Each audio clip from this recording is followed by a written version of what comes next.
If you work in quality control at a candy factory, you know strict safety regulations come with the job. It's why you partner with Grainger. Grainger helps you find the high-quality and compliant products your business needs to inspect, detect, and help correct issues. And the sweetest part is, everyone gets a product that's as safe to eat as it is delicious. Call 1-800-GRAINGER, click Grainger.com, or just stop by. Grainger, for the ones who get it done. Good morning, friendly low. Welcome to lovely Las Vegas for Coast to Coast Hoops with myself, Greg Hoops Peterson, now part of the Beeson family of podcasts. We've got an excellent podcast for you, as we aren't going to have quite as many bells and whistles as on most podcasts. We are going to be going without a guest interview today, and we are going to be going without a recap. Big reason why we're going without a recap is that we had 9 games on the slate from Friday, and if anything absolutely rambunctious happened on Friday, easy enough to be able to recap that on the podcast tomorrow, so I'll have you guys covered there. But we have north of 100 games on the college betting board for this most wonderful Saturday, so we're doing nothing but picks and analysis on every single one of them as we do hit some bank shots. And if you have a question, comment, segment idea, what have you for this podcast, you have one of 2 ways via furthest in. First one is my Twitter/X timeline at @GNet_D1. Keep in mind, letters EM, they mean does not matter, so as per usual, please do send these into the timeline. The other way is find an Apple Podcast review.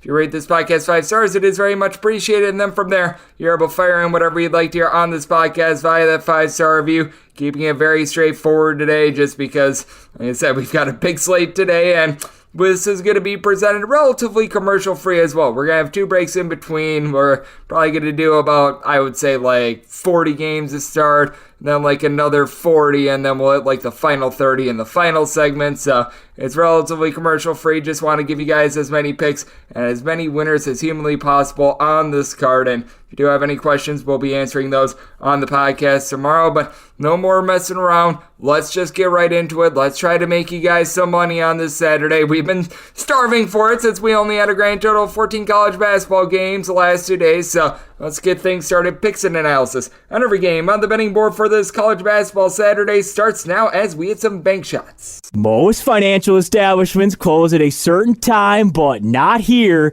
It is time for a side and total on every game on today's betting board bank shots. I'll throw in there one note as well. We do go in Las Vegas rotation order. This is where we go with the games with 3 digits on the rotation first, and then the games with 6 digits. These involve the extra conferences, the smaller conferences, the Patriot League, the America East, the SWAC, the MEAC. Got in there the Big South. I've already said the Patriot League. I think I have covered them all. The Southland. Those are going to be the conferences at the bottom. So we start things off with 601, 602 on the betting board. It is Tulane, and they're playing against Mississippi State. This is going to be from State Farm Arena, so a neutral court game, and Mississippi State between a 7 to an 8-point favorite, and your totals between 148.5 and 150.5. So Mississippi State as a 4.5-point favorite. I'm going to be looking at the points with Tulane. They're going to have a tough time with the size down low, but with Mississippi State, they're going to have a tough time with that Tulane backcourt as well. For Mississippi State, they certainly should be able to win the battle on the boards. You've got Jimmy Bell Jr. right now logging about 10.5 rebounds per game.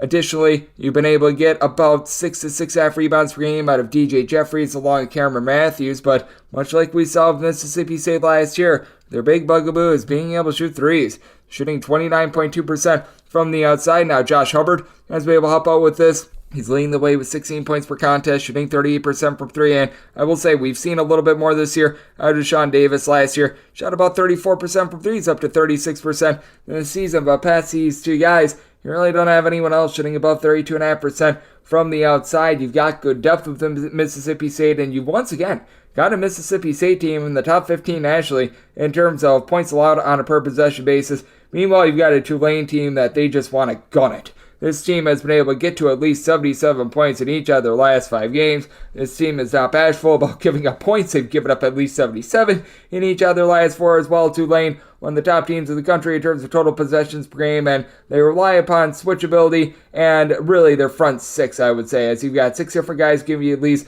9 points per game, headlined by Kevin Cross, 19.5 points, 7.5 boards, 3.5 assists per game on 54.5% three-point shooting. Zion James shoots 52% from three-point range, but then all but one of your other scorers shoot 26% or lower from three-point range, and I am expecting a little bit more out of Jalen Forbes. Forbes this season ago had 18.5 points on 39% three-point shooting. That is down quite a bit this year with only about 12 points per game, but he's been able to get it going with 12-plus points in 4 of the last 5 games. He was a little bit banged up towards the beginning part of the season for Tulane. Other than Cross, you really don't have a lot of rebounding. Zion James is the only other guy giving you north of 4.1 boards per contest, 15 points, 5.5 boards, 2 steals per game, and that's part of it with Tulane. They do a nice job taking care of the ball. 11.5 turnovers per game while nabbing about 10.5 steals per game. And for Mississippi State, they just haven't done a good job of protecting the ball. About 14 turnovers per game. They certainly force their own turnovers as well. And Mississippi State, even though they don't force as many turnovers, they are the more stout defense. But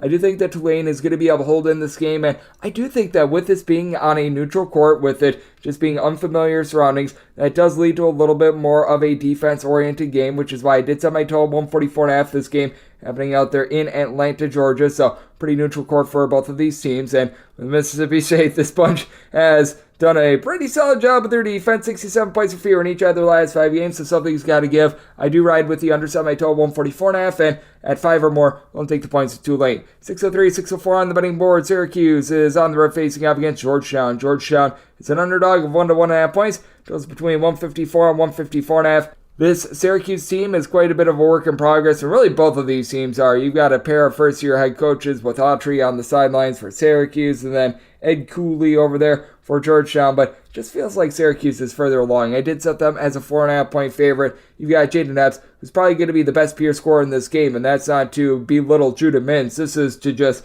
talk about how good this guy has been. He's shooting 46% from 3, 4.5 assists, 19 points per game, but unlike Judah Mintz, he also turns the ball over a lot more as well. 4 turnovers per contest. Georgetown as a whole, they're turning the ball over 14 times per contest. It's a Georgetown team that shoots 39% from 3, but they just make the little mistakes, and they don't necessarily do the world's greatest job on the glass. Supreme Cook has been able to give you about 8 rebounds per game, and credit to Ismail Massoud. When he's been out there, he's been relatively solid, but he's been banged up all season long. Just returned in the last 2 games. He was able to have a nice performance against TCU, so that does elevate the Georgetown team just a little bit. But I do think that for Syracuse, they're going to be able to do a nice job holding up on the glass. I really like what I saw out of Malik Brown in the last game against Cornell. He did not score a single point, but he grabbed 12 rebounds, and that's exactly what the team needs out of him, because you've got enough scoring from Judah Mintz. 19.5 points, shooting 46.5% from 3. J.J. Starlin, got to think that he's going to shoot better than 12.5% from 3 when it's all said and done. Scoring from 3-point range is not his forte, but he does a little bit of everything for the team. 11.5 points, 4.5 boards, 3.5 assists. So I do like what he's able to bring to the table, and the upstart for the team has been the 14 points per game out of Chris Bell, who's been able to do a solid job bumping it in there at about 38.5% from 3-point range. You tell that both of these defenses are quite works in progress, because for the longest of times, we all know what Syracuse was doing. They were running that old 2-3 zone and everything like that, and now it's a new dawn and a new day for this team. Meanwhile, you got a Georgetown bunch that they're just really rough in general when it comes to their defense in terms of points allowed on a per possession basis. This team is right now clocking in 203rd in the country. I just feel like Syracuse has the overall more well-rounded team. I feel like they've been able to pick up this defense just a little bit more. Done up and down, but they had a relatively solid performance against Cornell. They are a little bit of a different team when they're away from home rather than when they are at home, but I'm still willing to trust in Syracuse in this spot.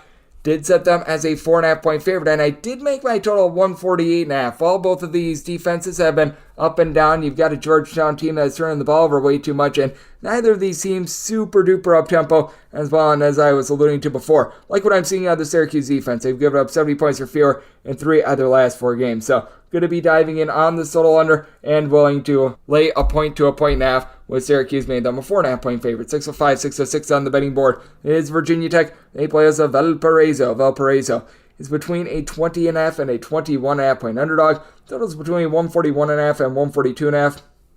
I did set Valpo as a 24.5 point underdog. I'm going to be willing to lay with Virginia Tech. Now with Virginia Tech, defense for this team the last few years has been quite suspect, but you know who else right now has a very suspect defense? And be our good friends Valparaiso. In terms of points allowed on a per possession basis, they're clocking in right around about 148th in all of college basketball. Well, Virginia Tech, the team that we all laud as the worst defense, they're around 103rd, but for Virginia Tech, they've been completely different with their defense at home, allowing 22.1 points fewer per 100 possessions at home rather than on the road. Lynn Kidd should be able to completely dominate this game down low, 15 points, 7.5 boards per game to help out a Virginia Tech team that right now they're only shooting about 33.5% from three-point range. A season ago, with a lot of the same pieces, same as Justin Mutz, they were able to shoot 36% from the outside. Last season, Hunter Couture was one of your main three-point shooters, making about 42.5% of his threes. It's down to about 37% this year. He and Sean Padula done a nice job being able to combine for it in that neighborhood of about 20 to 28.5 points per game. Padula still has been relatively efficient with the ball, 4.5 assists per game for a team that as a whole, they're only turned the ball over about 11.5 times per contest, and for Valparaiso, this team has been really starting to hit a little bit of a rough patch with their defense. They had a nice run of things when they were going up against likes of Southern, Western Illinois, but now they've given up 71 plus in each out of their last 3 games. And do have to question the offense with this team as well. For Valparaiso, they've been able to get past 71 points against just one Division I opponent thus far this season, as you just don't have a lot of guys outside of Isaiah Stafford to put the ball in the basket. Stafford has been terrific. 19 points, steal and a half per game for a team that, as a whole, their top 2 scorers shoot about 40% from three-point range. You've been able to have Cooper Schweiger shoot over 40% from 3, 12 points, 5.5 rebounds per game, but after that, it's a big giant fall-off, and after James Palm did a really nice job hitting the glass to begin the season, he's become a total afterthought for this team. I'm not sure why, but he's grabbed a combined 10 rebounds in the team's last 5 games after he looked relatively stout on the glass. As a result, Jackson Edwards is right now the only guy on the roster giving you north of 5.5 rebounds per game. You do have a nice facilitator that is very much a pass-first guy, Darius DiViero, for this Valparaiso team, 5 assists per game, but only about 5.3 points per contest, despite the fact that he's shooting about 37% from 3. Just feels skittish to shoot. Valparaiso takes care of the ball, but they only shoot about 39.5% from the floor. Just feels like they're waiting for guys to make plays, and they just have not been able to do so. It is a Virginia Tech team that has been held at 71 points for fewer in 3 of their last 4 games, but those last 4 games, Iowa State, Florida Atlantic, UAB, and Louisville, so some good competition. Meanwhile, Valparaiso, they just have not seen this level of competition since they played against Illinois, where they got dump trucked, and I think that they're going to get dump trucked here. I did set Virginia Tech as a 24.5 point favorite. I'm going to be willing to lay the number, and did set my total at 142.5. Virginia Tech certainly has been a little bit off-putting with their defense. I do think that against this Valparaiso defense, they're going to be able to light it up from 3. So looking at the over, I'm willing to lay the number with Virginia Tech. 607, 608 on the betting board. Butler plays host to California is an 8.5 to a 10-point underdog. Your total is between 146 and 147.5. I did set Butler as a 15-point favorite. I'm going to be willing to lay this number.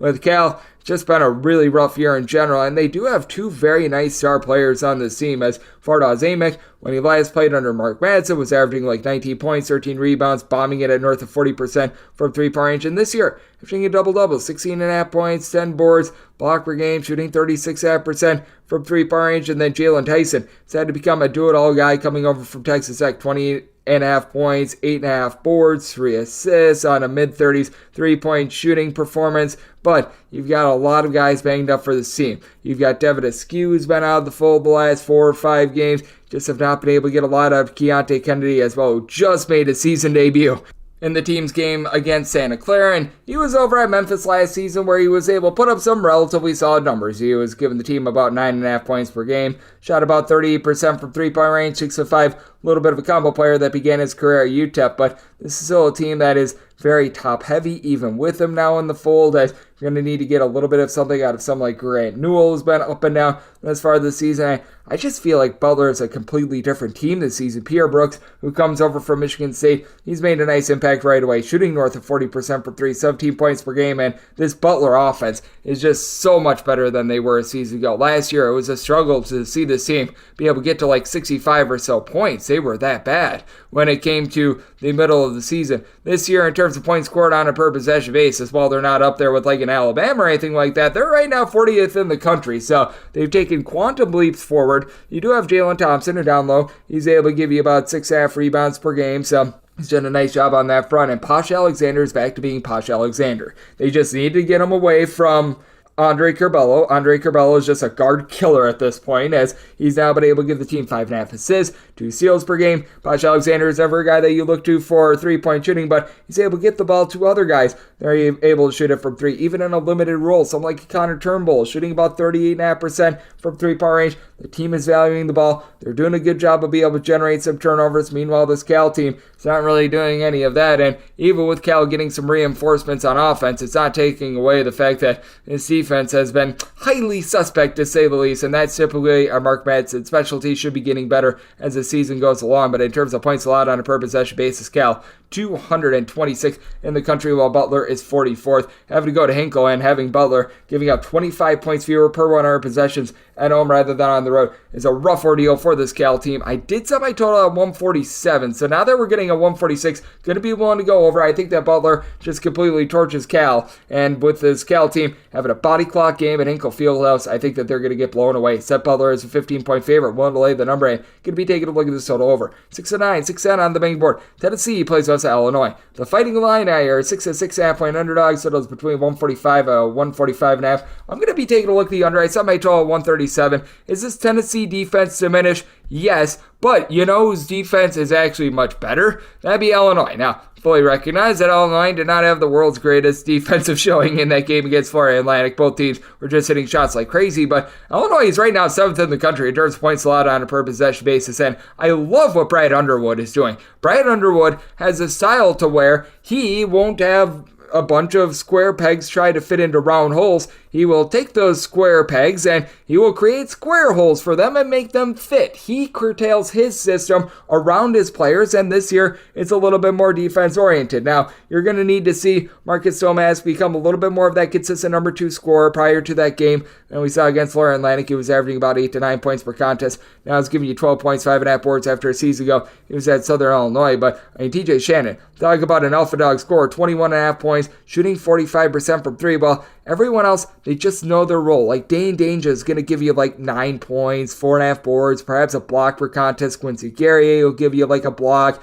a few points, 7 boards. And then Coleman Hawkins at 6'10", he's able to give you 2.5 assists per game. He's not necessarily a gifted scorer, but he just impacts the game in so many different ways. And that versatility, I do think, is going to take it out of a Tennessee team that overall their offense is a little bit better with Dalton Connect in the fold. Comes in from Northern Colorado, averaging 19 points, shooting 39% from 3, very much on par with what he did at Northern Colorado a season ago, but you can tell that he's just not necessarily the world's greatest fit defensively. This is a Tennessee bunch that's given up at least 69 points and now 3 out of their last 4 games. Jordan Gainey able to bomb it from 3, but again, he comes in from USC Upstate. He needs to learn the defense a little bit more, and I like what you've been able to get out of Jonas Adu down low with about 7 rebounds per game, but I can tell that Toby Awaka has not been himself. He's been limited to 14 or fewer minutes in each of the last 5 games. I thought we would see him come to the forefront a little bit more as a bit of a rebounder. That has not happened. Got a lot of guys that dole out the ball relatively solid for the teams. The guys Ziegler, Santiago Vescovi, combining for about 6.5 assists per contest. Vescovi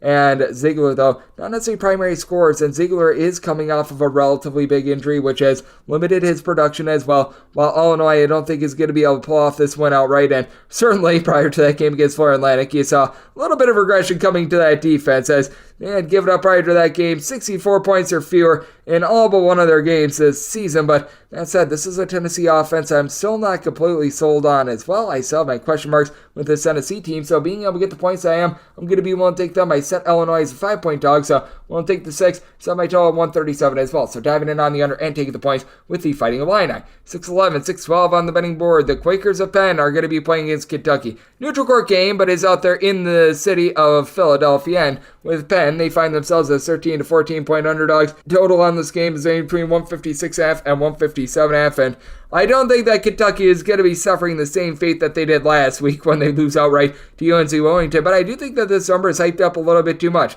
I set my number 9. I'm going to be willing to take the points. I did award essentially a home court advantage for Penn in this one because, once again, this is happening out there in the great state of Pennsylvania, or part of the Philly 5, and I do think that the crowd is going to be out in droves for this team, as you've got a Penn bunch that they're looking to overcome losing Jordan Dingle from a season ago, but they've done a very good job of being able to do so by committee. They don't have one guy that they're tasking with being able to put in their 20-plus points per contest, so Clark Slagert, he's been able to do a very solid job. He's been able to log in the neighborhood about 19 points per game, but it's not just him doing it. You've got Nick Spinoso, because he's 7 boards, 3.5 assists, just makes winning plays. You've been able to have a nice Robin. And Tyler Perkins, true freshman, give you 15 points, 6.5 boards, shooting 37.5% from three-point range. This is a Penn bunch that, in terms of points scored on a per-possession basis, they've actually been more efficient this year than they have been a season ago, averaging 2.6 points more per 100 possessions. And this Penn team is valuing the ball, only turning the ball over about 12 times per game now for Kentucky. Turnover is certainly not an issue here. They're playing at a top 50 pace in terms of possessions per game, only turning it over 8.8 times per contest. And now they are getting Aaron Bradshaw back in the fold as well. Did make his season debut against UNC Wilmington. He only played 13 minutes. I expect a little bit more out of him, but this is not going to be his full allotment of minutes for a while. But you do have Antonio Reeves, who's able to light it up, shooting about 44% from three-point range. Trey Mitchell has done a really nice job of being able to add some versatility as well, about 14.5 points from three-point range. He's been able to shoot in the high 30s as well, but I do think that this Penn team is going to be able to hold up defensively. I know that they're not necessarily like a supreme defense or anything like that, but in terms of this Penn defense, what they do a very solid job of forcing things to number 2 and number 3 options. Now, with Kentucky, you've got a lot of options with this team. Reed Sheppard has been absolutely incredible. He's shooting 61% from three-point range with 14 points per game. Going to go out here on a limb and say that he's doing for a little bit of regression. And with Kentucky, I do feel like that regression started a little bit against UNC Asheville, but even for how amazing this offense is, I just do not foresee them shooting 41.5% from three-point range for the entirety of the season. This is a Penn defense that is allowing opponents to shoot about 32.5% from three-point range. That's about average college basketball. Nothing great, nothing terrible. It's been a Penn team that has been a little bit all over the place with regards to their defense. Their offense has been a nice constant as they've gotten to at least 74 points in each of their last 5 games, but I do think that that is going to be tapering off a little bit with regards to this Kentucky team. They're playing against a Penn team that is playing on officially called a neutral court, but essentially in their own dojo. So I do think that we are going to see things be a little bit more disjointed because it is over at the Wells Fargo Center, but I think that Penn does a solid job of being able to hold in there, and I do think that that Kentucky offense sees a little bit more regression. I set this line at 9, so going to be won't take double figures with Penn. Set my total at 153, so also diving in on the under. 613, 614 on the betting board. You've got East Carolina playing against to South Carolina. South Carolina is a road 5.5 point favorite. Totals between 140 and 140.5. Did set my total 144. I'm going to be diving in on the over because got a South Carolina team that is one of the slower teams in all of college basketball. They're outside the top 250 in terms of total possessions per game. East Carolina has been dreadful with their defense, and part of this was because Brandon Johnson was dealing with a little bit of an illness towards the beginning part of the season, but in terms of points allowed on a per possession basis, East Carolina is right now 237th in the country. Now, credit where credit is due. South Carolina is up to about 73rd in the country. That comes with a little bit of an asterisk as they are giving up about 17.5 points more per 100 possessions when they do at the road. But I do think that South Carolina going to be able to do their part with this total with Michi Johnson and BJ Mack. All they're able to do for this team with a combined nearly 35 points per game. Johnson has been able to shoot 43.5% from three-point range, but we saw a little regression with that South Carolina three-point shooting against Clemson, and I think we're going to see a little bit more of that moving forward as well. This team as a collective is shooting 39% from three-point range, and among players that have made at least 1 3 this year, you don't have a single player on South Carolina shooting below 33% from three-point range. That's 8 players in total. One guy is shooting below 35.7% from three-point range. I'm sorry, that is going to fall off a little bit, but South Carolina does a good job of taking care of the ball. They bring in Talon Cooper from Minnesota, 5.3 assists to 0.9 turnovers per game. Don't know if he can maintain an assist-to-turnover ratio of darn near 6, but he's very efficient with the ball. But I do think that East Carolina is going to be able to hold in there, mainly because they are getting a little bit more out of Bobby Pettiford. Pettiford was a not-so-willing scorer at the beginning part of the season, but he's been able to come on strong with a combined 62 points over the last 4 games overall for the season, averaging about 9.5 points, 3.9 assists per contest. You're able to couple that with the fact that Brandon Johnson, again, he missed a few games towards the beginning part of the season, but he's now logging about 15.5 points, shooting 35% from three-point range. He's getting back to that form that he had towards the back half of last season. And then R.J. Felton has been one of the more underrated players in the country thus far this season. 2 steals, 7 rebounds, 16.5 points on 38% three-point shooting. Love what he's able to bring to the table. Could use a little bit more out of some of these guys like Caleb LeCount in the backcourt. But I do think that for South Carolina, they do their part in terms of being able to hit this over. It's a South Carolina team that I give credit where credit is due. They've been very stout with their defense, giving up 72 points or fewer, and all but one of their games thus far this season, but you do have an East Carolina team that's been pretty ghastly towards their defense. They've given up fewer than 70 points in 3 of their last 5 games, but they played against Maryland Eastern Shore, Georgia Southern, teams like that, so I take that with a little bit more of a grain of salt. So going to be diving in on the over, but I think that this is going to be a nip and tuck game. This is very much a inside the region rivalry, and I set my line at 4, so I'm going to be willing to take the points with East Carolina, and I'm going to be diving in on this total over as well. 6:15, 6:16 on the betting board. Troy hits the road face-off against Dayton. Dayton is a 13 to a 14-point favorite, and your total is between 139.5 and 140.5. Did set my total at 137, so I'm going to be going with the under, with Troy just been a really rough team in general with putting the ball in the basket, despite the fact that the Scott Cross system is once again getting back to playing a little bit more up-tempo. Now, in terms of total possessions per game, Troy's numbers are thrown greatly off by the fact that they've played a few overtime sessions, so they've had a lot more opportunities to be able to get possessions in their games, but I mean, this is a Troy team that is right now number 9 in the country in terms of total possessions per game, and yet I did set my total sub 140. For one, that speaks to respect that I do have for the Dayton defense. Dayton, just time and time again, they do a solid job having Dayron Holmes be able to give you about 5.5, 6 rebounds per game, but he doesn't have to play as much in the post thus far this season because you've got Nate Santos, who has come in from Pittsburgh. He's really been your main rebounder thus far this season, as he's been able to throw in there about 7.5 rebounds per game. For Dayton, they had to overcome the Malachi Smith injury, but it happened very early, so they were able to find their footing, and they've sort of got 2 main facilitators, and Javon Bennett along with Kobe Elvis. These 2 guys are combined for about 7.8 assists, 2.2 steals per contest. Neither of them are necessarily lighting it up from 3, especially Elvis, who typically is a north of 35% three-point shooter, but Kobe Bray in the backcourt has been able to, shooting 48% from 3, and while these 2 guys are down with their three-point shooting, overall, Dayton is shooting about 39% from the outside. It is a Troy team that has been a little bit up and down in terms of their overall play as well, because they do lose a lot that they had from a season ago. Pretty much out of their top 6 scorers, they've lost 4 of them. Thomas Dowd has been the only guy to really hold up down low, as he's been able to give the team 6 rebounds per game, and Christian Eugene has become a little bit of a do-it-all player thus far this season. 15.5 points, 5 boards, 4 assists, steal per contest. So for Troy, the 15.5 turnovers per game is very costly, and it does hurt them on defense, as currently they're 170th in the country in terms of points allowed on a per possession basis. But very interestingly, with this Troy team, they're allowing 16.5 points fewer per 100 possessions when they're on the road rather than when they are at home. So it is a big reason why I'm going to be taking a look at the under in this spot. I did set my number at a 137, even though Dayton has been eating up a little bit more with their offense. But when it comes to this Troy team, I do have question marks as to how they're going to be able to hold up down low. Really like the way that Dayton has been able to rally around one another ever since the Malachi Smith injury, and I do think that Enoch Cheeks, do-it-all player from Robert Morris, giving you a steal and a half, 6.5 points, 4.5 rebounds. He's going to be versatile enough to be able to do his part and to be able to not just keep this total under, but get the job done for a Dayton team that they have given up 70 points or fewer in all but one of their games this far this season. So taking a look at the under, and with Dayton, going to be willing to lay up to 14.5 with them. 6:17, 6:18 on the betting board. Youngstown State, it's a road face-off against Western Michigan. Western Michigan finds themselves as underdogs of 5.5 points at home. Totals between 143.5 and 145. With Western Michigan did set them as an underdog of 5.5 points. So I'm currently waiting on a little bit of a line move. I'm right now seeing a 6 out there, and 6 would be my buy point on Western Michigan. Western Michigan, they don't necessarily have like supreme guard play, but you have been able to get a little bit of something down low, as Titus Wright has been able to give you about 5.5 rebounds per game.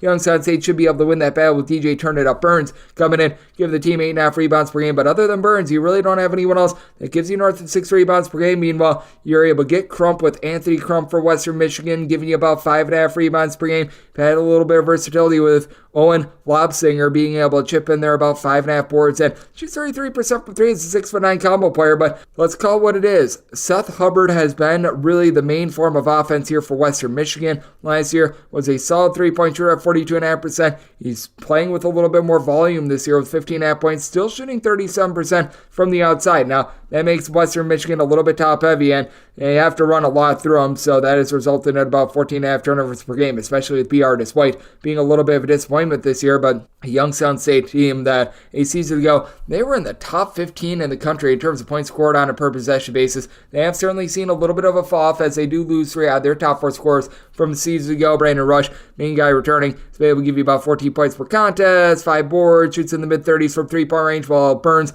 along with Ziggy Reed, have actually combined to shoot about 40% from 3-point range, but it does feel like it's a little bit of a different team that is going to need a bit more from someone like an EJ Farmer, who's been able to give you 5 points per game on 5.6% 3-point shooting after a season ago at Toledo. Shot 40% from the outside. He's been as cold as an igloo. You bring in a transfer from Florida A&M in Jalen Bates. He was a starter a season ago. He's been a little bit more of an afterthought this year, logging about 4 boards, but only about 4 points per game as well. It's a Youngstown State team that is quite a bit improved on defense. They're now in the top 125 in terms of points allowed on a per possession basis. And for Western Michigan, it doesn't sound like much, but they're giving up about 5.8 points fewer per 100 possessions this year than they did a season ago. Offense has been all over the place with B. Artis White, a guy that 2 seasons ago was able to log about 14.5 points per game during that 2020-2021 season, being inconsistent, but now they've got him back in the fold. They've been utilizing him a little bit more as a facilitator, and getting B. Artis White back for this backcourt, I think is going to lead to Western Michigan holding in there against a Youngstown State team that, quite frankly, just isn't quite the same offense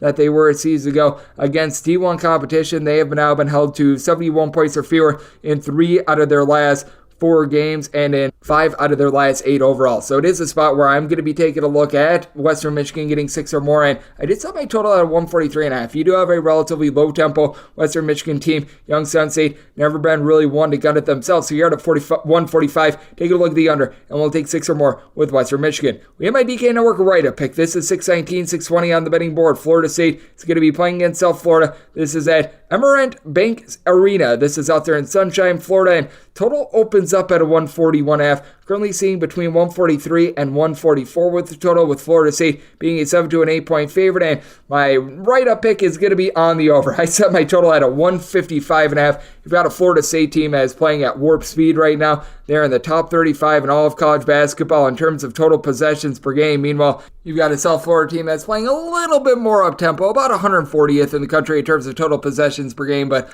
I'm going to be banking on South Florida being able to hit a few more threes in this ordeal, as you've got a South Florida team that right now they are in the bottom 10 in all of college basketball in terms of 3-point shooting percentage. You've got Mr. Amir Abdul-Rahim. He comes over from Kennesaw State, brought a lot of his star players with him, and they just haven't performed the same way that they did at Kennesaw State. And I do think that there's going to be a little bit of a warming up period here with regards to 3-point shooting, because Chris Youngblood, who was the top scorer over at Kennesaw State a season ago, comes over with Abdul-Rahim. Last year at 14.5 points per game on 41.5% 3-point shooting, shooting 19.2% from 3 this far this season, and I alluded to the overall shooting. They're shooting 24.2% from 3. Progression should be coming in for them, even if they don't shoot like 40% from 3 or anything like that this year. They will be better than 24% from 3, and they face a Florida State defense that's holding opponents to shooting less than 25.5% from 3. Again, I brought up this stat yesterday, I'll bring it up again. Last team for an entire season to hold opponents to less than 26.4% 3-point shooting for an entire season. That'd be Norfolk State during the 2004-05 season. And for Florida State as well. They were a bottom 30 team in terms of opponents' 3-point shooting percentage last year as well. I certainly think that they're improved with their defense, as Baba Miller coming back in the fold after he was out last year. That helps you out a little bit more on the interior with about 1.3 blocks per game. That allows the guards to be able to guard the perimeter a little bit more. You bring in a guy in Jameer Watkins, who was solid over at VCU. He's been able to give the team 13.5 points, 6 boards, shooting 35% from 3, but I have to think that things are going to iron out a little bit. And then you've got Darren Green Jr., who's able to put it in the basket for Florida State as well, as he's logging about 14 points per game for Florida State team that overall is shooting about 36.5% from 3-point range. You also have a pair of teams that they just aren't the same defenses when they're away from home rather than when they are at home. Both of these teams are in the top 100 in terms of points allowed on a per possession basis, as for Florida State overall, currently right around 93rd in the country in terms of points allowed on a per possession basis, but giving up 14.7 points more per 100 possessions when they are away from home. Meanwhile, South Florida, 43rd in the country in terms of points allowed on a per possession basis, but giving up 13.9 points more per 100 possessions when they do get away from home. For South Florida, I do think that they're going to be able to do an okay job of hanging in this game, as well as you do have Selton Miguel, who's been able to give you about 13 points per game. And while you don't necessarily have a ton of rebounding, Kassan Pryor has right now been your top rebounder with about 5.5 rebounds per game. I do think that this team is going to warm up from three-point range. I think that you're going to be able to get a little bit more out of some of these ancillary pieces, like Sam Hines Jr. has been only able to give you about 5.5 to 6 points per contest. Jaden Reed has been able to actually give you a little bit of something as a freshman star kid from New York, who's been shooting about 36.5% from three, really been one of the lone guys to be able to shoot threes. And with Florida State, we have seen this team be pretty ghastly with their defense, and I do think that for South Florida, after just a doldrum period where they scored 63 or fewer in 4 of their last 5 games, a lot of it came against teams that do play quite a bit more slowly. Against a Florida State team that likes to bump up the tempo, I think that they see the ball go through the bottom of the basket. My DK Network write-up pick is going to be on the total over, and with South Florida, set them as an underdog at 5.5 points, so won't take 6 or more with South Florida. My write-up is going to be on this total over. 621, 622 on the betting board. It is Purdue, and they're going to be playing against Alabama. This is from the Coca-Cola Coliseum, with Purdue being a 6-point favorite, and total on this game, it is 161, and I agree with this total. I set mine at a 161. Now, this did open up at a 164.5, so if this rises back up, I'm going to be in on this total under, and I mean, anything above a 161, my total is going to be an underplay, and if this falls even further, I'm going to be taking a look at the over. So right now, it's a little bit of wait-and-see mode at the time of this podcast, but that said, like I said, I did like the opener under, but that said, when it comes to this Purdue team, I did set them as a favorite of 5 points, so being able to get 6 or more, that is a play for me on Alabama. It's a Crimson Tide bunch, and certainly has been able to light it up on offense. Top 10 team in the country in terms of points scored on a per possession basis. Going up against a Purdue team that they find themselves in the top 25 in the country in terms of points allowed on a per possession basis. But Purdue, after last year, they were one of the slowest teams in all of college basketball. They're bumping up their tempo by quite a bit. Now, they're not quite at Alabama level. Alabama, in terms of total possessions per game, this team, they always like to run it. They like to gun it. As for the Crimson Tide, right now they find themselves right around 64th in the country in terms of total possessions per game, but Purdue, surprisingly, not too far off from that as of right now, 100th in the country in terms of total possessions per game. You've gotten such good efficiency out of Zach Edey, 23.5 points, 11 rebounds per game, 3 blocks per contest, and while I don't think that you have Grant Nelson winning that battle down low, with his versatility at 6'11", I do think that he could cause for some issues with Zach Edey. I do think that Edey could have a few problems on the defensive end trying to guard Nelson, who's been able to do a nice job handling the ball, giving you 14 points, 6 at boards, blocking out per contest. Can pop threes, doesn't necessarily pop them well, but for Alabama, they're going to need to hang in this game via their backcourt. Aaron Action Estrada, Mark Sears, a combined 36 points, right around about 7 assists, 2.8 steals per game, and these two guys are combined to shoot about 47% from 3. I do think that there's going to be regression coming with Alabama shooting 40.9% from 3-point range, but they do a nice job valuing the ball. They only turn the ball over about 12 times per contest, and with Purdue, this is not a team that's going to induce a lot of steals. They're only getting about 5 per contest. You've got a Purdue team that they themselves only turn the ball over about 12.5 times per game, and really love what Braden Smith is doing for this team. He has become a very versatile do-it-all guy. 6 boards, 7 assists, 11.5 points per game on 42% 3-point shooting. You can tell that Fletcher Lawyer needed a little bit of help in the backcourt, and Lance Jones has provided that. Both of these guys are averaging about 11 points per game. They combine to shoot about 37% from 3-point range, and the depth of this Purdue team, even though you don't have anyone else that's really rambunctious with their scoring, you've got someone like a Mason Gillis who gives you about 5 to 6 points per game. Miles Colvin could give you a few points. You're getting about 13 or so minutes per game out of Camden Heidi as well. So I'd like to see that. And for Alabama, someone like a Latrell Wrightsell, he's not the guy that he was over at Cal State Fullerton, but he's still able to give you some nice scoring. He's been shooting north of 40% from 3-point range. You've got Ryan Griffin, who's able to give you a few boards, 8 points. He shoots it well from 3-point range as well. I do think that you're going to see a nice offensive expose in this one. I do think, though, that for Purdue, they're going to be able to win the battle down low. I think that this has gone a little bit too far, though. I did set my line to where I'm going to be willing to take the points with Alabama, made them a 5-point underdog, as I do think that the overall versatility of Alabama going to pose some problems for Purdue, and I did set my total 161. On the opener of 164.5, like the under, as of current numbers, currently in wait-and-see mode on 161. If we get down below 161, that'll be my buy point on this total over. 623, 624 on the betting board. Kansas State hits a road face-off against LSU. LSU is finding themselves as 2.5 to 3-point favorites. Your total between 143.5 and 144.5. I did set LSU as an underdog of 3 points. I'm going to be taking Kansas State outright on the money line. For Kansas State, this is not the same team that was a season ago, but for Kansas State, I do think that you are going to be able to get Arthur Kaluma going once again in this game after he was really the hero in that game against Villanova. Played 44 strong minutes, 26 points, 9 rebounds. Still is inconsistent with his outside shot, but he's been better this year, shooting 34.5% from three-point range. He has been much more complete this year than he ever was in Creighton, in my opinion. He's been able to cut down on the turnovers as well, 2 or fewer in 4 of the team's last 5 games, 8+ rebounds in each of the last 5 games.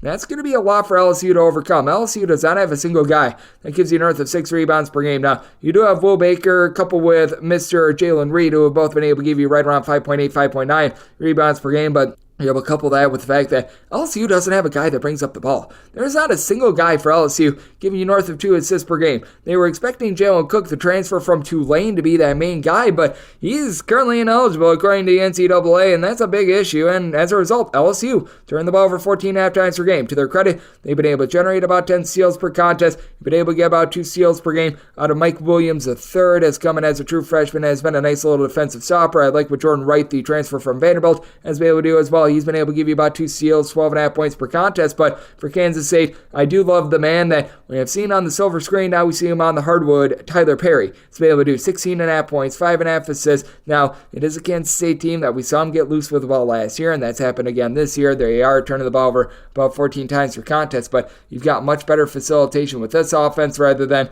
the side of LSU. With LSU, this is a bunch that they're looking to play a relatively middle tempo, about 200th in the country in terms of total possessions per game. Kansas State, they like to play that up-tempo style with Mr. Jerome Tang as the coach now, 53rd in the country in terms of total possessions per game. And for Kansas State, along with Arthur Kaluma, David Ngesson has been able to give you about 8.5 rebounds per game. I do feel like Kansas State is much stronger in the interior. You've got an LSU team that's okay with their three-point shooting, not great, not terrible at 32.5%. And I do think that with this Kansas State team, they're getting a little bit short shrift here. I recognize that it's not easy to go into Baton Rouge and be able to get the job done, but I think Kansas State is just flat out the better team here, so I'm going to be willing to take Kansas State outright on the money line. I did set them as a 3-point favorite, and I did set my total to where I am going to be taking a look at this total over. I did set my total at 147. Kansas State, they still have quite a bit of effectiveness with their offense, and it's an LSU team that is outside the top 65 in terms of points allowed on a per possession basis. So I'm going to be taking a look at the over, and I'm going to be taking a look at K-State outright on the money line.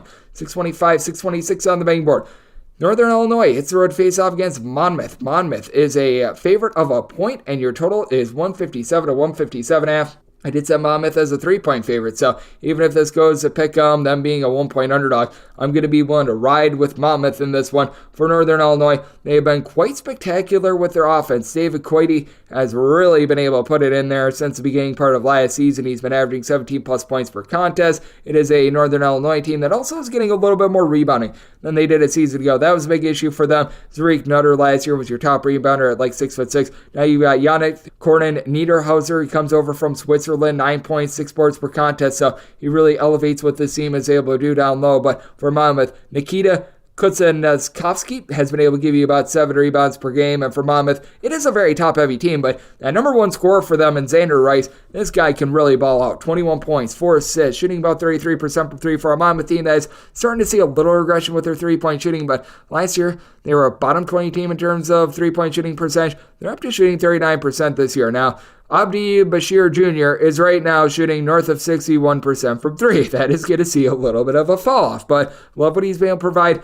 in the backcourt as well. And then you've got a lot of guys that they just do their job. Like, you get 3.5 assists, 1.8 steals per game out of Jakari Spence, a guy that was a part-time starter last season. He's not a guy that's really going to put the ball in the basket, but does give this offense a very good flow. A Monmouth team that is a mid-tempo team that's turning the ball over right around about 12.5 times per game. Meanwhile, Northern Illinois, this has been a little bit more of an up-tempo team that they've been able to do a nice job with their offense, and then with regards to the defense, well, it's a little bit more of a work in progress in terms of points allowed on a per possession basis, 328th in all of college basketball. But Fillmore Gebowit, who comes in from DePaul, has been able to give this team a nice sign of life, about 11 points, 2.5 assists per contest. He's able to be a relatively versatile player for this team. It is much like Monmouth, a little bit of a top-heavy team when it comes to Northern Illinois as well. You've got your big 5 and then nobody else really comes in off the bench to do much other than the few rebounds per game that you get out of Arbin Ibeguin, who's been able to give you about 5 or so rebounds per game, but he's currently dealing with a little bit of an injury. I do think that because Northern Illinois is just a little bit weak down low, they're not going to be able to exploit that Achilles heel of Monmouth. And for Monmouth, we have seen this defense be touch and go, to say the least. 75 plus points surrendered in 4 of their last 5 games, but I do feel like Northern Illinois is starting to hit a little bit of a wall with their offense as well, so it's a case of something's got to give. I did set Monmouth as a 3-point favorite, so I'm going to be willing to take them on this very tight line. I did set my total at 147. Monmouth, not necessarily an up-tempo team, and for Northern Illinois, it is a little bit of a one-trick pony that I do think is going to get slowed down in this game. I am going to be taking a look at Monmouth in this spot and going to be diving in on the under. 627, 628 on the betting board. Georgia State, it's a road face-off against Mercer. Mercer is a 1 to 1.5 point underdog, and your total is between 141 and 141.5. I set Georgia State as a 6.5 point favorite. I'm going to be willing to ride with them. With Mercer, they are going in the wrong direction, to say the least. When you lose a Clark Atlanta to begin the season, you know that things are not going particularly well for you. And with Georgia State, no question about it, this is a team that has been a little bit rough as well, but I love what Lucas Taylor has been able to bring to the table. He's been able to do a nice job with 14 points per contest. It's a Georgia State team that's doing a much better job of taking care of the ball this season as well, with about 11 turnovers per game, and you do have quite a bit down low. Jaden Turner, who comes in from Queens, has been able to give you about 8.5 rebounds per game, and then Tawan Odom is the most versatile player out there on the floor. Not a guy that is going to continue to shoot 50% from three-point range, but a guy that is going to continue to facilitate. 11 points, 5 boards, 4.5 assists per contest, going up against a Mercer bunch that they have to really rely upon Jalen McCreary for a little bit of everything, with about 13.5 points per game.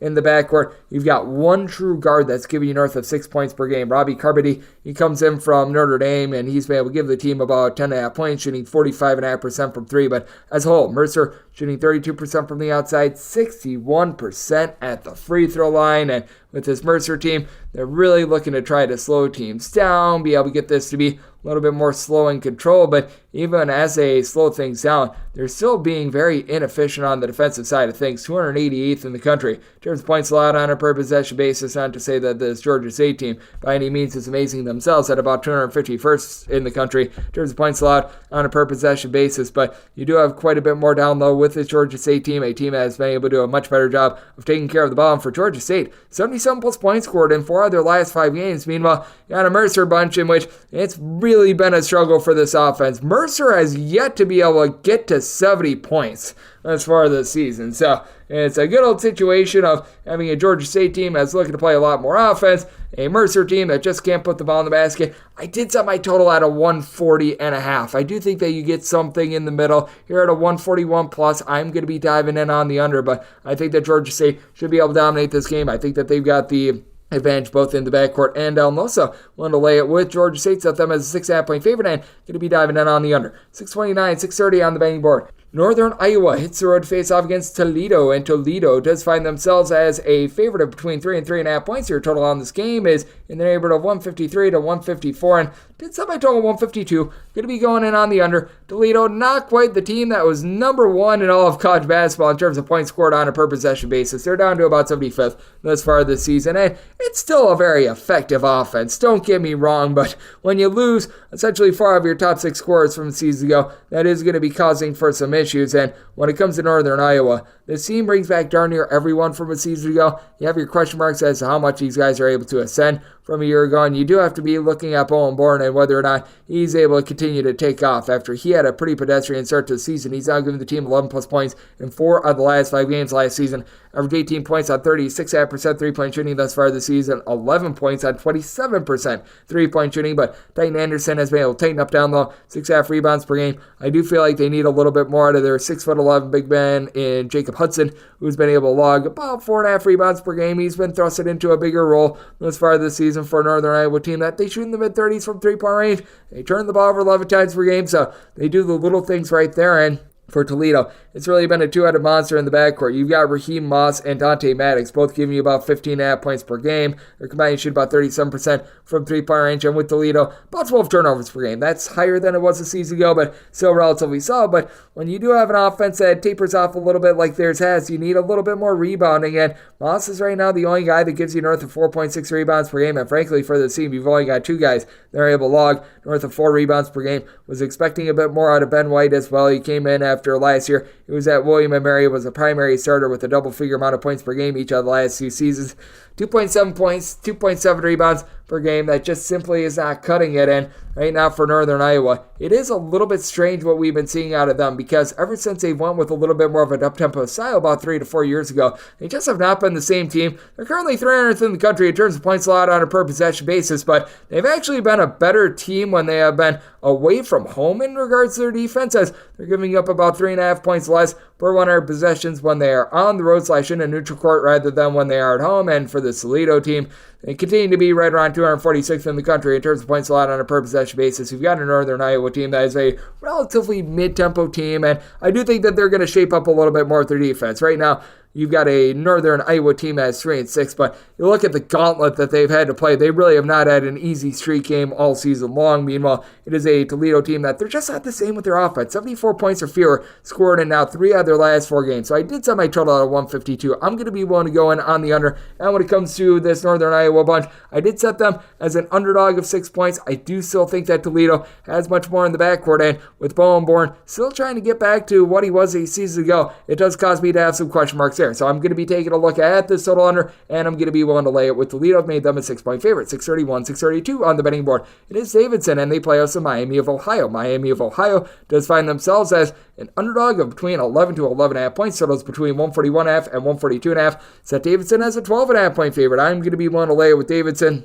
Davidson has been all over the place with their production thus far this season, as they have that close call against Clemson. They're able to knock off Maryland, and then they lose by about 5 billion points against St. Mary's. They take a loss to East Tennessee. So, it's been a wave of emotion for Davidson. But for this Davidson bunch, they have been able to do a much better job recently, as they have restored order, having won 3 straight games, getting to 80+ in 2 out of those 3 games. But for Davidson, talk about a defense that has been all over the place. In their last 5 games, they have given up 45, 89, 81, 73, and 50 points. So that has been wild to look at, to say the least. And you've got a Miami of Ohio team that has seen a lot of variance as well. For Miami of Ohio, it's really been all about DeRishi Hunter and what he's been able to do. Comes in from Northern Illinois. He's been able to log about 13.5 points, shooting 39% from 3 for a Miami of Ohio team that is currently shooting 39.5% from 3. We should see a fall off here, especially with Makai Cooper currently shooting a remarkable 62% from the free throw line while shooting 57% from 3-point range. I would think that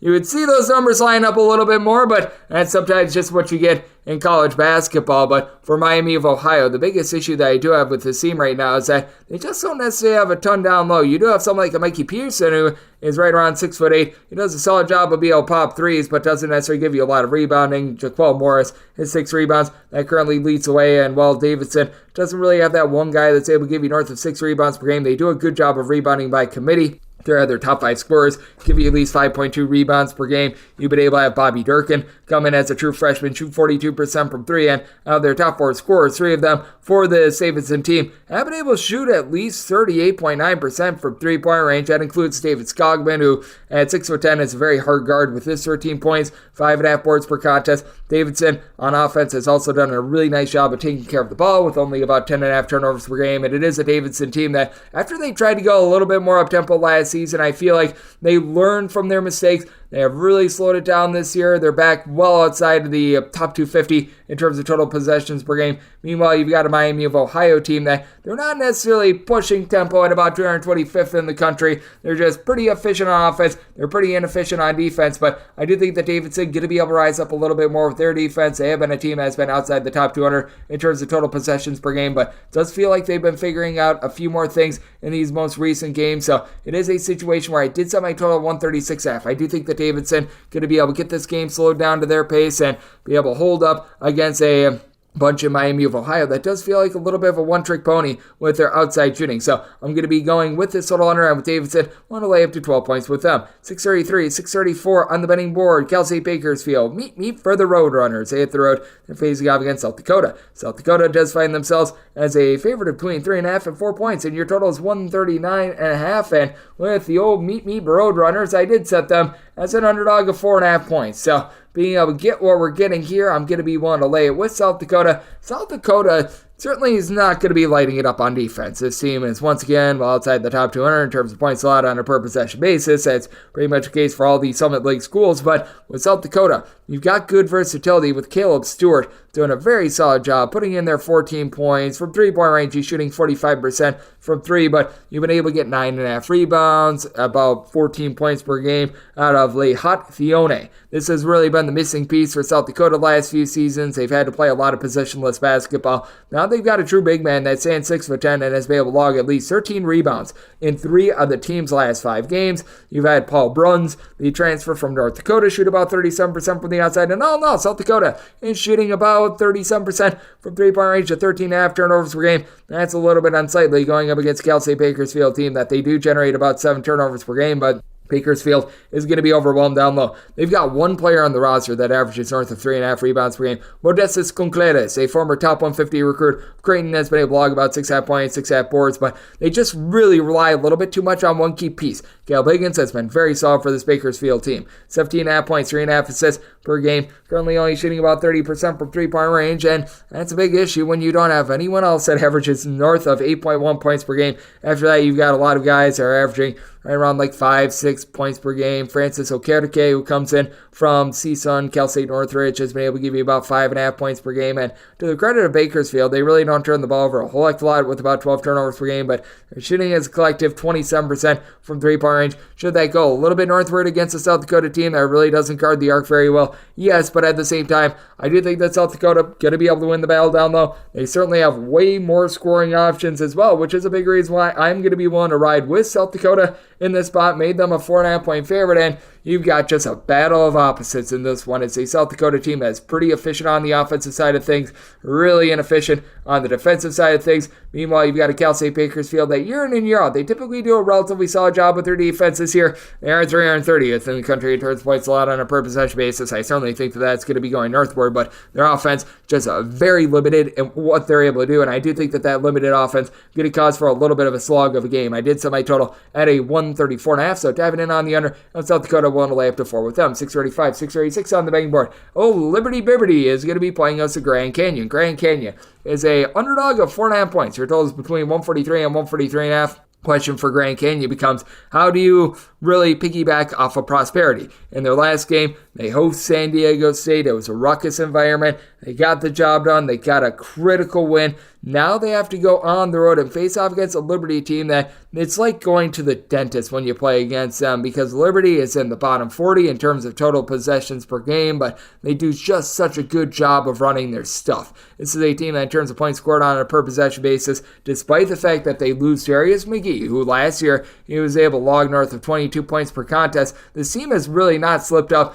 at all, and they've been able to do it by committee. You've got someone like Kyle Rohde, who does it all. He's at 6'7", 6'8", able to give you about 14 points, 2.5 assists, 5 rebounds per game. Shoots it really well from three-point range for a Liberty team that in terms of points scored on a per possession basis is currently 17th in the country. And granted, this is because they have played against much less competition when they're at home rather than when they are on the road. But that said, this team is currently averaging about 35 points more per 100 possessions at home rather than on the road.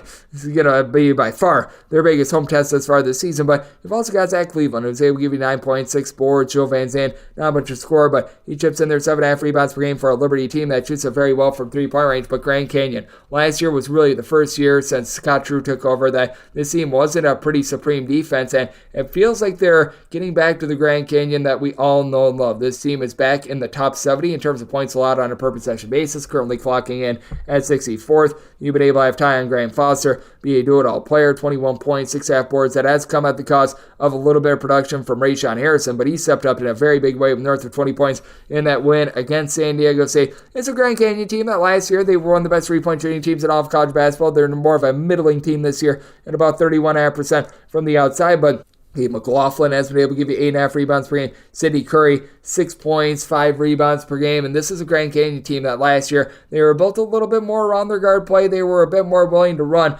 this year. They've got a little bit more size, so they have slowed things down just a little bit. Grand Canyon, about 144th in the country in terms of total possessions per game, so neither fast nor slow. In a game against Liberty, I do think that they're going to utilize their big man. I think that that's going to allow this Grand Canyon team that's been pretty solid on defense, giving up 71 points a fear in 3 of their last 4 games, to be able to hold up inside. And you do have a Liberty team that they themselves have been pretty rock solid with their offense as well, but we have seen them in their last few games get a little bit slowed down as they have scored fewer than 70 points in 2 out of their last 3 games. So it's a good old case of something's got to give. I did set my total at a 140. I am going to be taking a look at the total under. I think the Grand Canyon holds up on defense, and at a 4.5 or more, going to be able to take the points with the Grand Canyon, set them as a 4-point dog. 637, 638 on the betting board. We go to the great state of Georgia for Auburn and Indiana. Indiana, a 6 to a 7-point underdog with your total between 146.5 and 148.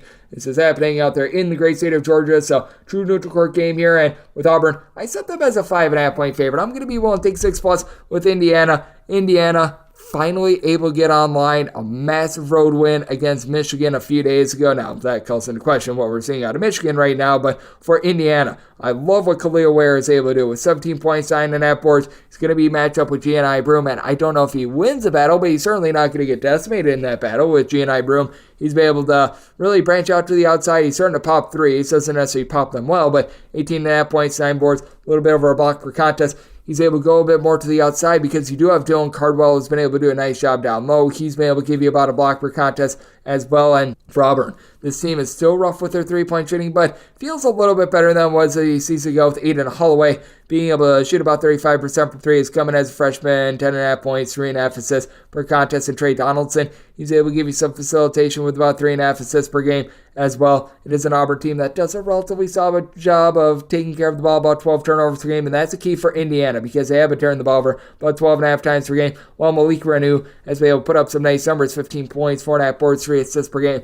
I do feel like he's not as great of a fit with Khalil Ware as someone like an Anthony Walker, even someone like a Peyton Sparks, and he does turn the ball over quite frequently. Meanwhile, everyone else on Indiana is really taking care of the ball, as you've got Xavier Johnson, Trey Galloway. These 2 guys have been able to combine for about 19.5 points per game. It's been a case where Xavier Johnson has really been able to do a nice job of being able to take care of the ball. Mackenzie Obakpu, even though he's been a little bit of a disappointment, it is showing that Indiana probably should be given a few more minutes to guys like Walker. They've been doing so recently. It's been working out to perfection. Meanwhile, you've got an Auburn squad that has been quite good defensively. This team has given up 60 points or fewer in 4 of their last 5 games, fewer than 70 points in every one of them. Going up against an Indiana team that has been all over the place in terms of both their offense and their defense, but they've been a little bit more of a slow-tempo team. So it is a circumstance where I did set my total at a 145.5. I think we've gone too far with this total, especially getting 147.5 to 148. I'm going to be diving in on the under at 6 or more. Going to be taking the points with Indiana. 639, 640 on the betting board. Creighton plays us to Central Michigan. Central Michigan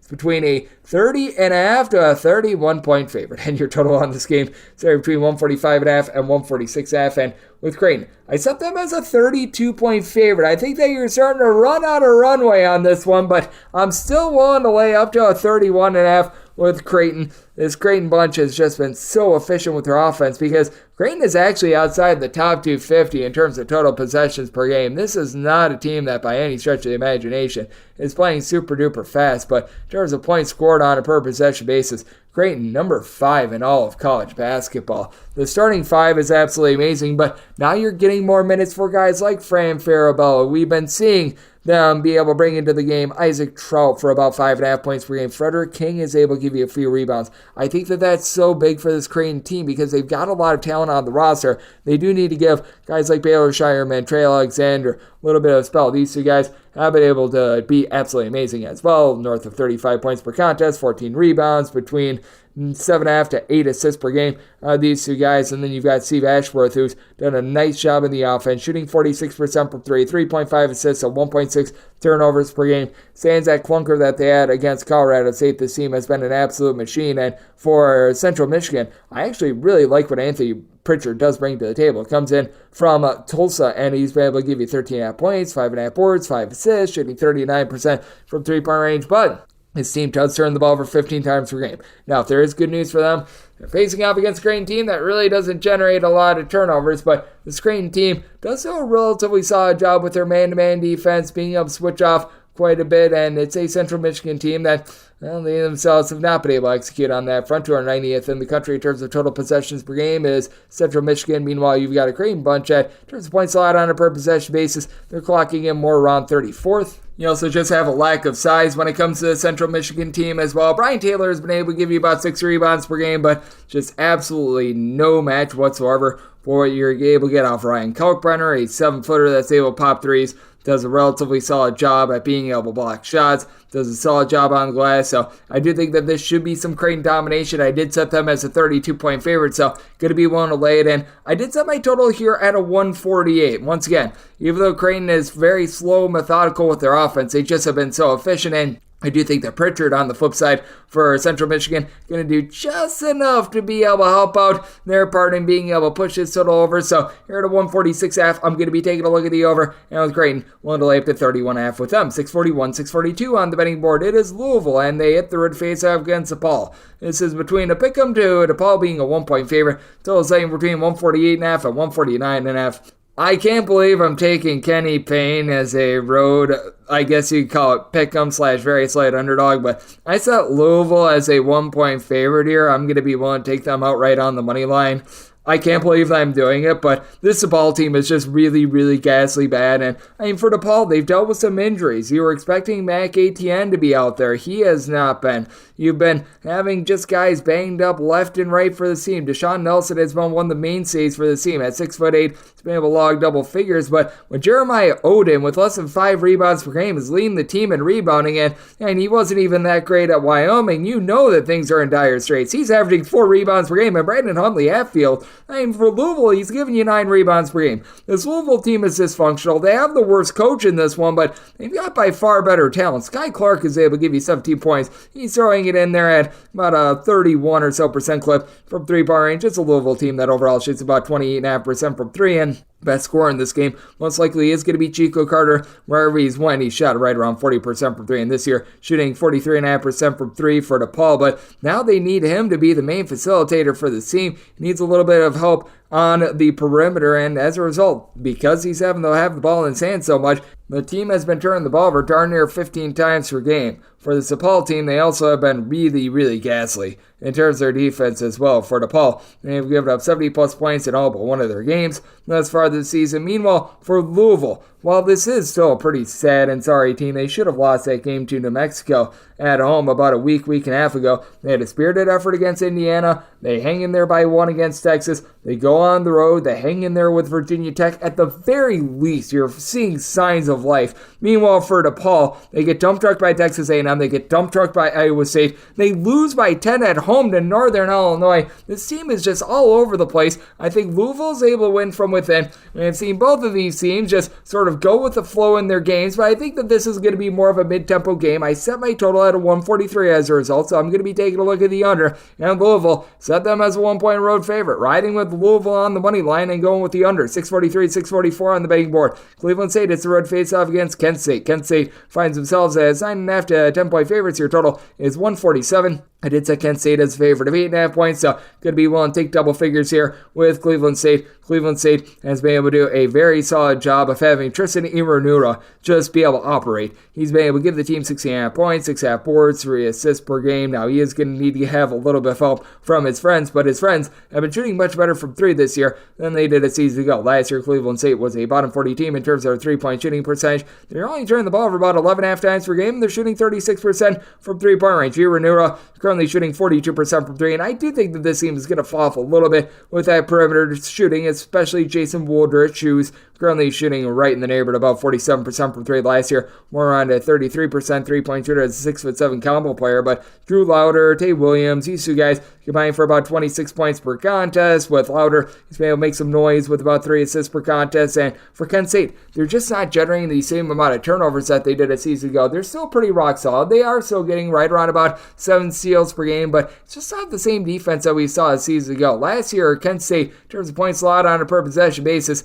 they were a top 30 team in all of college basketball. They're going up against Cleveland State team that they're pretty much where they were last year, about 180th in the country in terms of points allowed on a per possession basis. But for Kent State, it's more around 123rd this year, and they have gotten a lot more out of Chris Payton. Began his career at Pittsburgh, 8 boards, 14.5 points per game, and he's shooting 40% from 3. But for Kent State, they had their offensive woes last year with turnovers. This year, they're turning the ball over 13 times per game once again, and you do have a Cleveland State team that they do a nice job of pickpocketing themselves. They're generating about 9.5 steals per game with each of their top 4 scorers, giving you at least 1 steal per contest. It is a little bit of a top-heavy Cleveland State team in terms of the production on offense. Meanwhile, you do have a Kent State team with a little bit more options in general. Jalen Sullinger is able to give you 15.5 points per game. I like the fact that Giovanni Santiago has stepped up as a little bit more of a point guard after Sincere Carey left as he just ran out of eligibility. But that said, with this Kent State team, without having Carey out there in the fold, it has caused this team to be a little bit lesser on defense, and it has caused them to be a bit more disjointed on offense as well. I did set my total at 147 with this Cleveland State team being a little bit more of a mid-tempo team, but both of these teams being a little bit sloppy with the ball, and both teams being able to force some turnovers. So I'm looking at the under, and with Cleveland State, we'll take 9 or more with them. 645, 646 on the betting board. It is North Dakota, and they play us at Portland. Then the Pilots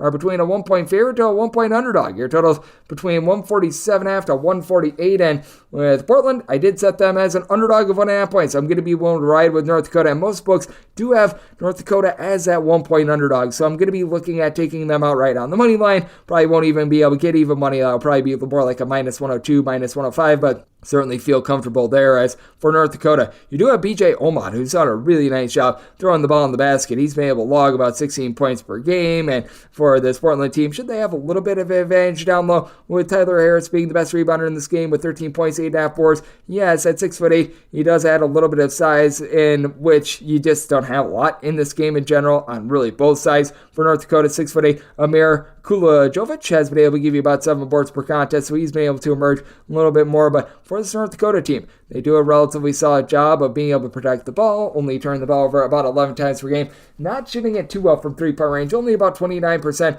as far as this season. But both of these teams, they've got their defensive issues, to say the least. With Portland, in terms of points allowed on a per possession basis, this team is clocking in 273rd. For North Dakota, this team is always outside the top 250 with this regard, and they're up to 211 this season, as they've been giving up right in the neighborhood of about 5.7 points fewer per 100 possessions than a season ago. Now, Tyler Robertson is going to be the most versatile player out there on the floor. He, for Portland, thus far this season, 17 points, 4 boards, 5 assists, shooting 38% from three-point range, so that has been very nice to see. But it is a Portland team that, even with him doing all that he's doing in the backcourt, you can tell that they're missing guys like Moses Wood from a season ago, because they are turning the ball over 15 times per game, and it still feels like Chris Austin is looking to get back to that form they had 2 seasons ago. 2 seasons ago, he was a starter for the team, logged 14.5 points per game. Last year, missed the entire season due to injury. Now he's been able to average 8.6 points per game, and to his credit, 15-plus points in 3 out of his last 5 games, but it's been very inconsistent with him this year. He's only shooting about 25% from three-point range. You don't have much versatility outside of Robertson, and with North Dakota State having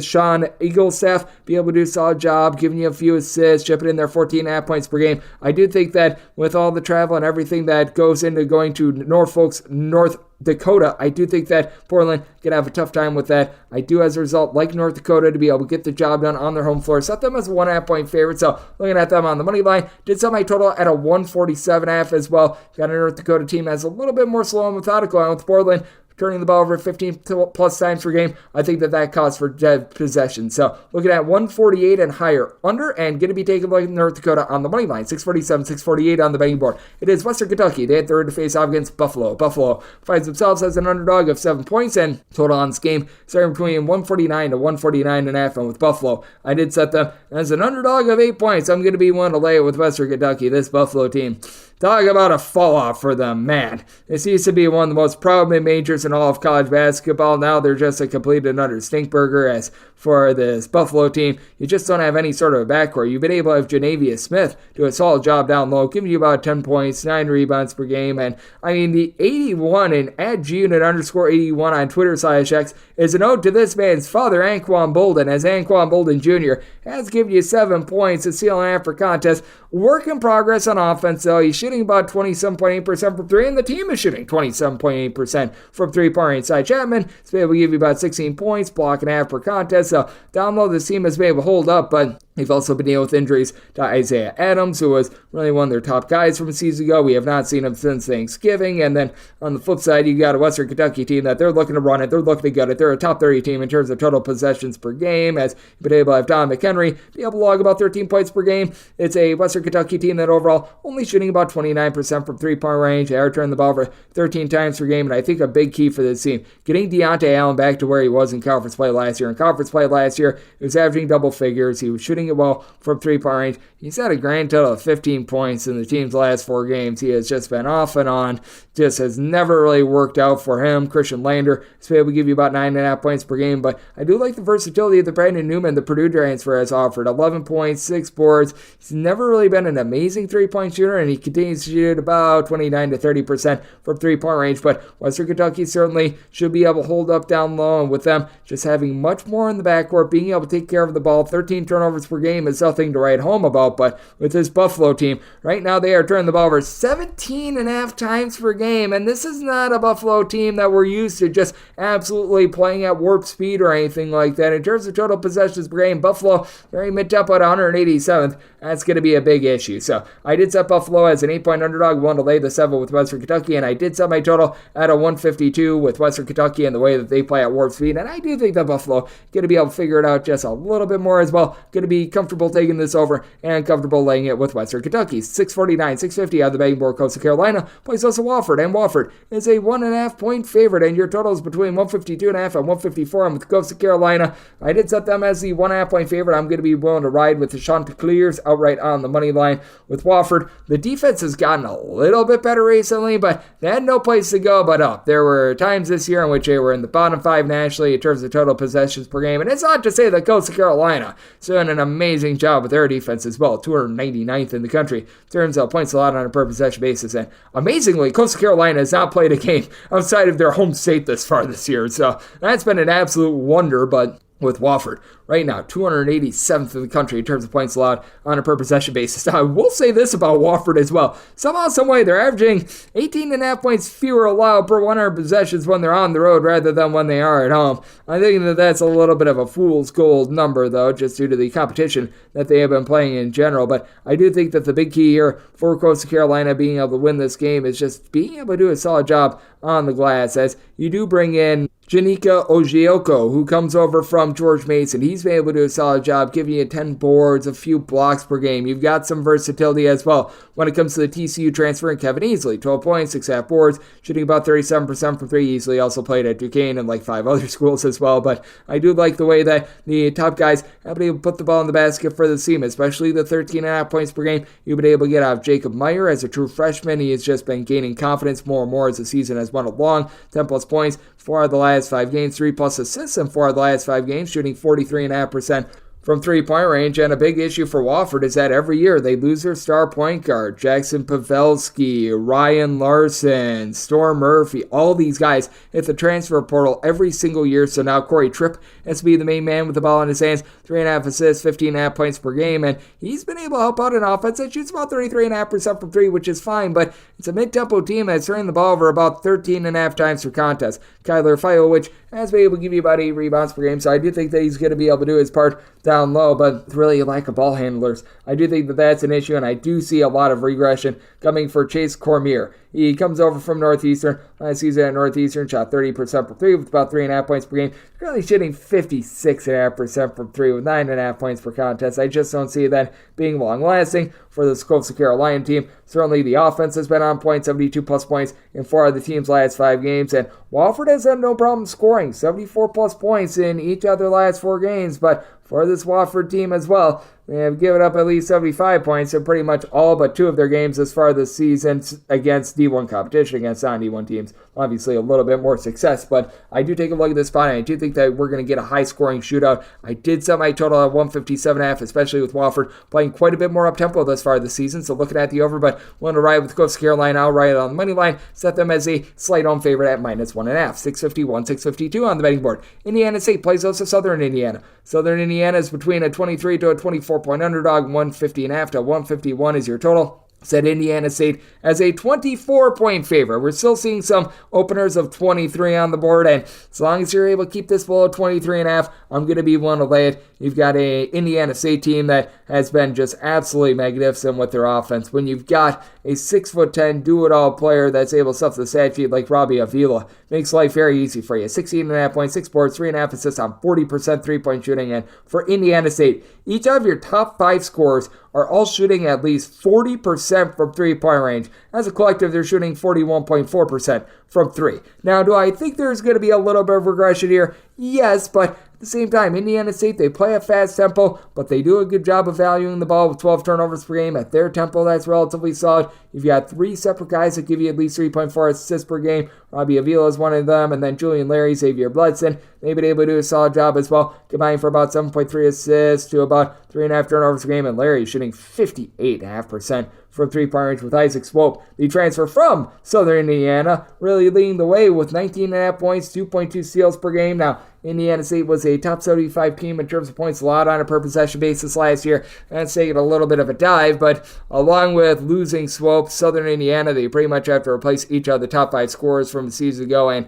one of the best rebounders in all of college basketball as well, and Jacob Polakovic. It's not like the Southern Indiana team was amazing on defense or anything like that, but he was able to clean up the glass, and now you just don't have that with Southern Indiana this season. And for Southern Indiana, I mean, the defense has been a little bit better recently, 174th in the country in terms of points allowed on a per possession basis, with A.J. Smith being able to give you a double-double, 11 points, 10 rebounds per game, but a Southern Indiana team that was one of the best at being able to hit threes last season. They're down to shooting about 31% from three-point range. Now, if you're looking for a motivational spot, these two teams have a fair amount of guys that transfer from one school to the other. Southern Indiana, I'm sure that many of these guys do feel a little slighted, but I mean, man, with the Southern Indiana team, they have now scored 62 points or fewer in each of their last 4 games against Division I competition, and it's been a really rough go of it for them. Meanwhile, you've got an Indiana State team that they're just playing at warp speed, and they are just absolutely ramming it down your throat. They have gotten to at least 75 points in every single game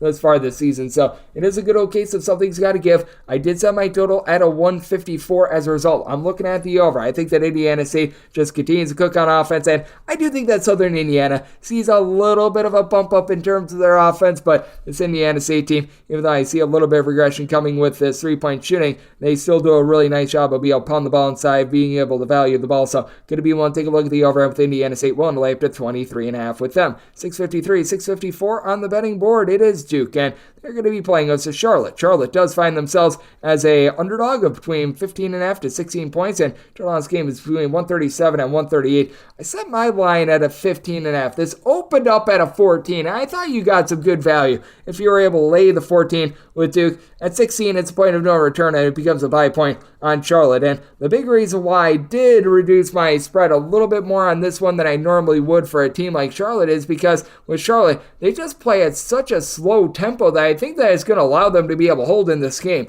For Charlotte, out of your 362 D1 teams, they are 353rd in terms of total possessions per game, making it very difficult for a team even as dominant as Duke to be able to win by margin. As for Lucille Patterson, he's been able to do a nice job of running the show for the Charlotte bunch. He's been able to log 15 points, 2.5 assists. Not a great three-point shooter. Charlotte as a whole, they shoot about 32.5% from 3, but they do the little things. They only turn the ball over 9.8 times per game. They shoot 78% at the free throw line, and you've got some size to match up with Filipowski and all the other big men. Deshaun Jackson, 10.5 points, 4.5 rebounds per game. You've been able to get about 9 rebounds per game out of Igor Milicic as well. He's actually shooting 46.5% from three-point range as well. Now, Kyle Filipowski should be able to win that battle down low. 19 points, 8.5 boards. He has been much more efficient on offense this year than he was a season ago. But question mark is, when are you going to be able to get out of some of the ancillary pieces in the backcourt? Because Tyrese Proctor has been surgical with the ball. An assist-to-turnover ratio of a 4.5. He's logging 10.5 points per game. You've got Jacob Roach, who's been on campus for seemingly 500 years.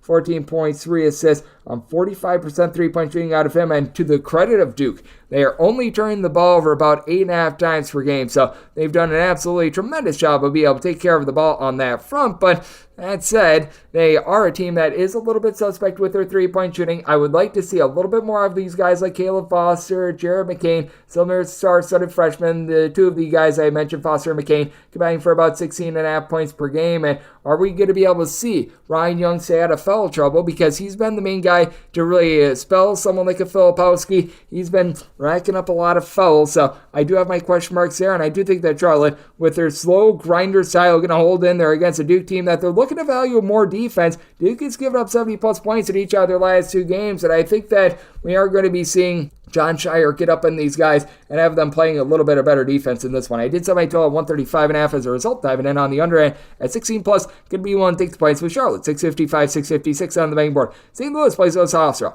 Hofstra is a 3.5 to a 4-point favorite. Your total is between 151 to 151.5.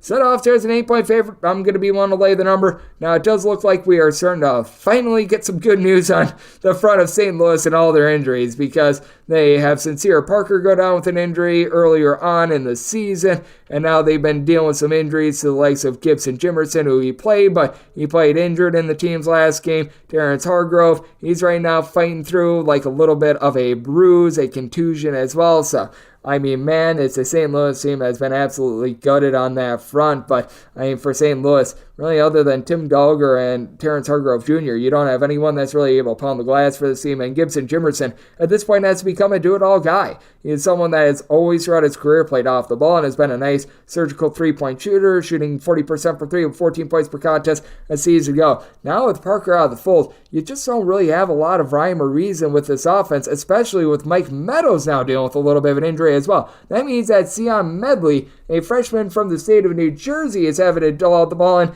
in his first game doling out the ball, he had 3 assists and 1 turnover per game, but Gibson Jimerson in that game against Drake have 6 turnovers, and this is a Hofstra team that they're not going to force a ton of turnovers, but we did see Hofstra as the season went along last year, they got better and better with their defense. Thus far, Hofstra well outside the top 100 in terms of points allowed on a per possession basis, but I do think that that's going to be able to take a little bit of a surge, and while Hofstra does not really have that true big man other than Jakob Fritz, who at 6'10" is able to log about 5.5 rebounds per game, each of their top 5 scorers do give you at least 4 rebounds per game, including Tyler Thomas, 23 points, 5 boards, 3.5 assists on 44% three-point shooting out of him.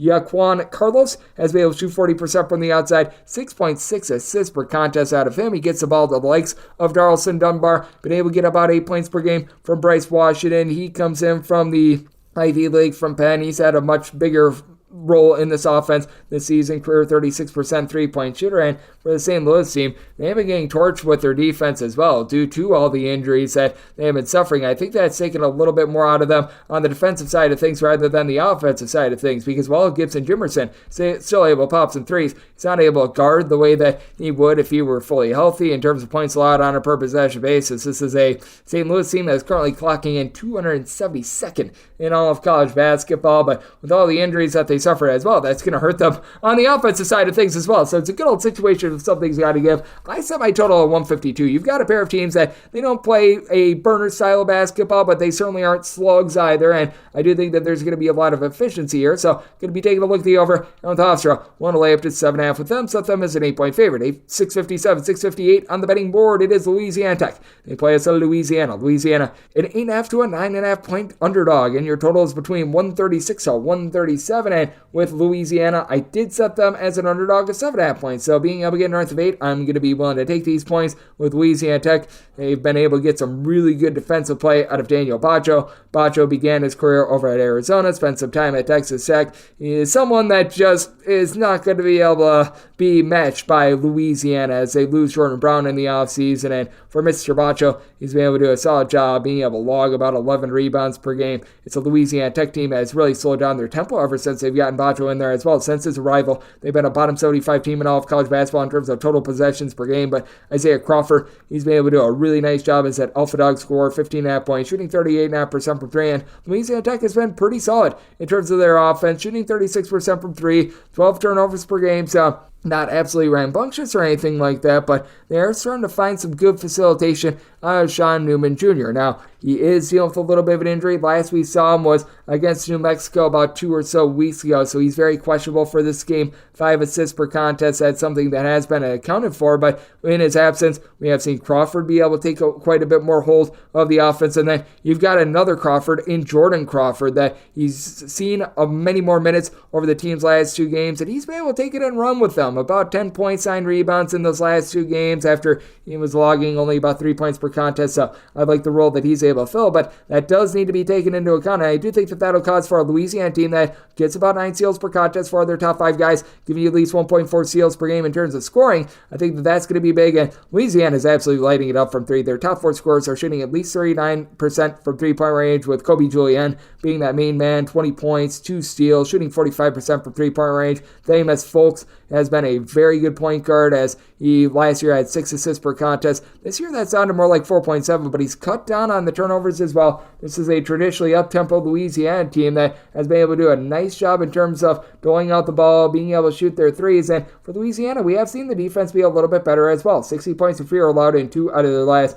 4 games. Meanwhile, for Louisiana Tech, sans really the 74 points that they gave up to a very good New Mexico defense. Since that opening night loss against Colorado State, they have not allowed north of 70 points in any of their games. So I do think that Louisiana Tech going to be able to do their part on this defense. I do think that we're going to see a little bit of regression with the Louisiana offense, but I don't think we see enough to be able to get it under here. I do think that Louisiana is going to be bumping up the tempo. I think that this is going to be a game close enough for some late game fouling. So I did set my total at 143.5. I'm looking at the over, and with Louisiana getting 8 or more, going to be taking a look at those points. 659, 660 on the betting board. Arizona is playing us in Wisconsin. Wisconsin is between an 8 to an 8.5 point underdog. This opened up at 7.5. Totals between 145.5 and 146. My home state Badgers are getting a little bit too much love here. I set my line at 10.5. I am going to be willing to lay this number for Arizona. This team is just an absolute machine at this point. As for Arizona, right now they are one of the top teams in all of college basketball in terms of points scored on a per possession basis, and it is a Wisconsin team that they're playing slightly faster than they did a season ago. And the one thing that I do think Wisconsin's going to be able to do in this game is I don't think that they get pounded on the glass. You've got Stephen Krull, you've got Tyler Wall. These two guys been able to give you combined about 13.5 rebounds per game, 23 points. Krull is shooting a ridiculous 77.8% from 3. That should be coming down, but AJ Soares shot 40% from distance a season ago at St. John's. He's currently shooting 29% from 3, so we should see a little bit of an increase there. But what are you going to be able to get out of Chucky Hepburn? Chucky Hepburn throughout his college basketball career has been about as inconsistent as it gets. Thus far this season, he's been able to log about 10 points, 3.5 boards per contest, but he's always been a little bit of a different player away from home, and we're seeing that this year. In their 5 home games, he's been able to log about 13 points per game. He's shooting at home from 3-point range, about what he is on the road in terms of 3-point shooting percentage, about 27%, but on the road, that production falls to about 6.5 points per game, so that's a big issue. Sounds like Connor Essegian has been dealing with the back issue, and I know that Greg Gard was saying that he's going to try to get him a few more minutes after last year. He was a double-figure scorer, and this year he's only giving you about 3 points per game, but for Wisconsin, you just have too many guys to guard. As for Arizona, you got 5 different guys logging at least 11 points per game, 6 different guys giving you at least 9.9 points per game. Kylan Boswell, 12.5 points, 4 assists, shooting 54% from 3-point range. While I don't think Wisconsin gets decimated on the glass, having to go up against the duo of Keshad Johnson, Umar Ballo. These two guys, between the two of them, 25 points, 12.5 rebounds. Ballo is a little bit more of the rim protector of the two. I do think that that's going to be a big giant load for them to overcome as well. You've been able to get 63% 3-point shooting out of Paulius Mikirskis. Hopefully I said that correctly. The gentleman from Lithuania. You've had Caleb Love just be much more efficient than he ever was at North Carolina. 4.5 assists, fewer than 2 turnovers per game, and he's doing this while shooting just 28.5% from 3-point range. I don't think we've seen the full form of Caleb Love just yet. For Wisconsin, they come in on a nice run. Their defense has been remarkable recently. 64 points for fewer surrender in each of their last 4 games. Meanwhile, Arizona has actually given up 68 points or fewer in each of their last 5 games, and the difference here, they've scored at least 82 points in all but one of those games as well. I do think that Wisconsin's going to be able to bust through, and I do think that just because of the sheer amount of possessions, because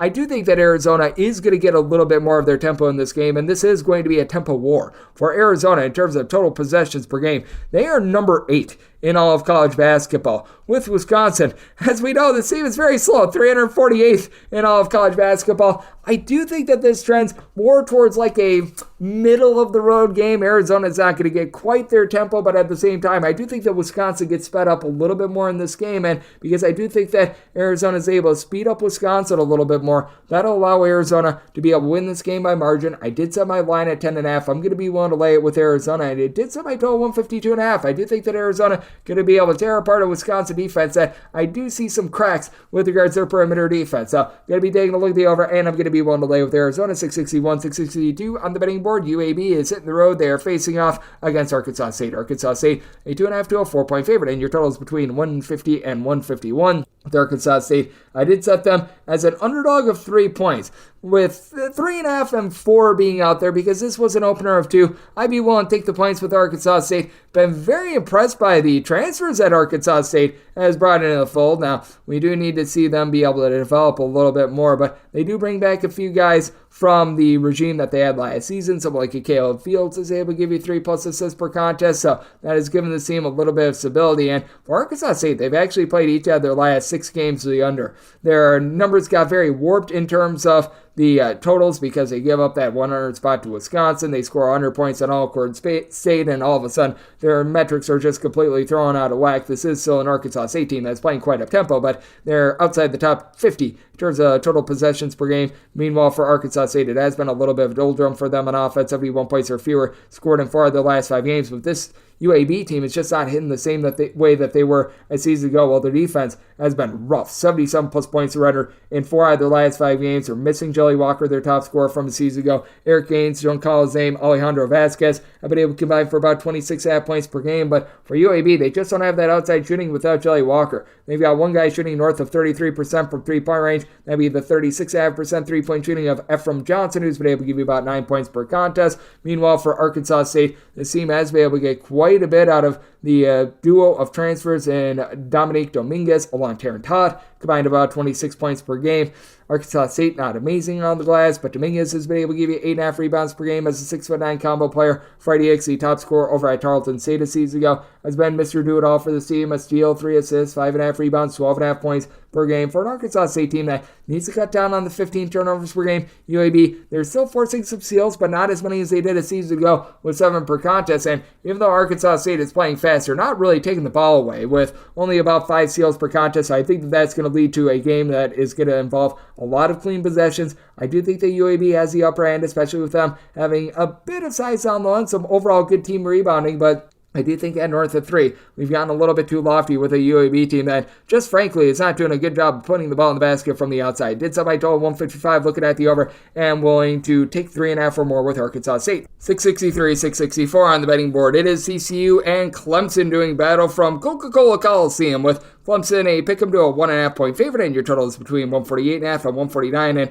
with Clemson, I did set them as an underdog of 2.5 points. I'm going to be willing to ride with TCU. Now, this is going to be a rubber meets the road sort of game for TCU, as they have really good metrics right now. One of the top teams in all of college basketball in terms of points scored, points allowed on a per possession basis. You could go through all of the superlatives, but let's call it what it is. TCU has played a whole bunch of bums from like the Southland, the SWAC, so this is going to be a little bit of step-up game. Even with them having not played the world's greatest competition thus far, I do think that they're going to be able to hold up defensively, because I just believe in the Jamie Dixon style of defense, and I do think that there's going to be a regression for a Clemson unit that is currently shooting 41% from 3-point range. 4 other top 5 scorers right now are shooting north of 41.7% from 3-point range. It's been absolutely ridiculous. And Joe Girard, is he a great 3-point shooter? Oh, yes, he is. 14.5 points, 3.5 assists, shooting 45.5% from 3-point range. But I think that there's going to be a little bit of fall off there. BJ Hall going to be the hardest guy to guard out there on the floor on really both of these teams. 20.5 points, 2.5 assists, 7.5 rebounds, 2.3 blocks per contest. But I do think that for TCU, Emmanuel Miller is going to be up for that task. He's been able to do a nice job with 16 points, 5.5 boards. And this TCU team, they were one of the best defenses in all of college basketball last year. Now, the question that I have for TCU is really more on the offensive side of things, because they did bring in quite a few transfers in the offseason. It is a TCU team that's currently 11th in the country in terms of points scored on a per possession basis. So you do have to wonder if some of these guys in a step-up role like Jameer Nelson Jr. are going to be up for it. But Nelson Jr., Mike Habibi, they've both been able to give you about 12 points per contest. It's a TCU team that is better from 3-point range than they were a season ago. Last year, they were one of the lesser teams in all of college basketball in terms of 3-point shooting. They're thus far this season shooting about 34% from 3-point range, with having 55% 3-point shooting at Jacoby Coles, which that's going to be falling off. But with Coles last year, it's a nice ancillary piece with 8.5 points, 4 boards, taking a nice step in the right direction this year. You still have Chuck O'Bannon, who's in about his 500th year of college basketball. He and Avery Anderson are both guys that should be able to give you something from the outside, and both are shooting less than 30% from 3, so I do see some positivity there. And for our TCU, you just have a lot of depth down low. You don't get a lot of scoring out of Isam Mustafa along with Ernest O'Day Jr., but both of these guys give you 4+ rebounds per game. Both of these guys give you a block per contest, and that's the way that I think that TCU is going to need to get it done. I think that they're going to do a solid job defensively. I do think that because this is a neutral court game out there in Toronto, that you're going to see the shooter's eye be a little bit effective for both teams, and with that Clemson regression on offense, I think that that'll be costly. I did set TCU as a 2.5-point favorite. I'm going to be one to ride with them outright on the money line, and did sell by total 146.5, so diving under to go along with TCU. We go 665, 666 on the betting board. It is Stephen F. Austin, and they are going to be on the road facing off against Wyoming. Wyoming is a 1 to 2 point home underdog, and your total is 143. One of the biggest home court advantages I give for any college basketball team is Wyoming because of that elevation, but even with that, I did have to set Stephen F. Austin as a 4.5-point favorite. I'm going to be one to lay this very small number. This Wyoming team, I just feel like it's in a really bad matchup because with Wyoming, they've had a really tough time taking care of the ball, and for Wyoming, they're having to go up against a Stephen F. Austin team that year in and year out finds themselves in the top 20 in terms of turnovers forced on a per possession basis. They're right now logging about 8.5 steals per game now. The Stephen F. Austin, while they take away the ball a lot, they also give away the ball a lot. They are averaging about 18.5 turnovers per game themselves, but got a trio of guys in Latrell Josso along with Nana Atika Bosico along with Matt Heyman, who are all shooting at least 40% from three-point range, with Ati Biwasiko along with Heyman. They're both shooting above 46.5% from three-point range. It's a whole is greater than some of its parts approach with Stephen F. Austin. As for Stephen F. Austin, you've got 10 different guys that see at least 15 minutes per game. So you're going to get a whole bunch of different looks if you're Wyoming. And for Wyoming, while Sam Griffin has been able to do a nice job splashing in their 4 assists, 18.5 points per game, does turn the ball over 3 times per game. And for Wyoming, this is not particularly an up-tempo team, and they turn the ball over 16 times per game. They've gotten some good production out of a cool cut, 14.5 points, 3 assists per contest, but he's also turned the ball over about 3.5 times per game. The double-figure amount of points is nice, but when you give the ball away left and right, that's rough, especially when these are live ball turnovers like Stephen F. Austin likes to be able to manufacture. You've got for Wyoming a very top-heavy team with regards to rebounding as well. You've got 3 guys. They're able to give you north of 5.4 rebounds per game. Brock Wenzel, one of their top 3-point shooters at 37.5% for 8.5 points per game, is one of them. But with that, you don't have anyone outside of those 3 guys that are giving you north of 3.5 rebounds per game as well. So that's quite the issue. And for Wenzel, he missed the team's last game against a non-D1 opponent as well, so even if he does play, he might not particularly be 100%. It's a Stephen F. Austin team that typically they get things a little bit more up-tempo. For Stephen F. Austin, they also have some of the most variance in all of college basketball as well. They are a team that they can play super-duper fast, but sometimes with the turnovers, it leads to a very slow and controlled game as well. And we have seen Stephen F. Austin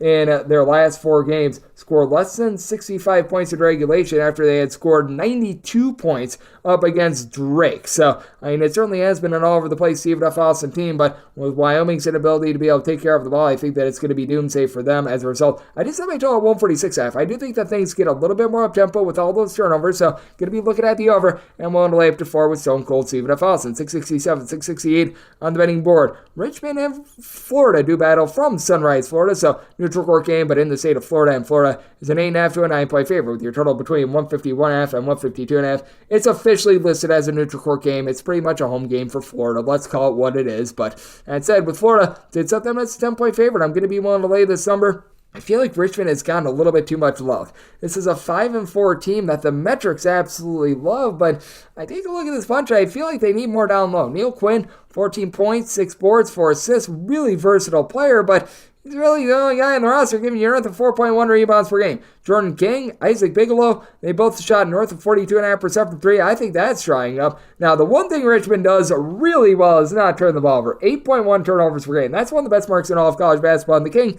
he has been the king scorer for this team. 21 points per contest, but I do think that this Florida team is going to do a nice job of being able to shut that down. Is this Florida team like supreme with regards to their defense? I think that would be going a little bit too far, but this Florida team has been pretty solid on both sides of things. They certainly have been much more efficient on the offensive side of things. They're still just 117th of the country in terms of points allowed on a per possession basis. But that said, when they have played in the state of Florida thus far this season, that's been about 16.5 points fewer per 100 possessions that they do give up rather than when they are on the road. And Walter Clayton has done a nice job in the backcourt of being that main scorer with 17 points per game. He and Riley Kugel both shooting between 36.5 and 37% from 3-point range. And then you got Zion Poland, who has become the main facilitator for the team. 5 assists and 1.4 turnovers per game. It is a bunch that has been dealing with some injuries in the front court with E.J. Jarvis being out of the fold. That's rough, and they were without Micah Handglon the last few games, but he should be good to go in this one. Played very limited minutes against Merrimack. They really didn't need him too much. I think that it'll be a little bit closer to his full allotment of minutes in this one. That should be able to help them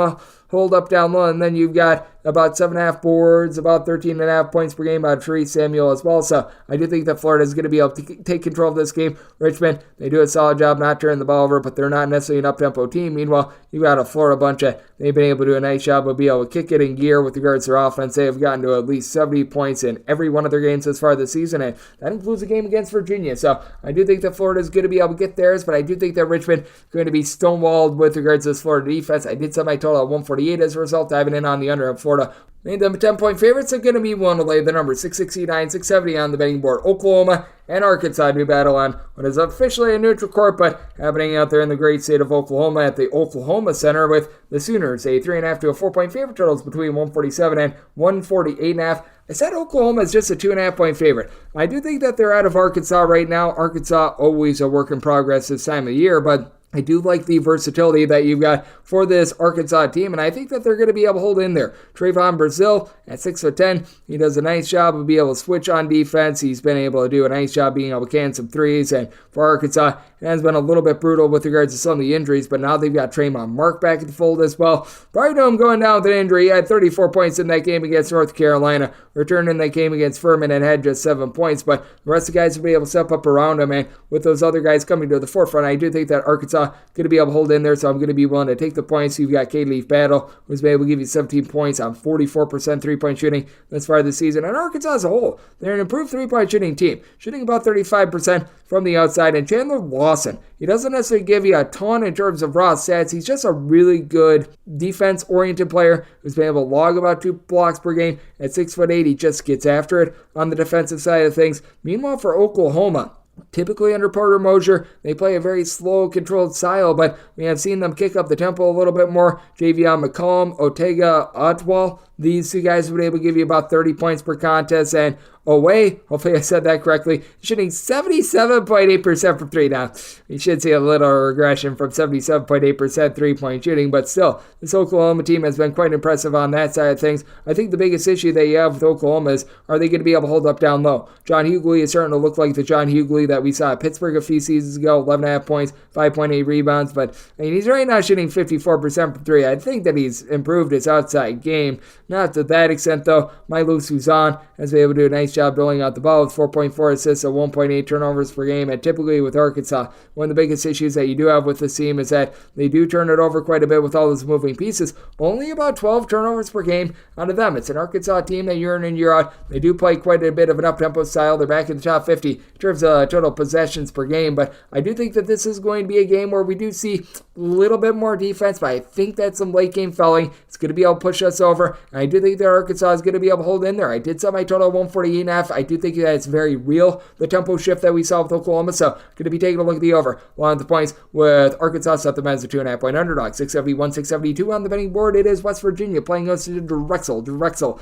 is an underdog of between 3.5 and 4 points. Totals between 126 and 126.5. Can only set West Virginia as a 1.5-point favorite. I don't want the money line here with Drexel, but being able to get north of 3, I'm going to be willing to take these points. Drexel should be able to hold up down low in this one, even with Jesse Edwards being able to log a double-double for this West Virginia team. Amari Williams is just a do-it-all player for Drexel. 11.5 points, 7.5 boards, chipping in there 2 blocks per contest. I absolutely love his game. And for West Virginia, they're still without Kirk Kriisa, which means that they still have a completely dysfunctional backcourt. They've been relying upon the 3 assists, 7.5 points per game of Kobe Johnson. For West Virginia overall, the team is shooting 28% from 3 with Quinn Slesniski, the transfer from Iona, having to be the main man, 17.5 points, 5 boards. I mean, it's been a really nice story, but when that's your main scorer, you're really having some issues with the team, and we're not seeing the same efficiency that we saw a season ago out of Seth Wilson. Among qualifying players, he actually had the best assist-to-turnover ratio in all of college basketball, and as far as this season, 1.4 assists and 1.6 turnovers per game. shooting. That's been an issue. Cook has played a whopping 8 minutes thus far this season, so that's not great. And for Drexel, even though they don't necessarily do a great job from three-point range as well, shooting about 26% from three, it's not like it's that much worse than what West Virginia is doing. And outside of Amari Williams, it's just been all about Justin Moore trying to get the ball to guys in space. 10 points, 3 assists. He's had a rough time from three-point range. You just need a little bit more out of some of these guys, like a Yami Butler, who last season shot north of 40% from three-point range. With Luke House, last season shot 38% from the outside. And he's shot relatively well this year. 7 points, 4 boards. He's shooting about 36% from three-point range. But Drexel still does a relatively solid job of holding onto the ball. 12 turnovers per game, and both of these teams are playing at a very slow slog of a pace. West Virginia, in terms of total possessions per game, this team is 342nd in all of college basketball, and then you got Drexel clocking in 340th. So I do think that we are in for a slow, controlled game. I do think that this total did go a little bit too low. I see some positivity for both of these teams in terms of three-point shooting, and I do think that this is a nip-and-tuck game that could come down to some late-game fouling as well. So I did set my total at 127.5. I'm going to be taking a look at the over, and with Drexel, anything north of 2, I'm going to be willing to take the points with them. 673, 674 on the betting board. It is St. Bonaventure playing host to Siena. Siena finds themselves as underdogs between 22 and 22.5 points. Those between 131 and 131.5. And with the Bonnies, I set them as a 22.5 point favorite. Seeing the 22 out there, I'm going to be one to lay it. I find it hilarious that Haslametrics currently has Siena 362nd out of 362 D1 teams in terms of their metrics. And I think that's a little harsh, but man, this Siena team without Michael Healy is absolutely terrible. They've got Giovanni Amaruju. He comes over from Sam Houston State. He's been able to do a solid job, giving you about 12 points per contest. Been able to get a little bit of rebounding out of Michael Ivabaro. Hopefully I said that correctly. He's been able to give you 7 rebounds per game. But for Siena, they're averaging 56.8 points per game, shooting 23.5% from 3. As a low-tempo team, they're turning the ball over 17 times per game. The good news is they've gotten Zach Tekken back in the fold. He's been able to give the team about 28-plus minutes per contest since his return, but I mean, he's having a rough go of it as well. A combined 3 assists and 6 turnovers in his 2 games since he has returned, and you got yourself a bunch in St. Bonaventure that has about as many minutes as any team in all of college basketball returning from a season ago. Very proud bunch, a very veteran bunch. Now, I will say Jan Farrell is now known as Asa Mivas. He's only been able to give you about 7.5 boards after a season ago. He shot north of 40% from 3, was very efficient in terms of his offensive game, but Mike Adams Woods, Charles Pride in the back were combined for 28 points per game. Both of these guys shooting north of 42% from 3 is big. Michael Flowers is shooting 45% from 3-point range. The Bonnies are a slow controlled team, bottom 40 in all of college basketball in terms of possessions per game, but they do a nice job protecting the ball with about 11 turnovers per game. Not a team that's going to get after you, get a bunch of steals on defense or anything like that, but for the Siena bunch, they just had such a rough time putting the ball in the basket. Since night number 1, when Ely went down with an injury, they have really not broken the 70-point plateau at all. And as a matter of fact, forget about the 70-point plateau. This team has scored north of 62 points once. I mean, man, and you got a St. Bonaventure team that comes in having about 65 points or fewer in each of their last 4 games. I just don't see what you're going to be able to get out of the Siena bunch. I set my total at 130.5. I just don't think that they do their part with this total. So at a 131 plus, going to be taking a look at the under, and with the Bonnies willing to lay up to 22 with them. 675, 676 on the betting board. Ohio is going to be playing us Marshall. Marshall is a underdog of 9 points with your total between 158 and 159.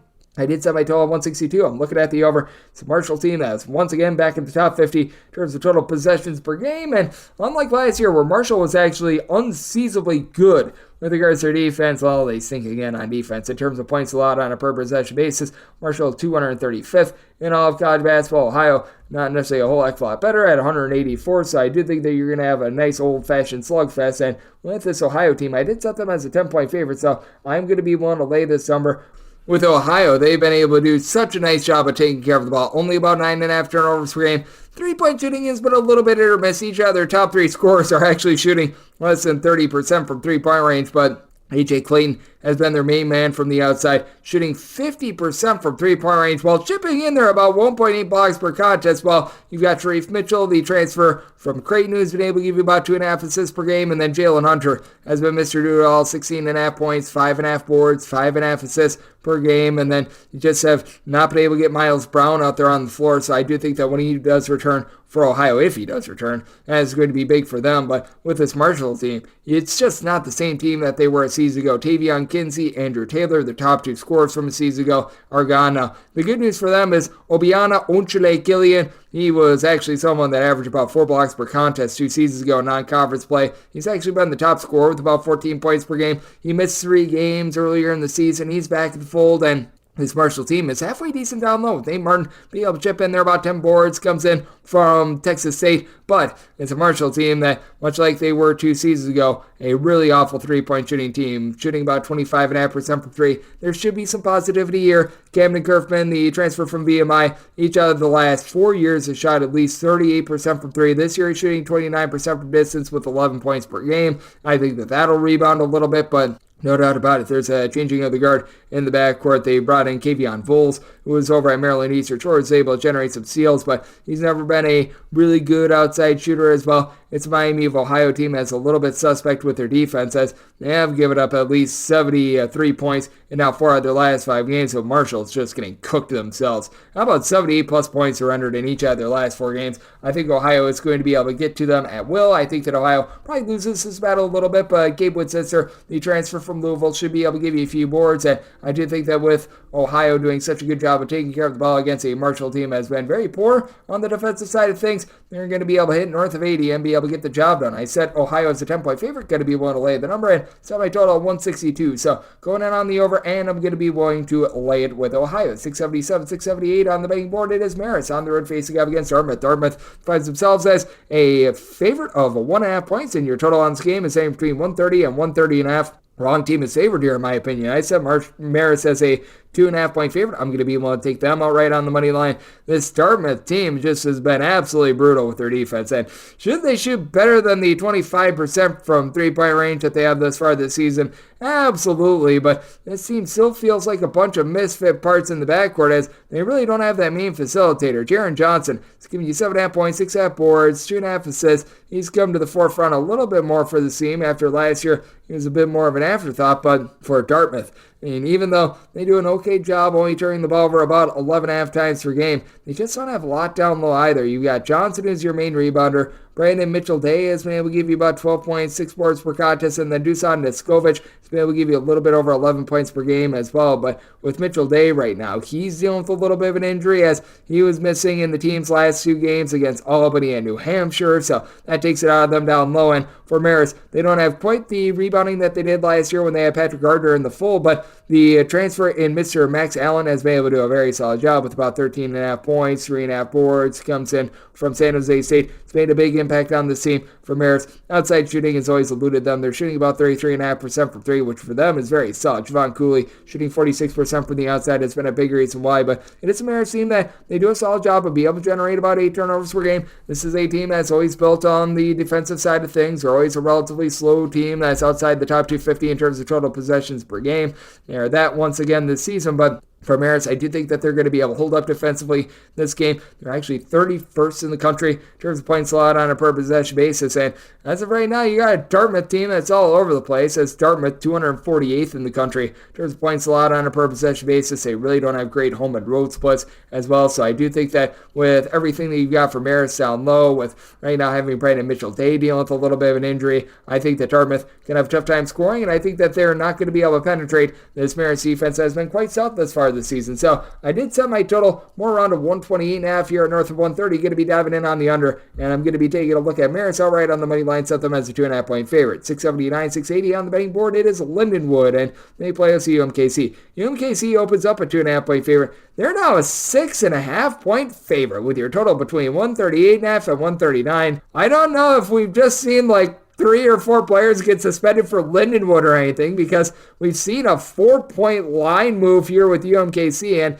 UMKC has gotten a lot of love in the betting market, and I'm not quite sure why. It goes beyond this game as well. It's really been all season long, but I don't want to give any love to Marvin Menzies. He's a terrible coach. I'm going to be taking a look at Lindenwood. I felt like the correct number was the opener. I set my line at 2, so now being able to get 6, I think that you're getting a nice discount on a Lindenwood team that, yes, they are going to have a very tough time down low. They don't have a single guy other than Keenan Cole, who's logging 17 points, 5.5 rebounds per game. That really gives you north of 5 rebounds per game, but at the same time, been able to get a little bit more out of the backcourt. Darius Bean, not necessarily a great facilitator with only about 2 assists per game, but he's been able to chip in there about 13 points per contest. They have been dealing with a few injuries, a suspension or 2 as well. I know that Keith Hammond II has missed a game or 2 thus far this season, so it's not a fully 100% Lindenwood team. But for UMKC, this team is just turning the ball over left and right, 13.5 turnovers per game, considering they're a little bit of a lower tempo team, is not great. And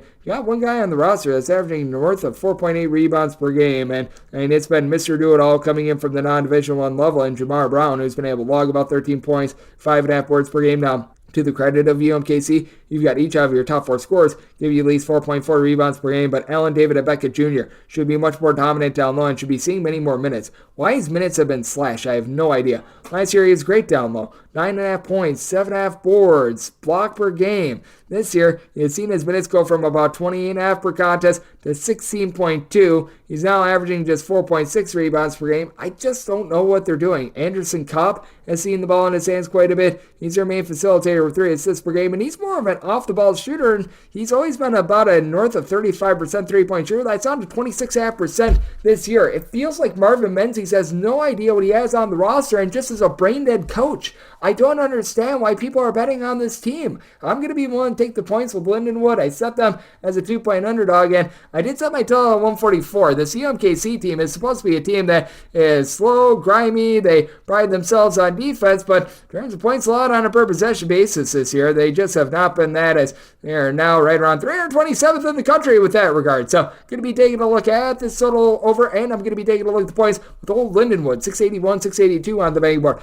We head to Henderson, Nevada. Santa Clara, and New Mexico to battle from the Dollar Loan Center. New Mexico is an 8.5 point favorite, and your total is 157 to 158. It did open up at 10, and personally I said this summer at 7.5. New Mexico has been a nice bulldozer recently, but I'm going to be willing to take the points with Santa Clara. The Broncos have just so much size. Christoph Tilley is a true 7-footer that's able to do a nice job down low. You've got a New Mexico team that they are much better in the interior than they have been in past years because they do bring in Nelly Jr. Joseph, who's been able to give you about 8 to 9 rebounds per game, and JT Toppin. He's just a absolute freak athlete that is able to impact the game in so many different ways. But for Santa Clara, I do think that this team that has already pulled off a pair of wins against Pac-12 teams in Oregon and Stanford is going to be able to hold up against a New Mexico team that has been dealing with the injury to Jamal Mashburn Jr., who's been missing for each out of the last 4 games. Been able to log about 18 points per game, and there's a chance he might be able to go in this game. I'm sort of counting him out at this point. You have been able to get Jalen House back in the fold, and Jalen House is awesome. 14 points, 4 assists, 3 steals. He was even better last year when he wasn't dealing with injuries. Part of the reason why his numbers are lower than they were a season ago. Said in the first game of the season, I know that he went out with an injury very early, so those numbers should be able to rebound a little bit, and it's really been Donovan Dent who's been the main man facilitating this New Mexico offense. 7 assists to 2.5 turnovers per game. New Mexico plays at an up-tempo pace. They only turn the ball over 10 times per game. They're shooting 36% from three-point range, but I do think that Santa Clara, with all their size, going to be able to hold up. Johnny O'Neal comes in from American, where last season he was a relatively solid three-point shooter, did a nice job being able to haul in there 7+ rebounds per game. He hasn't shown off as much of his versatility thus far this season, but I do think that he's going to be able to do a solid job on the boards, be able to lend a little bit of stretchability in terms of the defense for the team. Now, I will say with New Mexico as well, what has really been surprising with them, the defense has stepped up thus far this season as well. They are 15th in the country, New Mexico is, in terms of points allowed on a per-possession basis, so that is going to be tough for Adama Ball, Carlos Marshall Jr., a pair of guys combining for about 30.5 points per contest. Marshall is currently shooting 50% from 3 as a collective. Santa Clara shooting 36% from the outside. I do think that we're going to see a little bit of a drop-off with that New Mexico defense, but I do think that it is relatively for real because Jamal Mashburn Jr. is out of the fold. I do think that hurts the scoring of New Mexico just a coach as well in Santa Clara. They've been a little bit slower this year than in past years. It's not like they're playing at a sales pace or anything like that, but for the Santa Clara Broncos team, in terms of total possessions per game, right now they're clocking in more in the neighborhood of about 219th in the country. So I'm going to be taking a look at the underside by total 153.5. I think Santa Clara is going to want to get this game down low. I think that they're going to have some success with it. So I'm willing to take the 8.5 plus here with Santa Clara, and I'm going to be taking a look at the underside by total 153.5. 683, 684 on the betting board. It is Oregon State playing us at Utah Valley. Utah Valley does find themselves as an underdog of 2.5 to 3 points with your total between 129 to 129.5. I did set Utah Valley as an underdog of 5 points. So here at the 3, I'm going to be willing to lay the number with Oregon State. I honestly think that the market has gone a little bit too low with Oregon State. And Oregon State is a pretty poopy program. I'm not going to lie to you. But at the same time, they do have a guy in Jordan Pope that's able to put the ball in the basket. He's been logging 17 points per game. Jordan Pope is able to do a nice job. With Utah Valley as well, I just feel like the market hasn't adjusted enough to the fact that this is a completely new-look team from a season ago. They lose their coach, Mark Madsen. They lose all their top scorers. They bring in Drake Allen, who was within the conference over at Southern Utah a season ago. He's been able to give you 11.5 points per game, and he'll shoot when it's all said and done better than 17% from three-point range. But among players averaging north of 3 points per game, Caleb Stone Carabal is the only guy that's shooting above 29% from three-point range, shooting 39.5% from distance, 13 points per game, but we also have a Utah Valley team that only has one player logging north of 4.6 rebounds per game. That'd be Traven Doris. He's 7-footer. That was actually a starter over at Utah State a season ago. And for Oregon State, it's not like they've got ideal size, but Tyler Ledoux has been able to give you about 6 rebounds per game. A little bit of stretchability with him as he's been able to log about 12 points per game. And then Dexter Cano, his 12 points per game has been solid as well. But I do think that for Oregon State, having a lot of guys that they're able to mix and match down low. You don't have a lot of scoring outside of Pope and O'Connell, but you've been able to get about 6.5 points, 5.5 rebounds per game out of Casey Abakwi. You've been able to get about, I would say, 4 to 5 rebounds per game out of Chul Mariel. These are guys that I think are going to be helps up for an Oregon State team as Gasly from outside. They're shooting about 26% from distance, but I do think that Pope is going to be the best scorer out there on the floor, and for Utah Valley, just not having a lot of options outside of Caleb Stone Carabal, I think is going to be costly, especially with them having to go into a very, very strange environment out there in Corvallis. It's a tough place to play, so I did set Oregon State as a 5-point favorite. I'm going to be one to lay this number. I did set my total 131. I do think that we could be in a position where we get quite a bit of late game felling, so I'm going to be taking a look at the over and going to be one to lay this small number with Oregon State, 685, 686 on the betting board. Sacramento State plays host to Cal State Fullerton. Fullerton finds themselves as a 1 to a 1.5 point favorite. Your total is between 137.5 and 138. And with Fullerton, I did set them as the underdog in this spot of 4 points. I'm going to be willing to ride with Sacramento State. Sacramento State has been all over the place. Typically, David Patrick coach teams, they play slow, good defense, but their offense is just a little bit of an enigma. Thus far this season, it has been a little bit of the opposite. For Fullerton, they are going to have their hands full trying to guard Sacramento State from the outside, but just haven't gotten quite the same amount of defense from Sacramento State this far this season. They are outside the top 250 in terms of points allowed on a per possession basis, and Fullerton is always a team that does a little bit more with less, but they just have absolutely nothing down low. I thought that Vincent Lee was going to be relatively solid. He's been in the program for seemingly 500 years, and he's only been able to give the team right around 4 rebounds per contest. You figured that there was going to be a little bit of a drop-off in terms of the offense with losing the likes of Wrightsell and having Max Jones now as your primary scorer, giving you about 18 points per game. I mean, he's solid, but just need a little bit more around him. Dominic Bruton, the Alcorn State transfer, has been the only main form of support, 13.5 points, but he's shooting 20% from 3 for Fullerton team that shoots 30% from the outside with 14 turnovers per game for Fullerton in terms of points allowed on a per possession basis. They're ranking 230th in the country, so it's not even like they're playing like some sort of an amazing defense or anything like that. Now, with Old Sac State, it is an issue that they themselves are down to about 320th in the country with this regard, but this is actually Sacramento State's first year home game, and you've got Z. Armota, who comes in from Utah State. He's been able to log about 14.5 points per game, shooting 38% from three-point range. Alex Patterson continues to shoot 40% from 3, much like he has throughout much of his career. And Duncan Boom Boom Powell has been a do-it-all player coming in from North Carolina A&T with 14 points, 9 boards, 3 assists. It is a Sacramento State team that does need to cut down on the 16 turnovers per game. It is a Fullerton bunch, and is okay at taking away the ball, about 7 steals per game. Sacramento St, they've got more issues with this. They haven't been able to force the issue with only about 4.5 steals per game, and for Sacramento St, just very strange to see this team give up 74 plus points for their last 5 games. Meanwhile, they're going up against the Fullerton team that they have scored 64 points or fewer in each of their last 2 games against a D1 opponent. Defense has been rise up a little bit more. They have now given up 67 points or fewer in games against D1 opponents in 3 out of their last 4, but I just don't have a lot of faith in this Fullerton backcourt of being able to get the job done here. I do think that both of these teams are going to be able to step up a little bit more with their defense. This has just been very unsightly with both of these teams. I do think that Sacramento State tames the pack, and I do think that they do get the job done here, especially on the glass. So I did set Sacramento State as a 4-point favorite. I'm going to be willing to lay the number, and so I told more around 134. So diving in on the under and diving in on Sacramento State outright on the money line. 687, 688 on the betting board. UC Davis plays UW Milwaukee, and Milwaukee is an underdog of 8 to 8.5 points, and your total on this game is there between 146 and 147.5. I set UW Milwaukee as a 9-point underdog. I'm going to be willing to lay the points with UC Davis.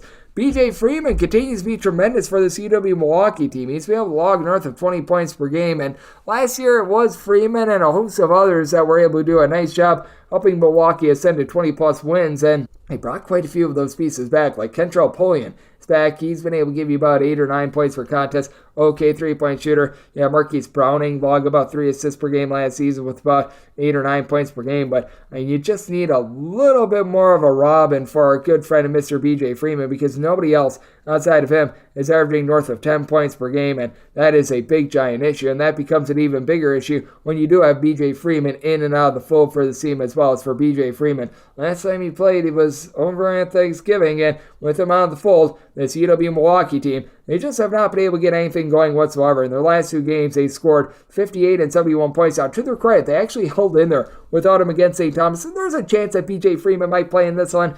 Even if he does play, he's probably going to be less than 100%. And they go up against a UC Davis team that last year they were actually playing at quite an up-tempo pace.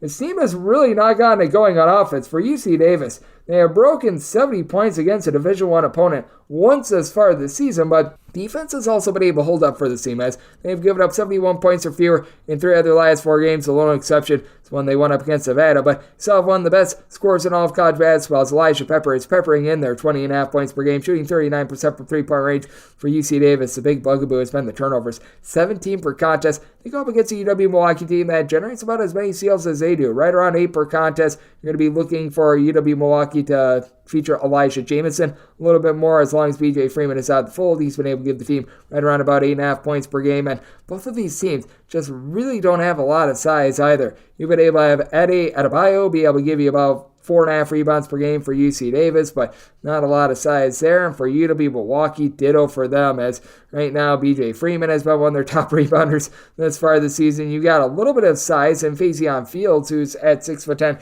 giving you about 3 to 4 rebounds per game, but was expecting a little bit more out of him, was expecting much more out of Lyric Davis, a former top 250 recruit that has just not panned out at all. And I do think that for this UC Davis team, they're going to be able to get it done, having by far the best player out there on the floor and having BJ Freeman banged up for UW Milwaukee. So I did say UC Davis as a 9-point favorite. I'm going to be willing to lay the number. Again, UC Davis, they have broken 70 points against one Division I team thus far this season, and UW Milwaukee is playing significantly slower. Somebody told 143, diving in on the under. Going to be willing to lay it with UC Davis. 689, 690 on the betting board. Kansas is playing against Missouri. Missouri does find themselves as an underdog of 14 points, and your total is 144. I do think that strange things happen in this border battle, and I do think that strange things do happen in terms of this sort of a rivalry. I'm going to be willing to take the points with Missouri. I set them as a 12.5-point underdog. I love the way that Sean East has taken hold of this offense. Sean East for Missouri has been tremendous. Currently shooting 62% from 3. We'll see some regression there, but 17 points, 3.5 assists per game. He's had 17-plus points in each of the last 4 games, and he's really racked up the assists. A combined 21 in the last 4 games now. He's also piled up the turnovers, 3+ in 4 of the team's last 5 games. But for Kansas, I still have unanswered questions outside their big 3. You got KJ Adams, who's been able to give you 12.5 points per game to help out a little bit in the backcourt, as you've been able to have DeJuan Harris give out 7.2 assists, 2.5 turnovers per game. And then you've got Kevin McCullough, Hunter Dickinson. They combine for about 39.5 points per game. Dickinson has been one of the best players in all of college basketball. 12 boards, a little bit over a block, a steal per game on 58% 40% three-point shooting, and then Kevin McCullough's now shooting 39% from the outside as well. But you have to wonder what happens when things dry up with regards to Kansas three-point shooting. Among the top 4 scorers for the team that have made at least one three thus far this season, they're all shooting at least 39.4% from three. I see a little bit of fall off there, but Nicholas Timberlake, he's not bringing sexy back. He's only giving you about 3.5 points per game. Marco Jackson has been able to give you a few assists, but it just feels like he's out of place with this offense. And for Missouri, they're playing significantly slower than they did a season ago, but they still have a lot of scoring options. Caleb Grill has been able to give you about 8.5 points, 6 boards. He's been a very solid integral part of this defense. That has been much better for Missouri thus far this season. Noah Carter's able to give you 6 boards per contest now.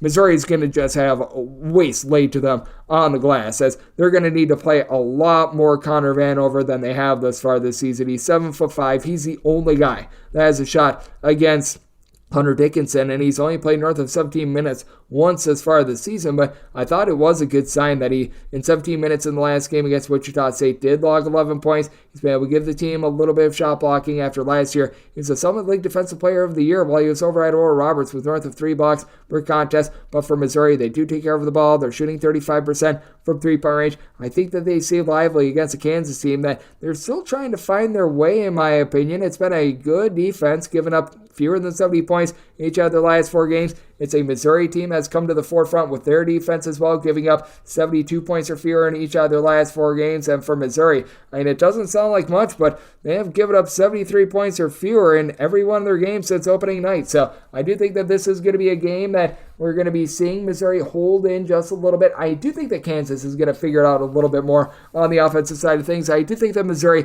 plays a tad more up-tempo. I did set my total at 146.5. Going to be looking at the over. I'm going to be able to take the points with Missouri. 691, 692 on the betting board. Penn State is going to be playing us to Ohio State. The Ohio State University does find themselves as a favorite of 4.5 to 5 points, and your totals between 146.5 and 147.5. And with Ohio State, I did set them as a favorite of just 3 points. So I'm going to be willing to take the points with Penn State. Penn State have been a little bit all over the place. The last time they were at home, they lose to Bucknell in a very, very sad game for them. That's an interstate rival that you can't lose to, but for Penn State, you do have a guy in Ken A. Clary who's really been able to do a nice job throwing there at 16 points per game, and this team has taken on the mantra of their coach and Mike Rhodes, who comes over from VCU. When he was at VCU each of the last 5 years, the Rams were in the top 10 in the country in terms of turnovers forced on a per-possession basis. This team is on the top 20 with that regard, generating about 8.5 steals per game. And with Mr. Rhodes, he brought with him a pair of guys from VCU and Ace Baldwin, along with Nick Kern, who have done a solid job of implementing this defense. With Kern, he gives you a block, 4.5 rebounds per game. And Baldwin, he is the ace in the backcourt. 14.5 points, 2.3 steals per game. Now, it's a Penn State team that's shooting about 29.5% from 3. We should see that tick up, especially against an Ohio State team that, they have been all over the place in terms of their three-point shooting defense last few seasons. It's been better this year, and the team is doing a nice job down low. Felix Opara is that key, been able to combine for about 13 rebounds per game. And for Ohio State, they've been highly efficient on offense. 10.5 turnovers per game. They're shooting 40% from three-point range. Ohio State never really gets out of sorts in terms of their tempo. Even though they do play in some higher scoring games, this team is never really above 200th in terms of total possessions per game. There are more around 300s this year, and for Penn State, they're about 106th in terms of total possessions per game. They're a little bit up-tempo, but they're not at a breakneck pace. Bruce Thornton has been highly efficient with an assist-to-turnover ratio of 5, but I do think that weird things happen when you go on the road in the Big Ten. I do think that Penn State is going to be able to force those turnovers, and for Penn State, do recognize that this team has given up north of 75 points in each of their last 5 games, but even with that, they're still a top 85 team in terms of points allowed on a per-possession basis, and only reason why the game went over in my last write-up that just did not come through a few nights ago with regards to Penn State was because of overtime. That was rough to say the least, or else they would have given up like 71 points in regulation, but that said, I do think that we're going to get ourselves a nice slobber knocker here. I did set Ohio State as just a 3-point favorite, so I'm going to be willing to take a look at the points. And I do think that Penn State going to be able to do a solid job on defense against an Ohio State team that really doesn't play up tempo. Semi-total 143, diving in on the under end. Going to be taking the points with Penn State. 693, 694 on the betting board. It is Pittsburgh, and they play out Canisius. Canisius is an underdog of between 17 to 18 points. Totals between 149.5 and 150. And did set Canisius as an underdog more around about 11.5 points. So I'm going to be taking a look at these points. Been very impressed by Canisius thus far this season. They've done a good job being able to run a relatively solid offense. And they go up against a Pittsburgh team that has logged a lot of their numbers against lesser teams. Now, with Canisius, they certainly aren't the step up that, say, a Florida was for them a few weeks ago, even a Clemson, but with this Pittsburgh team, when they go up against North Carolina, A&T, Jacksonville, teams like that, they've beaten up on them. Any sort of good competition, they have completely fallen short, and they just need a little bit more than Blake Hinson, because Hinson has been amazing. He's been able to give the team right around 19 to 20 points per game, shooting about from three-point range, and I will say, Carlton Carrington, he's been able to do a nice job as he had a triple-double in his first game of his career as a true freshman. He's been able to give the team 15 points, 5+ boards, 5+ assists, so he's been a nice statute sufferer for this team, but outside of those two guys, it's just a little bit of a question mark as to what you're going to be able to get. Ishmael Leggett comes in from Rhode Island. He's been a little bit of a double-figure scorer, but Siam Idajandal has been able to give you about 15.5 points per game. Canisius has good balance as they do turn the ball over about 13.5 times per game, but with this Canisius bunch, you've got good solid rebounding with 4 of your top 5 scorers, all being able to give you at least 4 rebounds per game. Now, they are still without Tosh Savosky. That is one of their top scorers from a season ago, but Yuri Fritz, the brother of Jaco Fritz, who decided to hit the transfer portal, left for Hofstra in the offseason. His brother Yuri has certainly been able to do the job. A pair of assists, 7 points, 5 boards for a team that really has been built down low with the 12.5 points and 10 rebounds of Frank Mitchell. And I do think that for Pittsburgh, with them not having a ton down low of Saints, really what you're able to get out of Blake Hinson, a lot of Ishmael Leggett being able to give you 6.5 rebounds per game, that'll keep Canisius lively in this game. It's a Canisius squad that has really been able to score at will throughout much of the season. They've gotten to at least 73 points in 4 of the last 5 games. And as a Pittsburgh team has been all over the place in terms of their production as well. 71 points or fewer now in 3 out of their last 5 games, with the load exceptions coming against Oregon State and Old West Virginia. So it's a little bit of a situation of something's got to give. We've got to find a little bit of balance. I did set my total at a 147.5, so seeing the 149.5, 150, I'm going to be diving in on the under. And with Pittsburgh, I feel like they're way overvalued here because of the fact that they have beaten up on lesser competition. I did set Canisius as a 12.5 point dog, so I'm going to be looking at the points, and I'm going to be taking a look at this total under 695, 696 on the betting board. Air Force is going to be playing against Eastern Washington, and Eastern Washington does find themselves as an underdog of between 7.5 and 8.5 points. So it's between 137.5 and 138.5, and with Air Force, I did set them as a favorite of just 4 points, so I'm going to be willing to take the points with Eastern Washington. It's an Eastern Washington squad that certainly has had their ups and downs this year, but I know that they've been able to hang in there against some better competition thus far this season. And for Air Force, I really just do not trust this team on the glass, as now you're starting to get back to the fold some of the pieces that have been banged up throughout the entirety of the season. But it's just become Ethan Taylor having to do a little bit of everything for the team. And you do find that just so much with this Air Force team. For the longest of time, it was A.J. Walker who was Mr. Do It All. Now it's Ethan Taylor who's been able to do a solid job, being able to give you 18.5 points, 3.5 assists per contest, 5+ rebounds. And you've had Kellen Boylan step up with his 7.5 rebounds per game as well. We shall see if Ryan Petratus is able to stay out there on the floor in his first 2 games back. A combined 38 points, 11 rebounds in those 2 contests, and shooting currently 43% from 3-point range for an Air Force team that overall they shoot 34% from the outside. You know what to expect out of Air Force. They're going to be one of the slowest, grimiest teams in all of college basketball. In the bottom 40 once again in terms of total possessions per game. Eastern Washington typically likes to bump up the tempo this year. It's been a little bit less quick for them just because they do have a lot of moving parts. They did lose quite a few of their guys, including Seal Venters, during the offseason. So Eastern Washington, they're now more in the neighborhood about 84th in the country in terms of total possessions per game, but Cedric Coward has been really your main guy. 12 points, 6 boards per contest. You've been able to get about 11 points per game as well out of Casey Jones, who has seen a downtick in his rebounding. He's only been able to give you about 2.5 rebounds per game last year. That was north of 5, but if you're able to get more production moving forward out of Jake Hyman, I think that that's going to be big. A former top 150 recruit of UCLA is currently shooting 43.5% from 3-point range. Was very silent to begin the season, but now has been able to put in there a combined 45 points in the last 3 games. It did not lead to an outright win against Washington State, but that was a quality cover. Now, The other performance against a D1 team was against USC, and the USC led them up for north of 100 points, so that's something that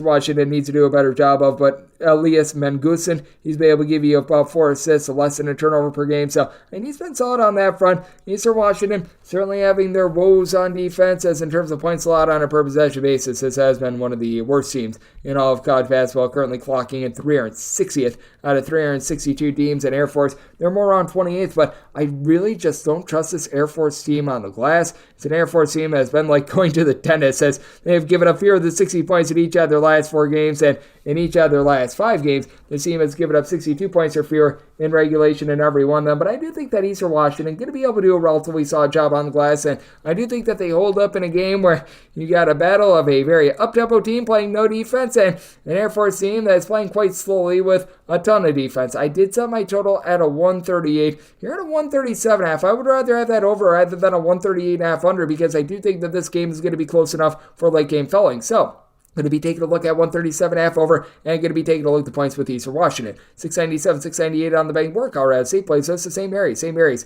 is a underdog of between 5 and 5.5 points. Your total is between 137.5 and 138, and with St. Mary's, I did set them as an underdog of 7.5 points. I'm going to be willing to lay with Colorado State. Colorado State is not necessarily playing at some extreme tempo or anything like that. They're outside the top 200 in terms of total possessions per game. This team is just really stinking efficient. For Colorado State, 6th in the country in terms of points scored on a per possession basis. St. Mary's has to go to Colorado State to play this game, a little bit of elevation, and that takes it out of a team that just has really struggled with their offense. Even though they bring back so many pieces from a season ago, they're shooting just 29% from three-point range. It's been the Aiden Mahaney show in terms of being able to man things in the backcourt. He's been able to log about 15 points per game, 3 assists, like what he's been able to bring to the table, and Alex Dusas has been able to shoot about 40% from the outside, but outside of these 2 guys, among guys that actually on the regular take threes, nobody else is really shooting north of 30% from distance, so that's been a big issue. You saw quite a bit down low with Mitchell Saxon being able to give you about 9 rebounds per game, and that's always a fear that you have with Colorado State. Would like to see someone like a Patrick Cartier, who stands 6'8". He only gives you about 2.3 rebounds per game at 6'8", but he's logging 12.5 points per game, shooting 52% from three-point range. Isaiah Stevens, 40% three-point shooter. He is one of the best overall guards in the country. 17 points, 8 assists at 2.3 turnovers per game. Colorado State, reason why they're so efficient is that they just don't beat themselves. 9.5 turnovers per game. They shoot 39% from three-point range. You've gotten a lot more down low on Joel Scott as well. The D2 transfer from Black Hills State is able to give you 14 points, 7 boards, a block, a steal per game. That is exactly what this team needed, along with Niquay Clifford, who comes in from Colorado. Is currently shooting north of 50% from 3. Do you think that's going to dry up a little bit? But Colorado State has much more depth than they did a season ago. They're still not amazing on the glass, but they're better than they were a season ago. St. Mary's, they're still playing their slow grinder style, as for St. Mary's, this team has given up 66 points or fewer in 4 of their last 5 games. And for Colorado State, defense has been a little bit of an issue. They've given up 80-plus points in each of their last 3 games, but they're going up against the St. Mary's team that has been really ghastly in terms of their offense as well. So you got a battle of one really bad defense and a really good offense, and one really bad offense and a tremendous defense. I do think that things are going to be bogged down a little bit just because Colorado State is not an up-tempo team. I do think that that is going to keep this game a little bit more snug in terms of things being lower scoring, but I do think that in the end, Colorado is going to be able to win this game by margin. I did set the Rams as a 7.5 point favorite, so wanted to lay it with Colorado State, and did set my total 135.5. I'm going to be going under, and I'm going to be looking at Colorado State laying this number. 699, 700 is the last game that we're going to hit before our first break. Cincinnati and Xavier do battle. Xavier, the home team, is in a pick'em game, and your total is between 152.5 and 153. Nice intra-city rivalry, and I did set Cincinnati as a 2-point favorite. I'm going to be willing to ride with them. It's going to be a hostile environment for them, but fortunately, they really don't have to deal with travel. This is pretty much going to be the same trip for both of these teams, so that's a little bit of a positive. And for Cincinnati, this has been one of the best teams on the glass in all of college basketball, and it just gets better with Aziz Bandengo, who comes in after he was so good out there in the WAC last season. I think that he was the WAC Defensive Player of the Year, 3 blocks per contest, 10-plus rebounds as a true 7-footer, absolutely massive. And then Victor Lakeen has been one of the most impactful players to their respective teams in all of college basketball. 15.5 points, 8.5 boards, a steal, a block per game. He's currently shooting 50% from three-point range. That'll die down a little bit, but for Cincinnati, they've been really good on offense and on defense. This team does a nice job of being able to get second chances, one of the best teams with regards to offensive rebound rate in all of college basketball, and they take care of the ball. They are only turning the ball over 9 times per game. This is a Cincinnati team that, in terms of points allowed on a per possession basis, currently they're clocking in 22nd in all of college basketball. And they go up against a Xavier team that right now is just out of sorts. They're trying to play up tempo once again, but they just don't have the same three-point shooting that they did a season ago. Last year for Xavier, this team was absolutely incredible, shooting about 39% from three-point range. This season, they shoot about 32.5% from the outside. We've seen Quincy Oliveri really be able to step up for the team. He and Desmond Claude are both the lone double-figure scorers on this team. Both are giving you approximately 16.1 points per game, and credit where credit is due to our good friend and Mr. Oliveri. He's been able to give the team 70-plus points in 3 out of the last 4 games, but we have seen this team lose to Delaware. We saw this team lose to Oakland. They're currently on a 3-game losing streak. The loss to Houston is obviously very, very acceptable, but for Xavier, you just don't have a ton down low either. Nobody's giving you north of 5 rebounds per game. Abdul Usman, the transfer from North Texas, the man of mystery from overseas, Gatias Nebes Cases. Hopefully I said that correctly. I'm sure that I did not. Both have been able to give you about 5 boards per contest. And Gaitis, we're just going to use the first name, to be able to shoot 44% from three-point range. But if had all sorts of issues with regards to Xavier offense, I do think that this Cincinnati team has been very stout with regards to their defense. Sans that game against Howard, and Howard is a very up-tempo team. The Cincinnati bunch, they really have not allowed more than 70 points in a game ever since they played against Eastern Washington, another super-duper up-tempo team. And I do think that they're going to hold up against a Xavier team that just doesn't have their fastball on offense like they did a season ago. I did set my total at 148. Going to be diving in on the under, and I'm going to be willing to take Cincinnati on this pick'em line, made them a 2-point favorite. And coming next, we hit a break, and then we're going to be just diving back into the normal Las Vegas betting board right here on Kutzka Soups with myself, Greg Peterson, now a part of the Decent Family Podcast.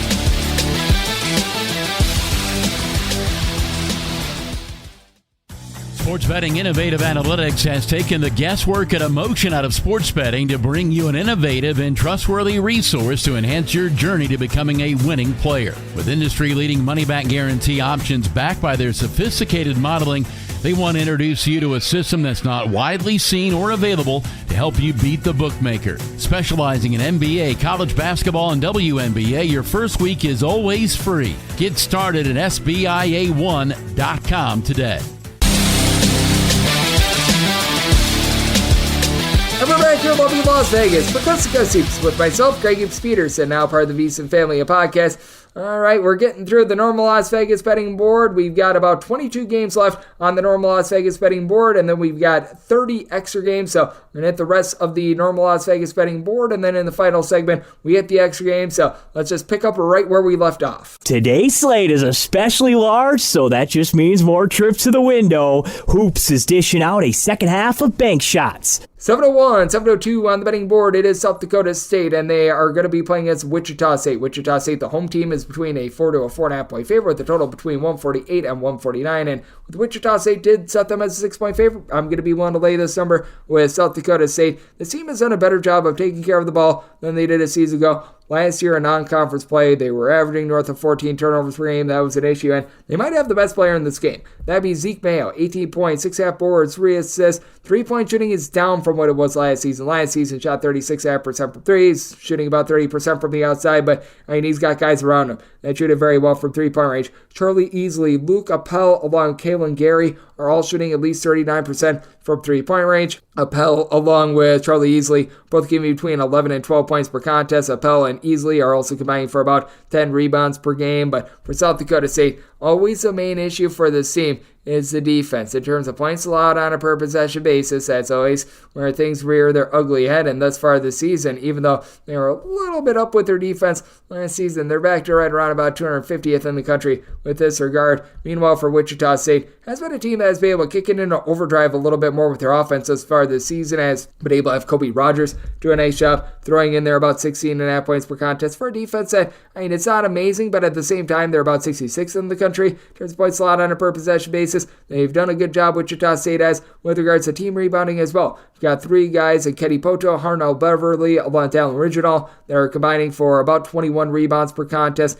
Neither of these guys are really able to be super versatile and pop a bunch of threes, but you do have Xavier Bell, the Drexel transfer, who's been able to do a nice job, give you 3 assists, 15 points per game for a bunch of, they only shoot about 31.5% from 3-point range, but you also get 7 boards, 7 points out of Quincy Ballard as well. He's been a nice eraser down low with about 2.5 blocks per contest. I do think that with Wichita State, just having so much down low is going to bode well for them, and this is a Wichita State team that they're not amazing with regards to their outside shooting defense, but they've done a solid job of holding up with that regard. They have given up fewer than 70 points in 3 of their last 4 games. Meanwhile, you've got a South Dakota State team that is really playing at a slower tempo than they typically do. They have been held to 73 points or fewer in each of their last 5 games.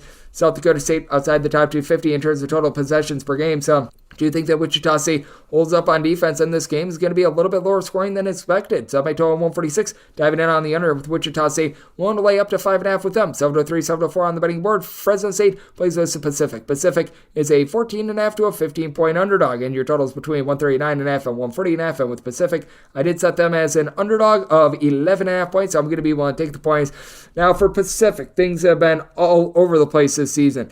They went from knocking off Cal on the road to being down 40 at the half against Nevada and being taken overtime on their home floor against Mississippi Valley State. So if you want the wave of emotions, there you go. But for this Fresno State team, I do have some question marks as to how sustainable their newfound three-point shooting is going to be, as you've had Xavier DuSell come in from Wyoming, and he's really been able to elevate this team with this Fresno State bunch last year. They were in the bottom 40 in terms of three-point shooting percentage. Now they're shooting about 34% from distance, with Donovan Yap along Xavier DuSell both shooting above 38.5% from three-point range, combining for about 19.5 points per game. It's really been Isaiah Hill who's been the main floor general for this team. 14 points, 6 assists, but for Fresno State, 16 turnovers per game. Also with Fresno State, they're going to be able to control things down low. Eduardo Andre 3000, Anyak Boyaki, these two guys have been able to give you about 13.5 rebounds per game. Meanwhile, for Pacific, don't have a single guy in the roster that gives you north of 5 rebounds per game. And you've only got 2 guys, Donovan Williams along with Caleb Denson, that have been able to give you north of 3 rebounds per game. So that's a big issue, but Judson Martindale has been a nice primary scorer, 12 points per game, shooting about 34% from 3. Also an issue that he's the only guy in the roster that gives you double figures. You do have a lot of switchable pieces, though. You've been able to get some good facilitation as well out of Mo Odom. A little bit of a primary passer, 4.5 assists, only about 7.5 points per game. And for Pacific, they are turning the ball over about 14.5 times per game, but they've been able to rip the ball away a little bit as well. I see this just being a really sloppy, ugly game. With Fresno State, they have scored 65 points or fewer in 3 of their last 4 games. For Pacific, they have scored in regulation fewer than 70 points in each of their last 4 games, and the only reason why it's not a longer streak is because they went up against Lemoyne, who's in their first year at the Division I level. But I think that both of these offenses really struggle here, and I think that this is going to be a sad game in which Fresno State certainly is going to control on the glass, but I just can't see them winning by north of 2 touchdowns. I set my line at 11.5, going to be taking the points with Pacific, and going to be taking a look at the under as I set my total more around to 135.5. 7-5, 7-6 on the betting board. Missouri State plays us to Sam Houston. Sam Houston State is an underdog of 7.5 points. So those between 144 and 145. And with Sam Houston State, I did set them as an underdog of 6.5 points. So being able to get 7+, I'm going to be willing to take the points. Certainly a new look Sam Houston State team that after a season ago, they have to turn the page after losing their coach in Jason Hooten and so many of the top players like Qua Grant from a season ago. But they still do have some of the pieces from a season ago. Jaden Ray, though it has come with about 3.5 turnovers per game, he's been able to do about 5.5 assists per game as a little bit of a pass-first guy. And with this Missouri State team, I do think that they've gotten a little bit too fast for their own good, because now they're turning the ball over 14+ times per game. It was an issue for Sam Houston State last year, and this year Sam Houston State also a team that is turning the ball over right around 13+ times per contest as well. But for Missouri State, it's been really interesting to take a look at their offense, because now in terms of points scored on a per possession basis, they're 154th in the country, so they haven't really elevated in terms of their overall efficiency from a season ago. They're just playing flat flat out faster, and it's caused their defense to really toilet bowl as well. Missouri State was one of the better defenses at the mid-major level in all of college basketball last year. Now they're right around 72nd in the country in terms of points allowed on a per possession basis. It's been a Sam Houston State team that's really relied upon Davon Barnes to be able to give you about 16 points per game. Keon Scroggins, I think, is going to be able to do a nice job down low against NJ Benson. Benson about 8 rebounds per game for Missouri State. Scroggins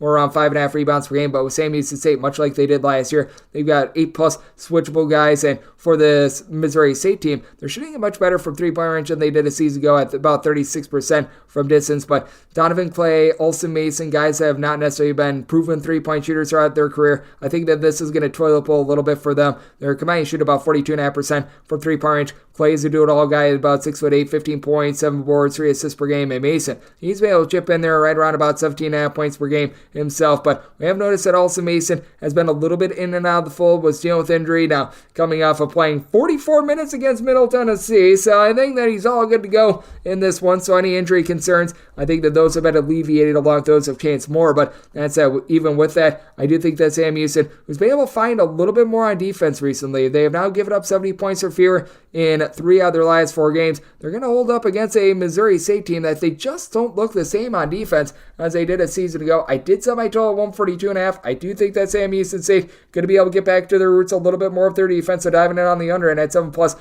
I'm taking Sam Houston State with the points. 707, 708 on the betting board. BYU is going to be on the road against Utah. Utah, an underdog of 3.5 to 4 points. Totals between 151 and 152.5.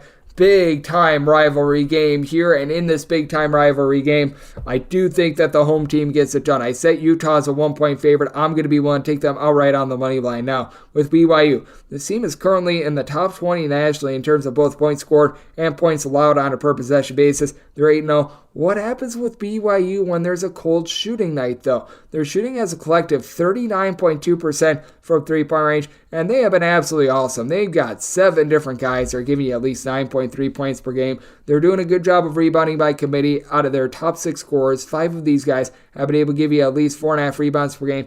We need to call into question the competition that BYU has been playing, though, as well. I mean, their top 3 opponents that they played this year are Arizona State, San Diego State, and probably Arizona State. So, I mean, it's not necessarily been the world's murderer's row in terms of competition. They played against the likes of Morgan State, Houston Christian to be able to pad those numbers, and I like what Jackson Robinson is able to bring to the table. He's able to give you 17+ points per game, chip in there like 5 boards. Noah Waterman, 6'11" combo player. He's been able to log about 7 boards. Very well-traveled man that is able to pop it from 3 at 6'11", but Brandon Carlson is able to match up with him. He, at right around 7 feet tall, is giving you 17 points, shooting 37% from three-point range, while Gabe Madsen has shot it very well from three-point range as well. He's been about a 43% three-point shooter. Now, with Carlson, you do want to be noting that he did miss that game against Southern Utah, so keep note of that, and I sort of have them in, but not necessarily at 100%, so I sort of split the difference there, but even if he's out, I do think that Utah would have enough to be able to get the job done, because you've got another Carlson on this team, and Ben Carlson, who's able to give you about 4.5 rebounds per game. Raleigh Worcester,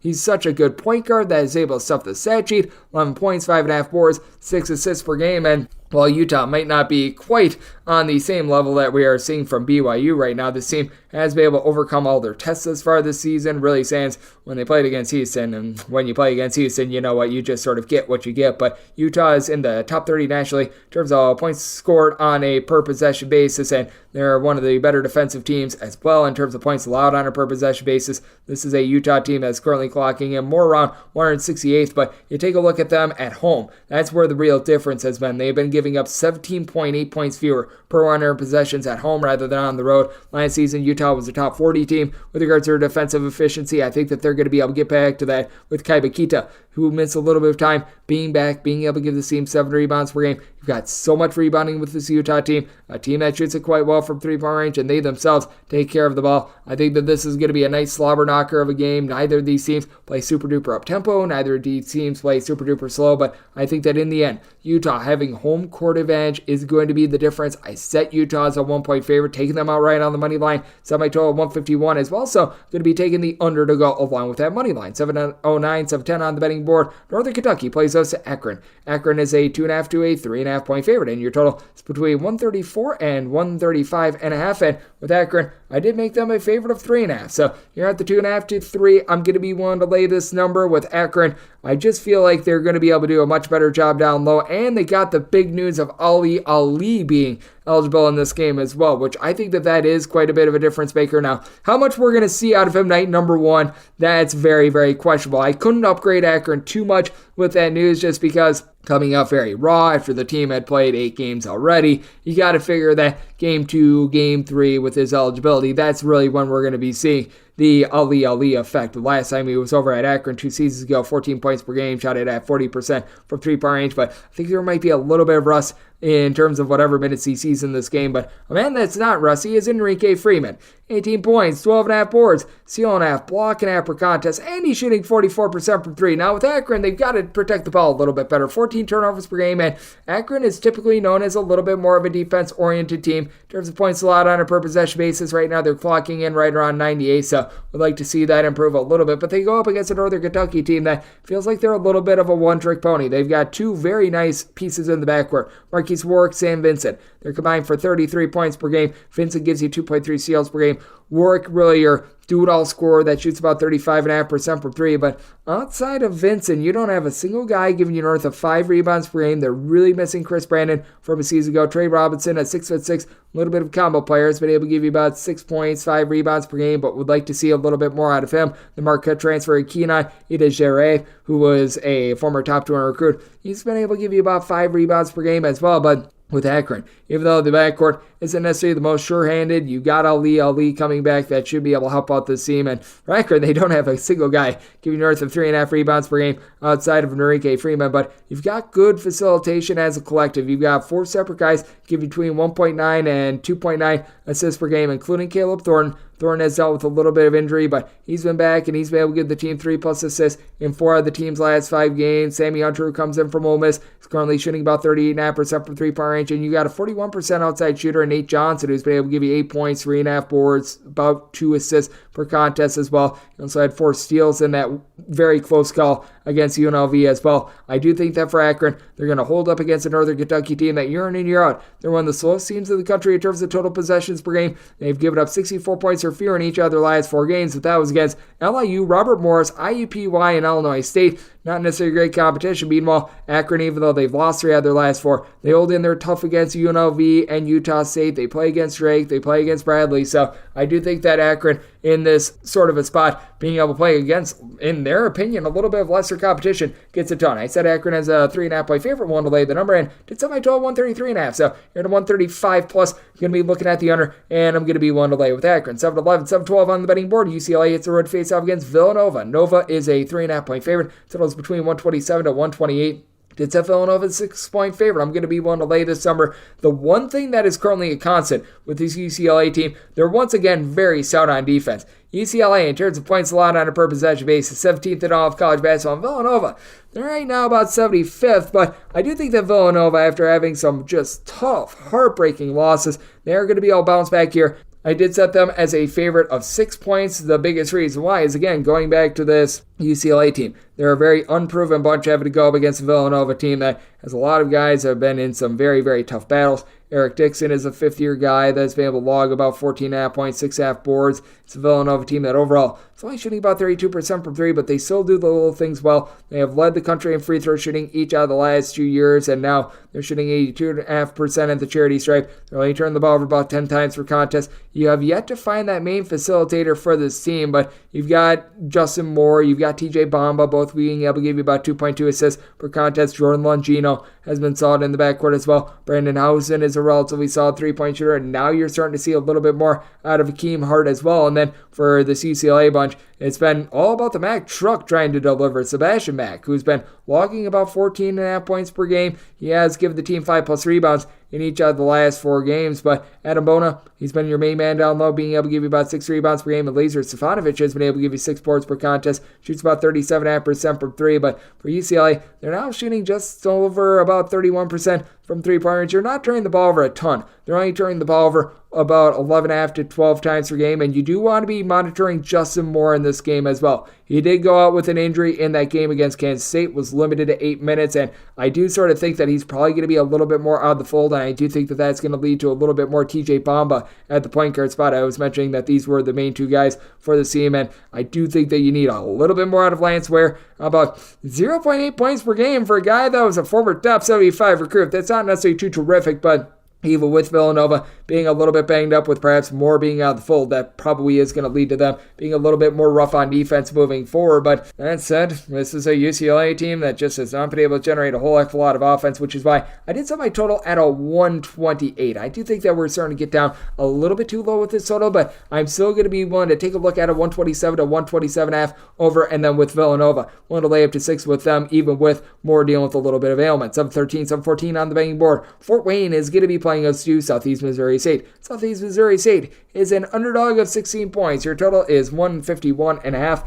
Fort Wayne is a 13.5 point favorite, so I'm going to be willing to take the points. It's a Southeast Missouri State team that has really just cratered thus far this season. You were expecting this team to be a little bit tougher down low because they were dealing with an injury to Kobe Clark towards the back half of last season. They were hoping to get him back, but he has been in and out of the fold thus far this season. And you got a Fort Wayne team that, on the flip side, they just do a really good job with their offense.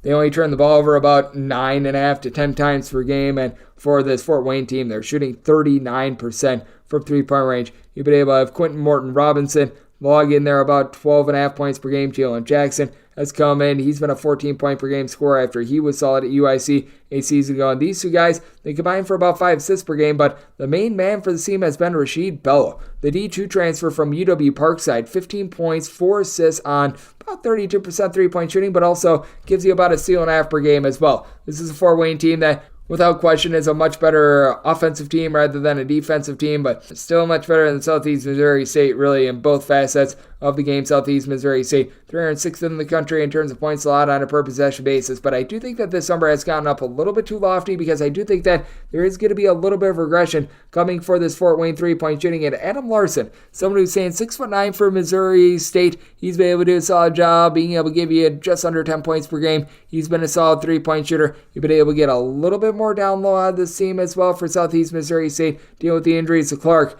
They have been certainly tough, but David Adada has been able to give you about 5 rebounds per game. And for Fort Wayne, other than Eric Mulder, who gives you about 6.5 rebounds per game, the team is not very stout down low. I also do think that you're going to be able to get a bit more moving forward out of Aquan Smart, someone who began his career over at Maryland, has just had a long and winding road in college basketball, but he comes in having given the team double figures in each of their last 3 games, 13 assists to 6 turnovers in the team's last 2 games, as well as they've been featuring him much more at the point guard spot. And I think that they have found a way to be able to just go up against these teams with that versatility of someone like an Aquan Smart who's got some size. He's able to dole out the ball. So I do think that that is going to be able to keep the Southeast Missouri State team in it against a Fort Wayne team that we have been seeing their defense have some issues, giving up north of 70 points in 3 of their last 4 games against Division I opponents. Meanwhile, for Southeast Missouri State, to their credit, 74 points of fear surrendered in each of their last 4 games. So this is a spot where I did set my total at a 149.5. I'm going to be taking a look at the under, and with Southeast Missouri State, we'll take 2 touchdowns or more with them. Set them as a 13.5 point underdog. 7-15, 7-16 on the betting board. UW Green Bay is going to be playing us Western Illinois. Western Illinois is an underdog between 3.5 and 4 points. Totals between 130 and 131. And with UW Green Bay, I did set them as the favorite of just 3 points. So I'm going to be wanting to take these points with Western Illinois. I do think that they're going to be able to hold up down low against the UW Green Bay team then. It just feels like they're such a top-heavy team, because you've been able to have Noah Reynolds be absolutely incredible for this team. He comes in after he was a primary scorer over at Wyoming last year, and just pretty much the entirety of the offense runs through him. When it comes to Reynolds, 17.5 points, 4.5 boards, 4.5 assists per game, and then Elijah Jones is able to give you 7.5 rebounds per game, but Drew Cisse, on the flip side for Western Illinois, is giving you about 11.5 rebounds per game. Josiah West seeing a bit of a downtick in terms of his numbers from a season ago, but he and James Dent Jr.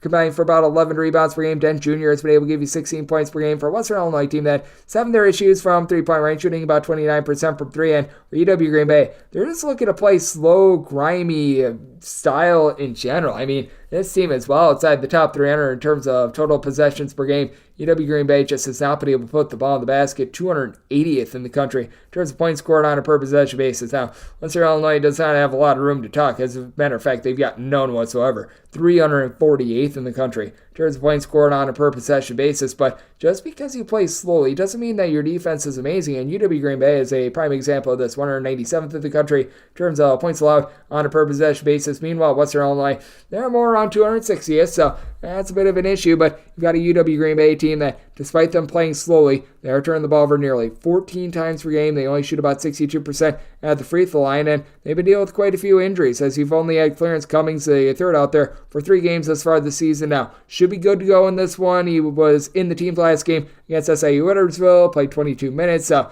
it should be feeling good there, but I do think that for Western Illinois, they're going to be able to get a little bit moving forward out of someone like a Ryan Myers. Began his career at Iona, currently shooting north of 40% from three-point range, and I think that Western Illinois, just in general, has more scoring options in this game against a UW Green Bay team that, once again, they play slowly, but they're not necessarily great on defense, which is why I did set my total of 133. I'm going to be taking a look at the over, and with Western Illinois, can only make them a 3-point underdog, so taking the points with Western Illinois, and I'm going to be diving in on the under. 717, 718 on the betting board. Old Dominion plays us to James Madison. James Madison is a 6 to a 6.5 point road favorite. Totals between 154.5 and 155. I am going to be taking a look at the under as well. I did set my total at 146.5. Now, James Madison playing at warp speed. They're in the top 20 in terms of total possessions per game, but I do think that we are going to see this James Madison offense finally come back to earth a little bit. It has been insane, some of the shots that they have been hitting. I know that our good friend Justin Perry over at Chalk Value Bets has been sort of tracking this, and with James Madison, I do think what comes up must come down for them. They're currently shooting 39% from 3 on volume. They're only turning the ball over 11.5 times per game despite their up-tempo style, which I do think that is going to be something that remains a constant. And you also have much more rebounding this year with James Madison as well. They've been able to get 8 rebounds per game out of TJ Bickerstaff, who comes in for Boston College, and the team has been very solid with regards to the way that they get steals as well. Out of their top 7 scores, 6 of them generate at least a steal per game. But Old Dominion, while they're not amazing at taking care of the ball, 11.5 turnovers per game is not bad, especially considering they're a little bit more of a lower tempo team, but they've been able to do a solid job holding up down low, as you got Rico Williams, Danny Pounds, who have been able to combine for about 8 rebounds per game as primarily defensive stoppers. Chauncey Jenkins has been your main offensive weapon with 41% three-point shooting, 16 points per game. Been able to get about 1.6 steals per game out of a pair of guys, Tyrone Williams, along with Sean Aletti as well. And I do think that Old Dominion will improve on defense as well, as this team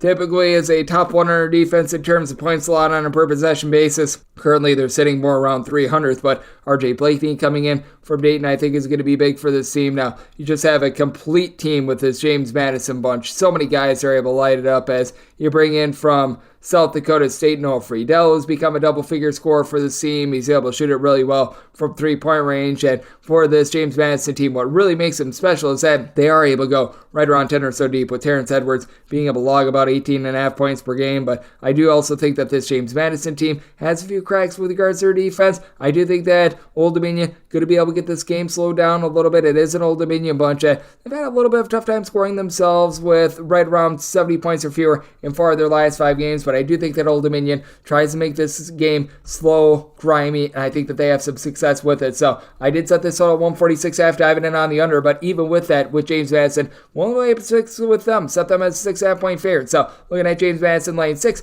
and going to be diving in on the under. 719, 720 on the betting board. Nevada is going to be playing against Drake at the Dollar Loan Center in Henderson, Nevada, and with Nevada, they're a 3-point favorite. Totals between 147 and 147.5. So Nevada is a 5.5 point favorite. I'm going to be willing to lay this with a Nevada team that has been just so balanced, and they do such a good job of the little things. And this carries over from last year as well. Nevada's only turning the ball over about 8.5 times per game. They're shooting 76% of the free throw line. Do they light it up from 3? No, but you've got Keenan Blackshear, who's become one of the most versatile players in the country. At 6'6", he gives you 5 assists, 17.5 points, 5 rebounds per game. And then Jared Lucas, he's able to play man-to-man defense. He's able to play zone. He shoots 36% from 3-point range. Trey Coleman has been able to give you about 8 points per game. KJ Himes is able to give you a few rebounds for Nevada. These guys like Jazz Gardner and company down low, they're not necessarily putting up Mondo numbers or anything like that, but they're doing a great job defensively. Meanwhile, for Drake, it's a Tucker DeVries show. Tucker DeVries has been amazing. 19.7 boards, 3 assists per game, but you tell that this team is missing that main facilitator from a season ago. They had that with Roman Penn. Now they're looking to Connor Enright, who's been able to give you about 2.5 assists per game, along Kobe Garland. He's been able to come in as a freshman. He's been able to give you about 2.5 assists per game as well, but it's a bit more of a top-heavy team this year. Darnell Brody has been able to do a nice job down low with about 7 rebounds per game, and I think he wins the battle against Nick Davidson, but Davidson has still been able to do a solid job being able to get this team right around 6.5 rebounds per game, and just the balance of Nevada has been terrific, as Drake last year was a top 50 team in terms of points allowed on a per possession basis, and they were really the gold standard in terms of mid-majors a season ago, and Drake still very solid on defense. They are 45th in the country in terms of points scored on a per possession basis. The problem is you just have a Nevada team that's checking all the boxes a little bit better, as Nevada currently 22nd in the country in terms of points scored on a per possession basis. When it comes to the defensive side of things, Nevada not quite at that level, but 16th in the country in terms of points allowed on a per possession basis. I actually take that back. They're a little bit better. Meanwhile, this Drake team, they're more around 164th in the country in terms of their defensive points allowed on a per possession basis. I do think that with Nevada, they might lose that battle down low a little bit against Brody, but they're going to be able to hold up there with the way that Nevada takes care of the ball. They just play wily, good, sound basketball in general. I think that they get the job done. Drake has a better individual. Nevada has a better team. I'm going to be willing to lay up to 5 with Nevada, and I did set my total at 145.5 with the way that Nevada has done a great job holding up on defense. So diving in on the under, and I'm going to be willing to lay with Nevada. 721, 722 on the betting board. Belmont, it's a road face-off against Middle Tennessee, and Middle Tennessee is a favorite of between 1 and 1.5 points. Totals between 140.5 and 141. Did set Middle Tennessee as an underdog of 3 points. Fully recognize that this Belmont team has been putrid on defense. They're well outside the top 200 in terms of points allowed on a per possession basis, but I just have zero faith right now in this Middle Tennessee State squad. Middle Tennessee State, they lose a lot of their top guards from a season ago, and Cameron Weston, after playing just 2 games, he's been out with injury for the last nearly month. It's been Elias King having to do a little bit of everything in the backcourt, logging 12.5 points, giving you about 4.5 rebounds per game, and Weston was supposed to be the main facilitator for the team. They still haven't found that man that's going to be able to step up. Right now, leading the team in assists is Ozell Jackson, who gives you 2.5 points and 1.8 assists per game. He's now out of the fold. He's been dealing with an injury since Thanksgiving, so that causes you to really go down the depth chart, and you really don't have anyone other than Jalen Coleman Johnson, who's able to give you north of 4.5 rebounds per game. So you don't have a lot of rebounding, you don't have a point guard, you don't have a lot of three-point shooting. This team isn't doing a lot well. You've got Kate Tyson on the flip side for the Belmont team, who has been dealing with a little bit of injury as well. He's been missing for a few games, but has been able to return, and he has been able to return in force with 19 plus points in 4 out of his last 5 games. You've got Malik Dia, who's been able to be very versatile at 6'9", 16 points, 5.5 boards, as Malik Dia, Jacoby Gillespie are a pair of guys shooting about 35 to 35.5% from 3, and getting Keyshawn Davidson back to full force is big as well. Last season, he was able to dole out 4 assists and 2 turnovers per game, shot 35% from 3, had a really rough start to the season, but now has been able to find it once again. 29 points in the last 3 games. You've got he and Gillespie combining for about 7 assists per game. Now, for Belmont, 14 turnovers per game, that's a little bit costly. And while Middle Tennessee, they're still doing an okay job of generating turnovers, they're not generating as much as they have in past years. And for this Middle Tennessee team, in regulation, they've only broken the 70-point plateau once. They were able to get there in their last game against Missouri State, but that was only because that game went to overtime. Meanwhile, for Belmont, they've hunkered down a little bit more with their defense. It's still a relatively rough defense, but in regulation, they've now given up 72 points or fewer in each of their last 5 games. So I do think that Belmont starting to find it on the defensive side of things. I do think that things are going to be cranked up tempo a little bit more, and I do think that Middle Tennessee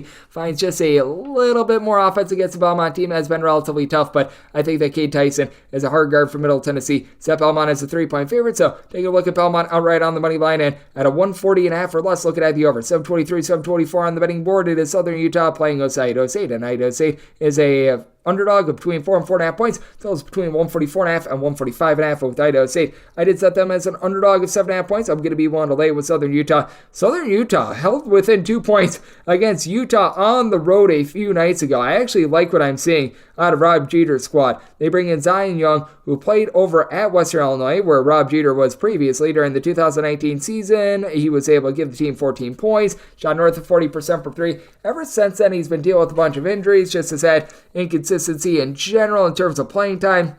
Now he's able to cook once again, and he's been able to do a solid job being the main scorer for this team. And you've got an Idaho State team that they're just looking at sticky in the mud at this point. Idaho State in the bottom 40 in terms of total possessions per game. You've had Braden Parker actually do a nice job with a little bit of versatility. At 6'8", 6'9", he's able to log about 12.5 points, 5.5 boards, currently shooting 42.5% from three. But for Idaho State, 12.7 turnovers per game doesn't sound bad, but when you consider their tempo, that's not necessarily too great. You have been able to get about 3.7 assists per game out of Malik Arrington. He's really been one of the main men in terms of being able to throw out the ball, but we got an Idaho State team that, in general, it just feels like it's a bunch of misfit pieces in the backcourt. Miguel Tomley is the only of their backcourt pieces averaging north of 9 points per game, and he has been able to shoot about 38% from three-point range, but it's something that I say on this podcast a lot. Just because you play slow doesn't mean that you're playing good defense. Just because you're only giving up like 65 points while another team might be giving up 70. That team giving up 70 points might actually be better at defense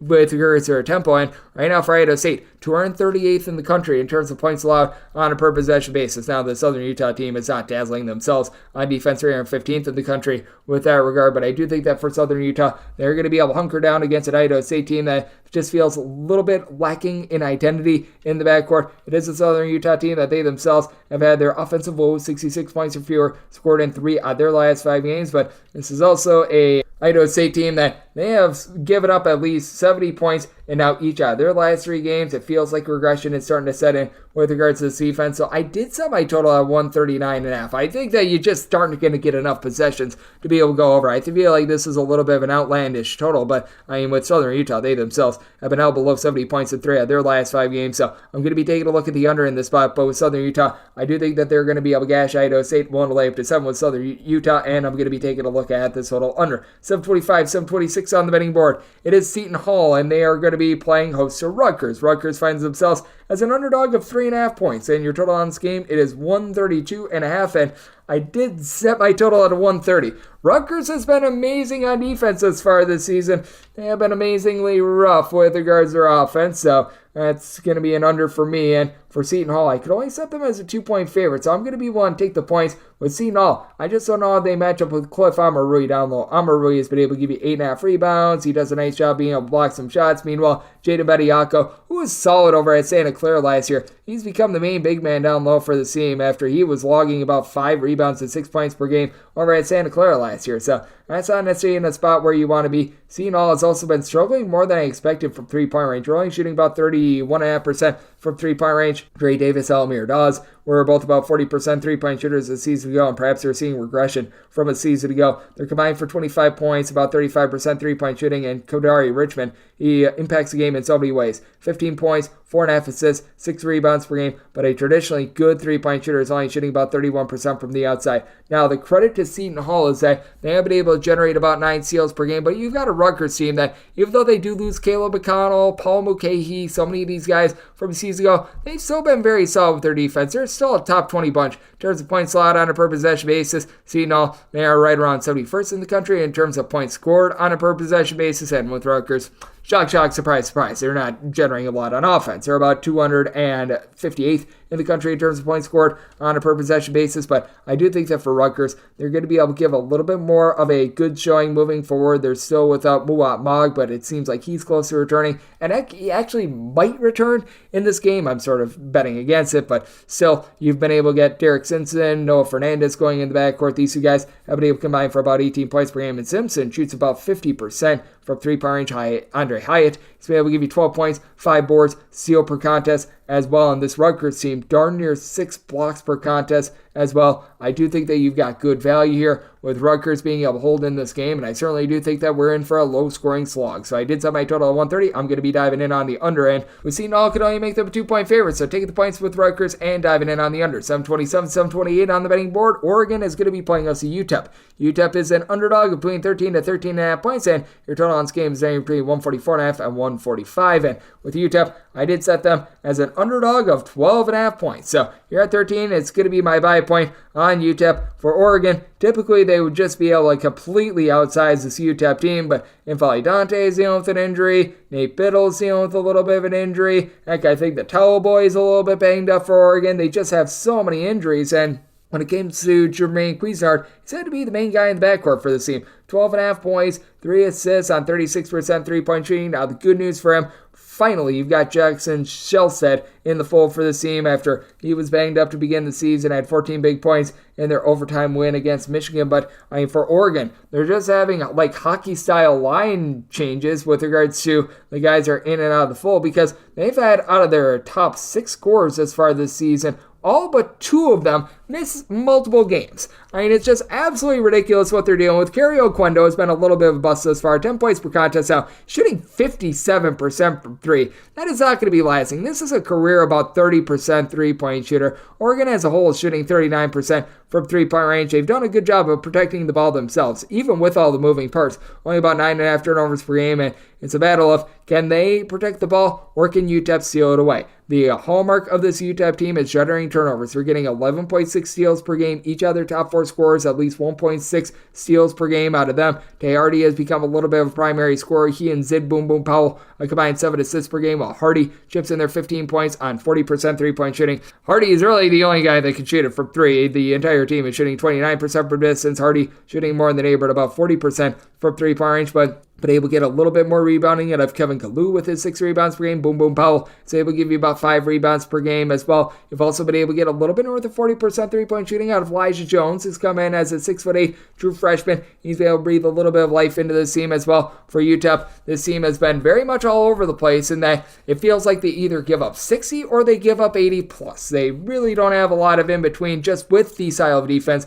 that they do play, but for UTEP, they're currently finding themselves 51st in the country in terms of points allowed on a per possession basis. Oregon has really sped themselves up, but their defense is just in the toilet bowl. 181st in the country in terms of points allowed on a per possession basis, giving up north of 80 in each of their last 3 games. So it is a situation of something's got to give. You've got a UTEP team that has now allowed 67 points or fewer in each of their last 4 games. So I do think that they hold up in this spot. I'm willing to take 13 or more with UTEP. With regards to this total, I set mine at a 144.5. So here at a 145, going under, and I'm going to be taking the points with UTEP. 729, 730 on the betting board. Utah Tech plays us to Idaho. Idaho finds themselves as a underdog of 7 to 7.5 points, seeing it's 8 out there as well. Totals between 141.5 and 142. Set Utah Tech as an 8-point favorite, so now getting 7 to 7.5 as this was an opener of 9.5 points. I'm going to be willing to lay it with Utah Tech. Utah Tech, I think, is going to be able to do a solid job with Tanner Christensen and all of his versatility. Saints right around 6'9". He's been able to pop some threes, chipping in there about 7 or so rebounds per game, while being one of the team's main scorers. You've got Beion Riley,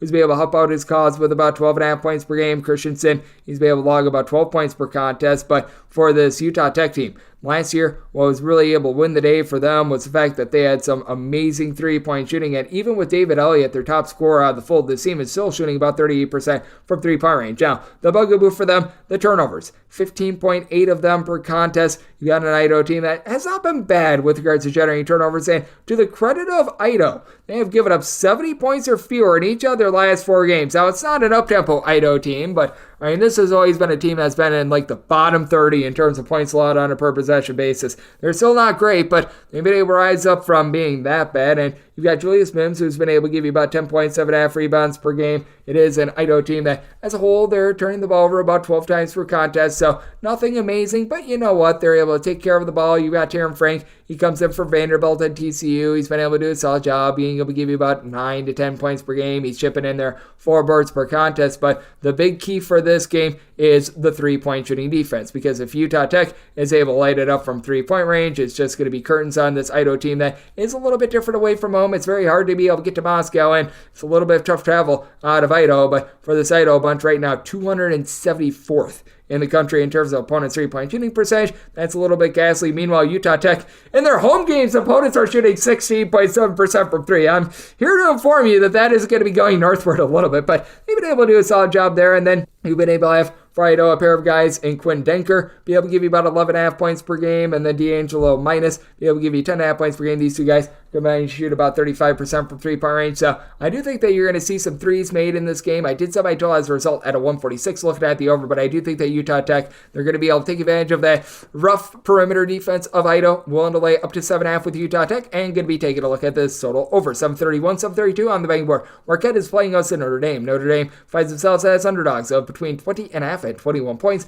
Totals between 138.5 and 139.5, and with Marquette, I did set them as a favorite of just 17.5 points. I'm going to be willing to take the points, and with Marquette, they're coming off of a very, very impressive win against Texas. Gotta be wondering if they're feeling themselves just a little bit here, and it feels like Notre Dame, even though it's still a rough team to say the least, if they're starting to just be able to get a little bit more of something to go their way. As for Notre Dame, you've now got Marcus Burton, who's been able to do a nice job as a more primary scorer for the team. 15 points, 3.5 boards, 4 assists per game. It's a Notre Dame team that's only shooting 28% from 3-point range, but has been going northward a little bit more. Julian Roper, along with Braden Shrewsbury, the son of Micah Shrewsbury, both of these guys are giving between 8 and 8.5 points per contest, but able to get a little bit more rebounding down low as well, with the 6.5 rebounds per game out of Tay Davis, 6'9", little bit of a do-it-all player that comes in from Seton Hall. And then for Marquette, the one place where this team is typically a little bit vulnerable is down low. Oso Ogudero is really the only guy that's giving you north of 5.5 rebounds per game with 6 boards, 2 assists, a block.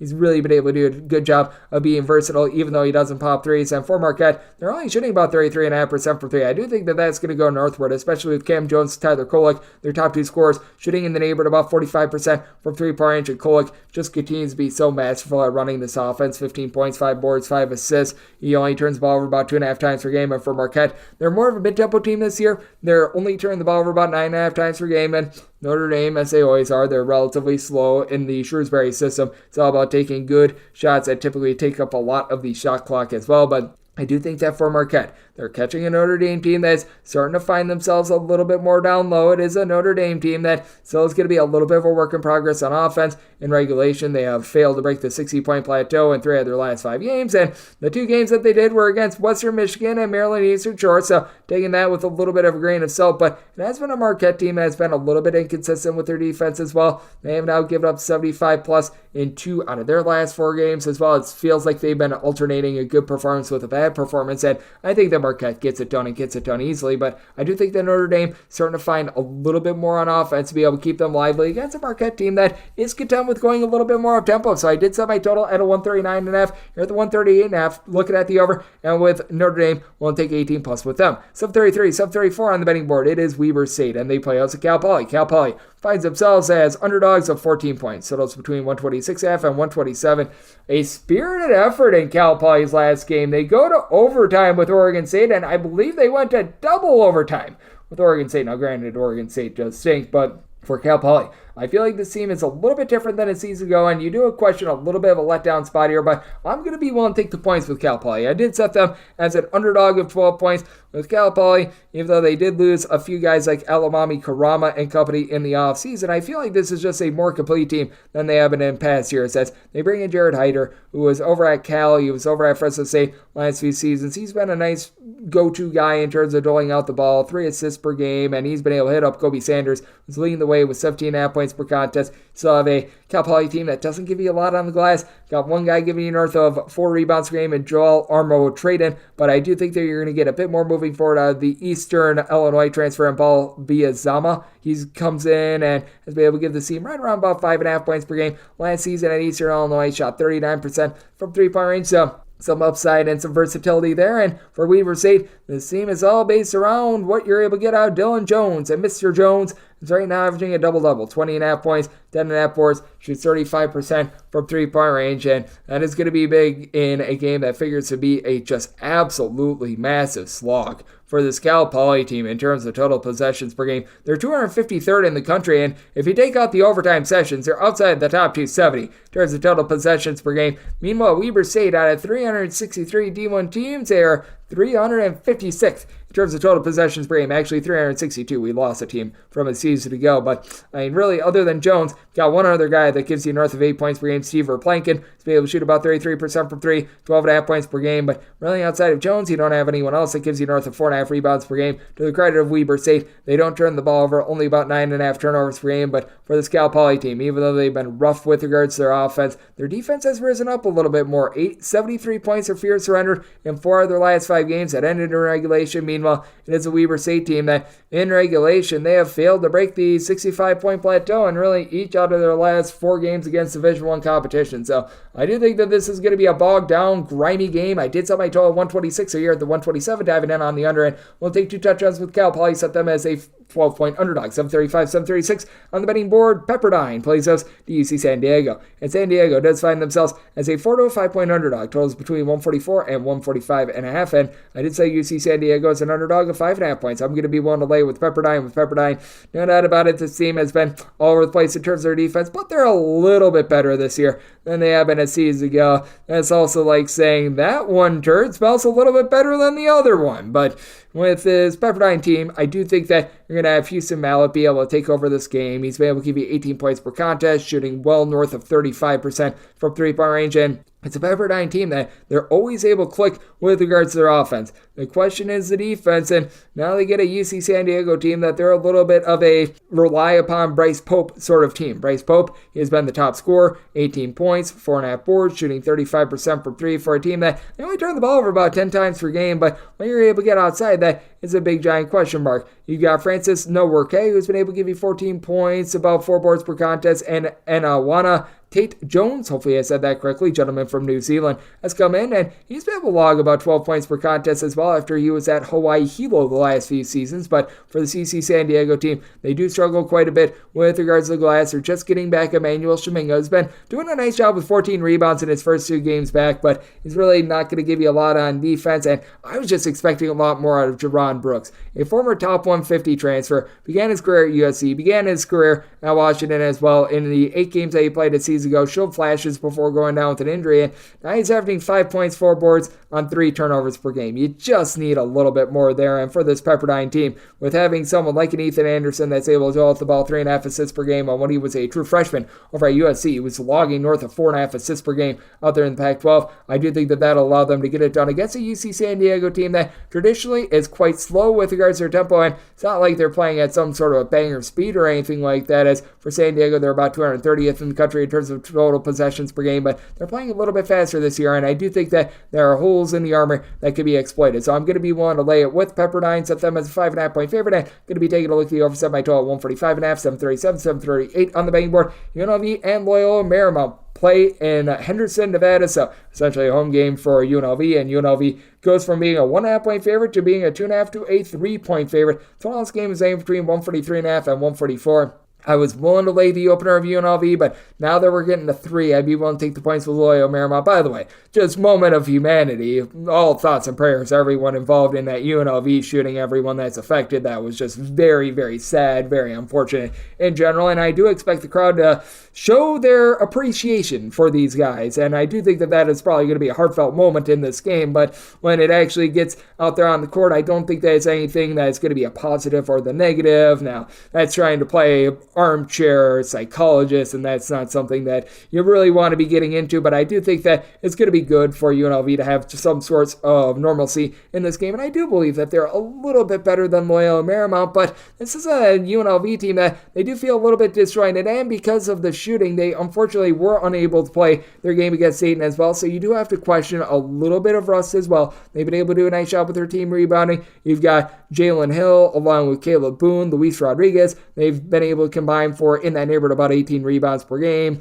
These three guys, they'll be able to combine for about 37 points per game as well, with Hill being able to shoot 40% from three. UNLV, though, after they were really good at generating steals a season ago, they've got each of their top 5 guys generating at least one per contest this year, but they're down with that regard. They're only getting about 7.3 steals per game because they've been running a little bit of a thinner rotation this season. As a result, they've been playing a little bit more slowly, and for LMU, I do think that they're going to be able to hold up on the glass with Alex Merkfeldez along with Lars Tiemann being able to give you about a combined 10 rebounds per game. These two guys have been able to combine for 19 points per game, and then the Gonzaga transfer, Dominic Harris, has been your main guy. 14 points per contest, shooting 47% from three. And what I think is going to be the kicker for LMU holding in this game is that they've got Justice Hill in the backcourt. Justice Hill, he comes over from LSU and Murray State, has always been a very good and wily point guard that has never had more than 2 turnovers per game just committed on him throughout the entirety of his college basketball career, shooting 39% from three, 11 points per game. He's able to get guys like the NC Central transfer, Justin Wright,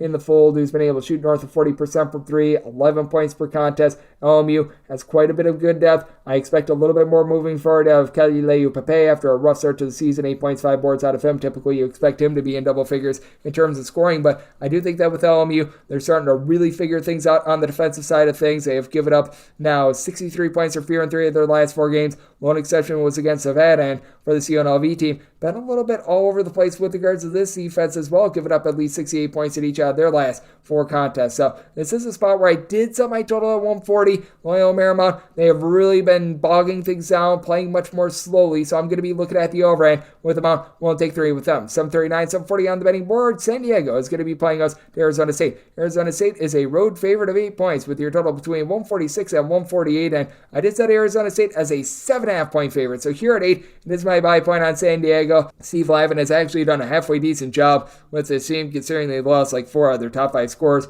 from the season ago. Wayne McKinney IV has had to become the main man for this team with 13 points, about 3 assists per contest, and then you've got Deuce Turner. Deuce is loose. He's been able to give you 13 points per contest. Began his career over at Bucknell in his 2 seasons at San Diego, shooting the neighborhood about 34 to 35% from 3-point range. And while San Diego is a team that's a little bit grody, I just don't trust this Arizona State offense. The one thing they do well is that they don't turn the ball over. They only turn the ball over about 10.5 times per game. These guys can't shoot, though. They're shooting 62% at the free throw line. Anyone that took them against SMU knows all too well about that. They're shooting 29% from 3-point range. Zayden Meeks needs to get the ball a little bit more. He's shooting 46% from 3-point range as far this season, but now he's out of the fold. I don't know when he's going to be coming back, so that's been a little bit rough, as now you've got Jose Perez, you've got Frankie Collins combining for about 26.5 points, 11 boards, a little bit north of 6 assists per game, and Collins, the 3.5 steals per game, one of the top 5 marks in all of college basketball. And for Arizona State, this has been a good defense. They're a top 50 team in terms of points allowed on a per possession basis. And Steve Lavin, he doesn't necessarily have a bunch of good, like, low post players or anything like that. Somehow, some way, he has called up a bunch of cast-offs, and these guys are playing defense. San Diego in the top 135 in terms of points allowed on a per possession basis. They're giving up 16 points per 100 possessions fewer at home rather than on the road. They've had Kevin Patton Jr., star freshman, being able to give this team right around about 5.5 rebounds per game. And for San Diego, they've been able to cut down on the turnovers a little bit from the beginning part of the season. It's still at 14.5 per contest, so you do have some issues there, but they've been able to do a nice job playing a relatively wide rotation of guys. And I do think that San Diego going to hold in there against an Arizona State team that the defense has been solid. They've been able to get to at least 70 points in each of their last 4 games, but I still need to see a little bit more out of them. Meanwhile, it is a San Diego team that they themselves have been a little bit better with regards to their offense, as they've been able to get past the 70-point plateau, and now 3 of their last 5 games and 4 of their last 7 overall. So this is a spot where I did set San Diego's 7.5 point underdog. I'm going to be willing to take 8 with them. Did set my total at a 141.5 as well. So diving in on the under to go along with those points. 741, 742 on the betting board. UC Irvine, it's a road face-off against San Diego State. San Diego State is a 9.5 to a 10-point favorite. And your total is between 138 and 138.5. This is just not the same San Diego State team from a season ago. I do think that they should be a mid-sized favorite here, but I could only set them as a 8-point favorite. So I'm going to be willing to take the points with UC Irvine. They have been dealing with a little bit of an injury to Bent Lutken, someone that comes in from the country of Germany, a true 7-footer that's able to pop some threes. I absolutely love what he brings to the table, but even with that, you still have a guy in Pierre Cockrell. He does such a nice job of being able to dish out the ball for this offense. He's so efficient, and it's a big reason why UC Irvine has been able to play much more up-tempo. He really doesn't score a lot with about 5 to 6 points per contest, but 5.3 assists per game. He's able to get guys like Justin Hohen the ball, who's been able to give you 13.5 points, shooting 38% from three-point range, been able to get 40% three-point shooting out of the freshman Darren Sarin, who comes over from the country of Turkey. And for this UC Irvine team, they still do a nice job as one of the better rebound rate teams in all of college basketball. You don't have that one guy that is necessarily giving you a bunch of rebounds. Devin Till's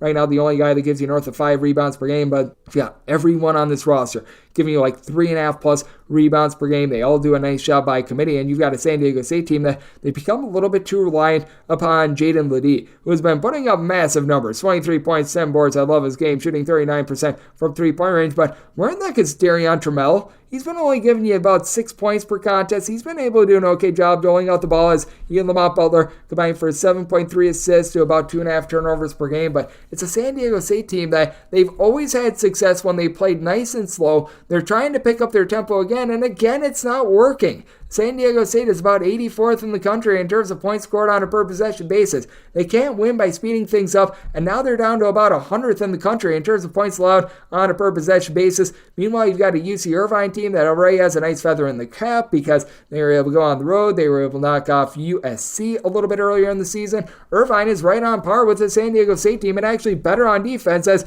Irvine right now 87th in the country in terms of points allowed on a per possession basis, giving up 2.9 points fewer per 100 possessions when they're on the road rather than at home. I think Irvine hangs in there. I set my line at 8, so I'm going to be willing to take the 9.5 to 10 year with Irvine. Did set my total at 142 as well, just because San Diego State, I don't think that they figured it out that they need to play a little bit more slowly, and Irvine, compared to past years, they are playing a bit more up-tempo. So, going to be taking a look at the over, set my total 142, and taking the points with Irvine. This is the last game on the normal Las Vegas betting board before we hit a break and hit the extra game. 7:43, 7:44, Washington is going to be playing against Gonzaga. Gonzaga, a 3.5 to a 4-point favorite, and your total between 160 and 160.5. Did set my total at 163.5. I'm going to be looking at the over. Gonzaga's not really playing up tempo this year. They're only right around about 150th in the country in terms of total possessions per game. The team that is really playing at warp speed is actually Washington. Washington, this team has become a rocket ship at 44th in the country in terms of total possessions per game.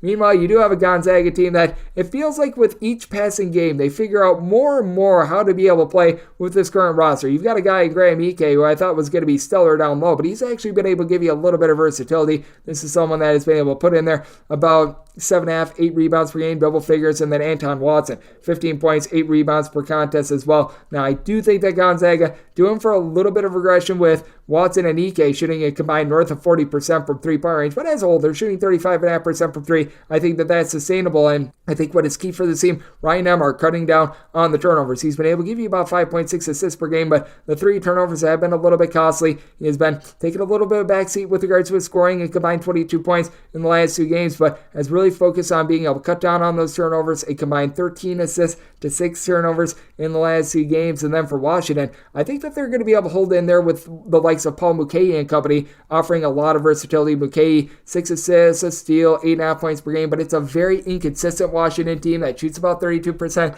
from three-point range. They haven't been playing Braxton May as much from a season ago as well. 7-foot true big man that's been only able to give you about 3.5 rebounds per game. And you've got one guy giving you north of 6 boards per contest, and it's Keon Brooks. They've had him do a little bit too much, in my opinion. 20.5 points, 8 boards. It is a Washington team that they only turn the ball over about 12.5 times per game. But Brooks and the main running mate that he had over at Kentucky and Xavier Wheeler, they've been combining for about 5.5 turnovers per game. And it does feel like sometimes less is more when it comes to Xavier Wheeler, as this guy becomes a little bit too dominant in the game, and sometimes when he tries to go into hero mode, it results in something very, very bad. Washington right now, right in the neighborhood of about 80th in the country in terms of points allowed on a per possession basis. Meanwhile, Gonzaga has been much better with their defense. They're 53rd in the country in terms of points allowed on a per possession basis. I think that Gonzaga is going to be able to win this battle down low with having a Gonzaga team that, even though they introduced Graham Ike into the fold, they've been a much more well put together team. And for Gonzaga, they've given up 71 points or fewer in 4 of their last 5 games, but they've also been able to get to at least 76 in 4 of their last 5 as well. Meanwhile, you've got a Washington bunch, and they all of a sudden have been just all over the place with regards to their offense. This is a bunch that's gotten to at least 80 and now each out of their last 4 games. So I think you get an up-tempo game. Semi-total 163.5. Looking at the over, I'm with Gonzaga. Willing to lay up to 5 with them. And we're going to take a break, and then we're going to bring you guys the extra games for this college basketball Saturday right here on Coast to Coast Hoops with myself, Creighton Peterson, now a part of the Recent Family Podcast.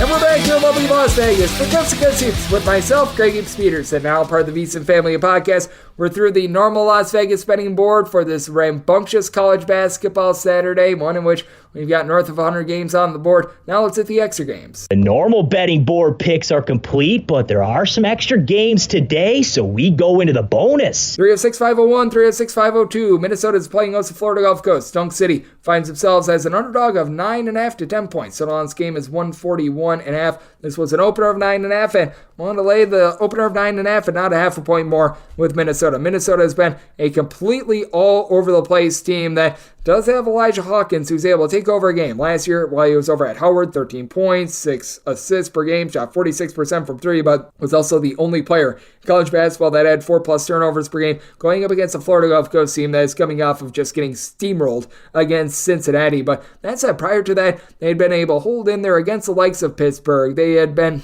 close but no cigar in so many of these games because they've been able to do a nice job on the glass. You've got someone like Keyshawn Kellman, who comes in from Princeton, 12.5 points, 7 boards. Love what he's able to do. It's a Dunk City team that they started out very cold from three-point range to begin the season. They're now up to about shooting 32% from three-point range, and I do think that the versatility of Zach Anderson is actually going to hold up against Dawson Garcia. Anderson, 11.5 points, 5 boards, shooting 43% from 3, and Dawson Garcia, one of the best unicorns in all of college basketball. This guy has been doing it all for Minnesota. 18 points, 7.5 boards at 6'11". Pops threes, only had about a 28% clip, but for Minnesota, the 14 turnovers per game is costly. Dunk City, they turn the ball over about 12 times per game. Now with Florida Gulf Coast, they're not going to force a lot of turnovers themselves, but I do have my question marks with Minnesota. They played a very uneven game against Nebraska, terrible in the first half. They were pretty solid in the second half, and it feels like this is a Minnesota team that they need to order off a kids' meal because they can only finish one half. So I do think that with Minnesota, you need to have some question marks here. Now, I will say at the barn, they're giving up 31 points fewer per 100 possessions when they are at home rather than when they are on the road. So that is quite something to behold. But that said, I do think that Florida Gulf Coast, if they get to double figures, I'd be willing to take them at a 9.5 or less. One to lay it with Minnesota and did my total 138. So diving in on the under end at 9.5 or less. One to lay with Minnesota 10.5 or more. It's a take on Florida Gulf Coast. 306-503, 306-504. UMass plays host to UMass Lowell. UMass Lowell is a 3-point underdog. Total is 150.5. I set Lowell as a 2-point favorite. I'm going to be willing to take them outright on the money line with Frank Martin. You can tell that he does a solid job of defense when he's got a fully healthy team. Now, feels like his teams always get banged up. Maybe it's because he coaches them a little bit too hard, but for right now, UMass is pretty healthy. They're 70th in the country in terms of points allowed on a per possession basis, but this UMass Lowell team has been absolutely tremendous going on the road, knocking off Georgia Tech. They were very close in that game against Arizona State, as well as their hallmark is their defense. They're a top 50 team in terms of points allowed on a per possession basis, and they're not afraid to go on the road. They have yet to play a home game thus far this season, and you've got Ayinde Akeem, who's able to give you 5+ assists per contest. I remember he had a triple-double in a game or two last season as well. I absolutely love his game, and he's going to be matched up against a UMass backcourt that does have Rashul Diggins, who's been able to do a nice job chipping in there in the neighborhood about 11 points per contest, shooting in the mid-30s from three-point range. And for UMass, credit is due, only turning the ball over about 10.5 times per game. While they're generating 9 steals per game, each of their top 5 scores but able to give you at least a steal per contest. Josh Cohen, along with Matt Cross, have been able to give you about 14.5 rebounds per game between the two of them. Cross is a little bit more of an outside shooter, but both of these guys also chipping in there right around 16.5 points per game. But Abdul Kareem Koulibaly, who comes in from Pittsburgh, 7 boards per contest. You've got Max Brooks, and AEC All-Defensive Player of 2 year years ago was giving you about 2.5 blocks per contest. He's a nice eraser down low, and it feels like everything that UMass is able to do, UMass Lowell is able to match up with it as well. It's a UMass Lowell team that they do play a little bit more up-tempo, and I do think that you're going to get a lot of possessions in this game, despite the fact that these are two very good defensive teams. UMass Lowell, last year, they were quite up-tempo. They're more around about 200th in the country in terms of total possessions per game. UMass, top 75 team in terms of total possessions per game. So I did set my total at 146. I think we've went too far here because even though you get possessions,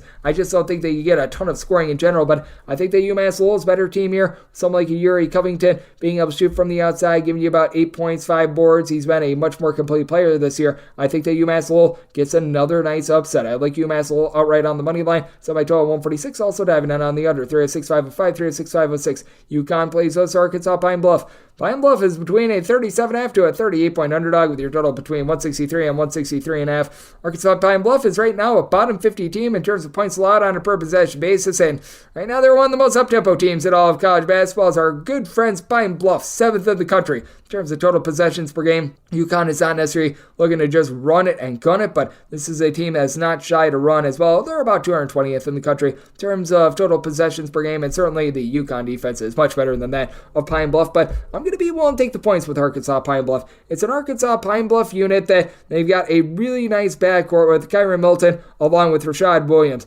doing a nice job combining for in the neighborhood about 39 points per game. Williams during the 2019-20 season when he was over at Oakland, he attempted 12.7 threes per game. Most of any player this millennium in college basketball. Milton and Williams are combined shooting about 41% from three. They're chipping in their 5.5 assists per game. And for Pine Bluff, even with their very up-tempo style, only about 12.5 turnovers per game. In comparison to the tempo, that's not too bad. Now, Tristan Newton, most complete player in this game. 6 assists, 7.5 rebounds, 17 points per game, shoots in the high 30s from three-point range. And Cam Spencer also shoots 42% from the outside, 4 boards, 4 assists, 16 points per game. Alex Caravan is a guy with size that's able to pop it from three. And Donovan Clingan, he's the best low post player in this game, but with Clingan, he's starting to be able to give you north of 20 plus minutes. He's averaging about 21 per contest, but the conditioning is a little bit of a question mark still there with him. And I mean, Pine Bluff is going to get plowed down low, but you do have Ismail Platt, who's able to give you about 6 rebounds per game. And for UConn, for the longest of times, they had just covered every single one of their non-conference games. They've been having a little bit of a tough time with that recently, as in 3 out of their last 4 non-conference games, they have not been able to cover. I do think that the market has caught up with them just a little bit, and for Arkansas Pine Bluff, they're certainly getting gashed on defense. They've given up 92 plus points in 4 of their last 5 games. Now, I do think that with the UConn defense, things get tapered down a little bit more with this. I did set my total at a 158, so I'm going to be going in on the under. And Pine Bluff, they'll get killed, but not killed by 38 points. I set my line at 36. I'm going to be willing to take the points with Pine Bluff, and I'm going to be taking a look at the under. 306.507, 306.508. VMI plays also American. American is a 3.5 point favorite. Your total is between 146.5 and 147.5. Did set American as a favorite of 3 points. So now that we're at 3.5, I'm going to be willing to take the points with VMI. VMI has been able to do a little bit of a better job with their defense than a season ago, but I mean, that's really not saying much. I'd say we're the second worst team in all of college basketball last year in terms of points allowed on a per possession basis. And for American, it's been quite impressive what they've been able to do, despite the fact that they do lose their main big man in Johnny O'Neal from a season ago. It's been all about Matt Rogers and the way that he's been able to step up 15.5 points, 6.5 boards. He's a guy that's 6'9", that last year shot about 40% from three, more in the mid-30s thus far this season. But you've been able to have this American team go from being a low-tempo team that turned the ball over 14 times per game to more of a mid-tempo team turning the ball over 11 times per game. Elijah Stevens coming of age is a big reason why. 5.5 assists at 2.2 turnovers per game, 11 points per contest for American. They're not quite as good of a three-point shooting team as they were a season ago, but they're still shooting 34% for three. But I do think that they're going to be struggling a little bit with what you're able to get in Tashad Jackson. For VMI, he's been giving the team 11 rebounds per game. That's a top 10 mark in all of college basketball. Chips in there about a steal per game as well, and just is incredibly consistent. 9 plus boards in 4 of the last 5 games. Certainly you've got some backcourt issues with Tony Felder no longer being in the fold, but you've been able to find a nice trigger man that's able to lead the team in scoring. Brendan Watkins, 3 assists, 14.5 points per game, shooting 39% from 3, and for this VMI bunch, they're shooting about 34% from 3 as well. The turnovers have been costly. They've been turning the ball over about 16.5 times per contest. This is not an American team that is going to go out there and generate a bunch of steals of 6.6 per contest, and it is an American defense, and it's starting to fail them as well. North of 74 points surrendered in 3 of their last 4 games for VMI. Once again, it's not saying a ton, but this team has now given up 75 points or fewer in each out of their last 4 games. It's been a little bit rough for them on offense. So this is a spot where I set my total at 145. I feel like VMI is a little bit of a better defense than a lot of people want to give them credit for, and I do think that they hang in there on the glass and in the backcourt with American. So we'll take 3.5 for more VMI and going to be diving in on the under. 306.509, 306.510. UMBC plays this at Towson. Towson is a 4.5 point favorite, and your total between 145 and 145.5. And with Towson, I set them as a 2.5 point underdog. I'm willing to go with UMBC outright on the money line for this UMBC team. Defense has been ghastly. Let's call it what it is. Out of 363 D1 teams, this team is outside the top 300 with that regard, but this Towson offense has not been a whole heck of a lot better. 263rd in the country in terms of points scored on a per possession basis, and for this Towson offense, they're currently registering about 25 points fewer per 100 possessions when they're on the road rather than when they are at home. And I do think that for Towson, they just really suffer from the fact that they don't have a ton in the backcourt. Their freshman Dylan Williamson, with his 3 assists per game, he's right now leading the way now with UMBC. Despite the fact that they play at a very up-tempo pace, they really don't have a trigger man of their own. It's a lot of isolation. It's a lot of just randomness with their offense, as you've got Deion Brown leading the way in so many different categories. 16 points, 5.5 boards, a little bit over 2 assists per game, so that is something to be mindful of. But with UMBC, I do think that they're going to get a little bit more moving forward. I'm Max Lorsa Lloyd, who's been dealing with injuries throughout the season, but comes in from Penn. He's been able to give you 4 boards, a block and a half per contest, so he adds a little bit of rough and tumble down low. But you've also been able to have Marcus Banks Jr., who comes in from Western Carolina, shoot about 38% from 3-point range.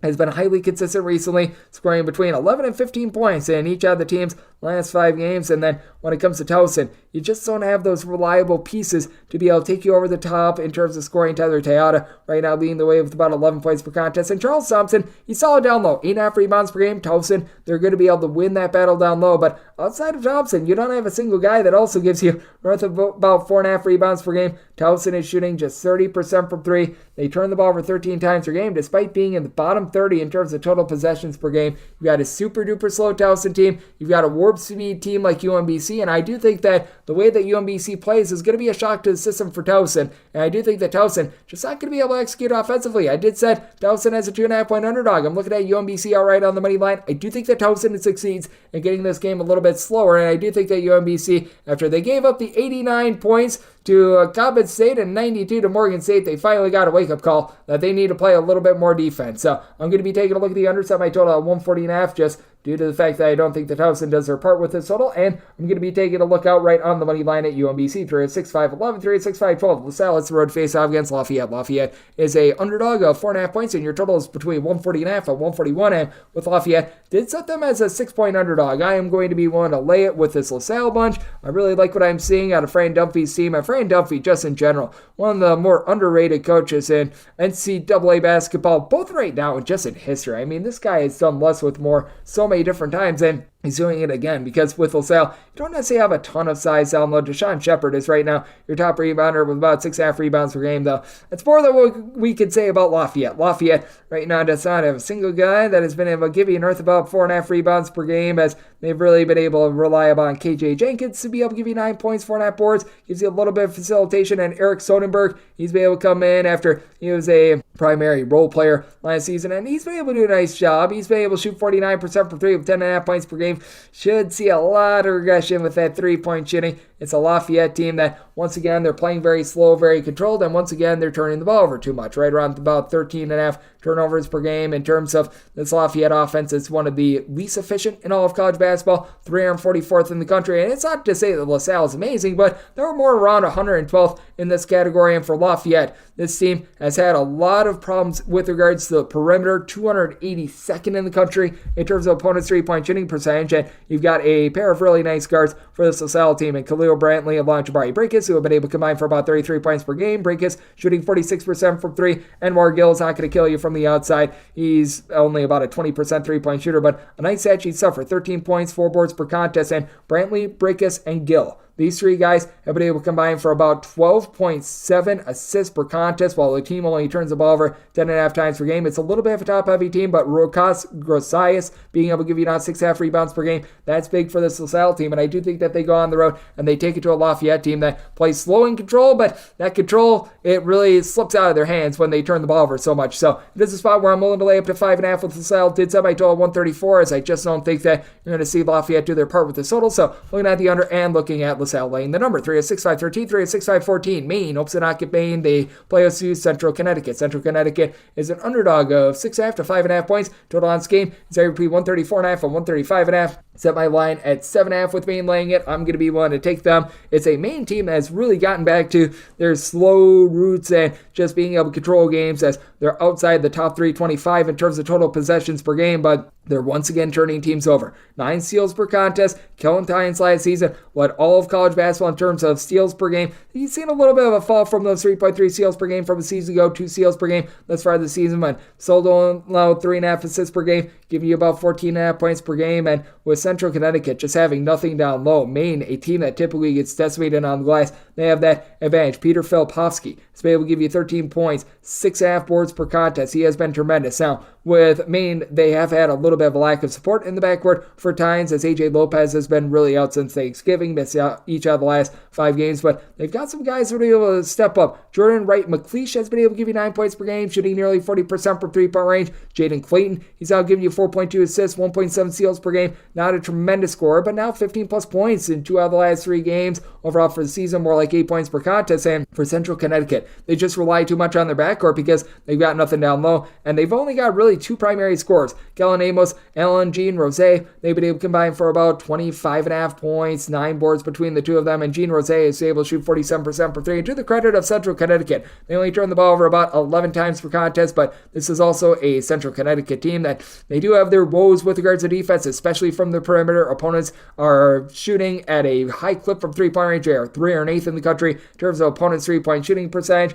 With the way that Maine has been able to hunker down on defense, the way that they generate turnovers, I do think that the Black Bears get the job done. I'm willing to lay up to 7 with Maine, set my total 129.5. I just don't think that Central Connecticut is going to be able to do the job, and it's going to be a lot of one-and-done possessions for Central Connecticut. So diving in on the under and looking to lay the points with Maine. 3-6-5-15, 3-6-5-16. Binghamton plays host to Lemoyne. Lemoyne is an underdog of 11.5 to 12 points with a total of 146, and with Lemoyne, set them as a 10-point underdog. I'm going to be willing to take the points here with them. Binghamton has been an all-over-the-place team. Would like to see them rely a little bit less on their main 2, as Temu Chenery, along with Samir Torrance, these 2 guys, they've been able to do a nice job being able to combine for about 23.5 points. Torrance has been your top rebounder with about 5.8 rebounds, 6.2 assists per game. And frankly, Torrance, at some point this year, I think he's going to put up a triple-double. He's currently shooting 40% from 3-point range, but it's a Binghamton team that really isn't particularly up-tempo, and they are turning the ball over 13 times per game. That's a little bit of an issue. You've got a Lemoyne team that they come up from the D2 ranks, and they're really trying to find their identity right now. They're a mid-tempo team that has been rough with their offense. They've been rough with their defense, and in terms of trying to guard the 3-point arc, they're 305th in the country, but for Lemoyne, I do think that you're going to have Luke Sutherland be able to make a little bit of an impact on this game. Comes in from Siena. He's been able to give the team right around 14 points per contest. And then you've got Caden Cleary, who goes in from Ball State. He's been able to give the team right around about 12.5 points, 5.5 boards per contest. Now, the big thing with Cleary is that he did miss a little bit of time a little bit earlier in the season, but he's been able to return to the fold, and he was able to have a relatively solid performance of 19 points when they went to Pacific just before Thanksgiving. So I think that he's going to be able to get back to form amidst a Lemoyne team that they do a nice job valuing the ball. They're only turning the ball over about 10.5 times per contest. They just don't do necessarily a great job on the glass. But once again, Binghamton, they don't necessarily have a lot of forwards as well. It is a Binghamton team that has been able to do a better job on defense recently. 68 points of fear surrendered in 3 of their last 5 games. And this is a Lemoyne bunch that has had some doldrums with regards to their offense, but to the credit of Lemoyne, they've gotten to at least 70 points in 4 of their last 5 games. Lone exception was against an Army team that is super duper slow. So this is a spot where I did set my total at a 146. Right now we are sitting at a 145.5 to a 146. At the 145.5, going to be looking at the over. And quite frankly, if you're between 145.5 and 146.5, would rather take that 145.5 over. But with Lemoyne, set them as a 10-point dog. So we'll take 11 plus with them and take a look at the over. 3-6-5-17, 3-6-5-18. Vermont plays us at Colgate. Colgate finds themselves as an underdog of 3.5 to 4 points, and your total on this game is between 133.5 and 134, and I set my total at a 135. I'm going to be looking at the over. You've got a pair of teams that are outside the top 250 in terms of total possessions per game, so you're not going to get a warp speed start of game or anything like that, but Vermont, always very efficient with their offense. They're back in the top 100 with that regard in terms of points scored on a per possession basis, and for Colgate, they're not quite where they were last season with their 3-point shooting. They're right now 274th in the country in terms of points scored on a per possession basis, but I'm going to bank on the history of this team with them being in the top 5 in terms of three-point shooting each out of their last 3 seasons to be able to rebound a little bit with this regard. Got a Colgate team that has been running essentially everything through Braden Smith. They always have that go-to guy, whether that be Tucker Richardson a few seasons ago. You've got so many guys throughout the dawn of time of Colgate that will be able to do so. But for Smith, love his game, 14 points, 5.5 boards, 5.5 assists, 2 steals per contest for a Colgate team that is still shooting about 35% from three-point range. And they're a better rebounding team this year than they have been in past years, with Keegan Records being able to put in there about 7.5 rebounds per game. Would like to see perhaps a little bit more out of someone like Jeff Woodward. He's only been able to give you about 3 rebounds per game, and Sam Thompson comes in, been able to give you about 5 points, 3.5 rebounds per game. But for Vermont, I think that the versatility that you're able to get out of Matt Ferrato is going to be a hard guard. 13 points, only gives the team 3 rebounds at about 6'8", but he's been able to put in their threes at a clip of about 38%. You've been able to have TJ Long, the guy that was the hero a few nights ago against Yale. He's been able to shoot about 45.5% from 3, and for Vermont, 9.5 turnovers per game. They shoot 39.5% from 3. Once again, super slow, super controlled, but I do think that they're going to be able to hold up on the glass. And a new wrinkle for Vermont, bringing in Shamir Bogues from Tarleton State to help this team generate a few more turnovers. He's been able to get 2+ steals per contest. You've got a Vermont team that just has more scoring options in general. They've got 5 separate guys giving you at least 8.3 points per game. And I do think that with Vermont, they get the job done against a Colgate team that just hasn't been what they have been in past years. I do think that we're going to see Colgate tick it up a little bit more with regards to their offense. So I did set my total 135, looking at the over, but with Vermont, 1 to lay up to 4.5 with them. 306, 519, 306, 520. North Florida is playing us to Georgia Southern. Georgia Southern is an underdog of 4 to 4.5 points. Totals between 154 and 154.5. I did set my total at a 146.5, so I'm going to be taking a look at the under, and the biggest reason why I'm taking a look at the under, what are you going to be able to get out of this Georgia Southern offense? 241st in the country in terms of points scored on a per possession basis. They score 30.8 points fewer per 100 possessions on the road rather than at home. So that's not great, to say the least. And you do have a North Florida squad that certainly had some moving pieces involved with it, but for North Florida, Chaz Lanier has been able to do a nice job being able to pile in there about 16 points per contest. He's been the main ringleader for a team that they did lose quite a bit by the transfer portal a season ago, but they did gain a guy in James Vanderhuysen who comes in from Bucknell, shoots about 40% from three-point range as a 6'9" combo player, and North Florida has really been able to hit from three-point range. Out of their top 5 scorers, 4 of them shooting at least 36.4% from three-point range. You don't have as much down low in terms of blocking, in terms of North Florida from a season ago, but you do have Dorian James, who's still able to give you about 6 boards, 9 points per game, and I do think that Georgia Southern going to be able to do an okay job on the glass. You've got Avante Parker, who's been able to give you 5 rebounds per game. Now, I have no idea why Carlos Curry, a guy that logged about 7 points, 7 boards per contest a season ago, has not been getting minutes. I mean, he has become a complete afterthought for the CMA Georgia Southern team that they're playing more slowly this year, but it hasn't led to them taking care of the ball. 15 turnovers per game. They bring in Duke Dean from Hampton. He's been able to be a nice primary scorer with about 11 points, 2.3 assists per game, and has cut down on the turnovers while shooting 40% from three-point range. But I feel like as his numbers grow, everyone else's decline. He's sort of like a black hole. When you give him the ball, you're probably not going to get it back. So that's been a bit of an issue. But with regards to this North Florida team, I do think that they should get it done on their home floor in a game where Georgia Southern just doesn't do their part with regards to the total. I did set North Florida as a 4.5 point favorite at a 4. Going to be one to lay the number, and did set my total 146 after diving in on the under and diving in on North Florida. 306, 521, 306, 522. Delaware St plays us at Longwood. Longwood is a 7 to a 7.5 point road favorite. Your total is between 138 and 138.5. With Longwood, they did open up as a 5.5 point favorite, and I agree with this line movement. I did set them as a 7.5 point favorite. 7 is the max. I'm willing to lay with Longwood, but I am going to be willing to lay it with this Delaware St team. You do have Martez Robinson. He's been able to do a rock solid job in the backcourt. He's giving you 13 plus points per contest, a relatively respectable 3-point shooter, and it is a Delaware State team that, unlike most teams out in the MEAC, they've been able to do a little bit more of a respectable job with regards to their defense. 176th in the country in terms of points allowed on a per possession basis. But interestingly, with Delaware State, they're actually giving up 14.5 points more per 100 possessions at home rather than on the road. And they run into a Longwood team in which they really don't have a lot of 3-point shooting. This Longwood team is outside of the top 250 in terms of 3-point shooting percentage.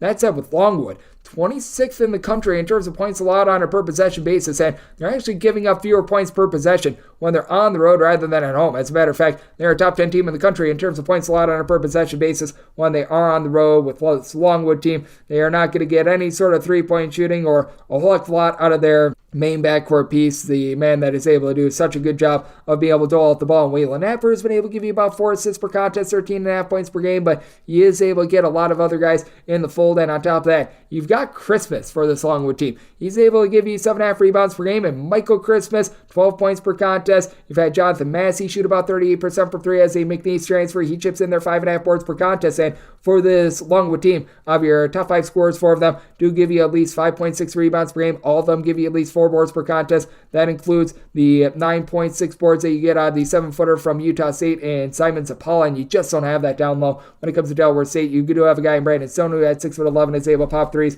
Hasn't necessarily been able to pop them very good. Alston Andrews has been able to give you about 6 rebounds per game as well, but I do think that Longwood is going to be able to plow on the glass, and this is a rematch of a game that we saw earlier in the year. It required double overtime. Delaware falls in that game by a count of 84-82, but reason why Delaware held in that game is that they went 9 of 20 from three-point range. Longwood, they had 9 fewer turnovers in that game. They really controlled a lot of the just smaller aspects of the game, but for Delaware State, they were getting a few bounces to be able to go their way. I don't think that that's going to be the case this time around. I think that Longwood handles business. I did set Longwood as a 7.5 point favorite. I'm going to be willing to lay up to 7 with them. Set my total 133.5. So also looking at the under 306, 523, 306, 524. South Carolina State plays us with Bethune-Cookman. Cookman is a 2.5 point underdog with a total of 151.5. And I set South Carolina State as a 1.5 point favorite. I actually opened up at 3.5 points, but even with the line move, still see a little bit of value with Bethune-Cookman. With Bethune-Cookman, they've got a former top 150 recruit in Zion Harmon, who's been able to do a nice job giving the team 16-plus points per contest. The question that I do have with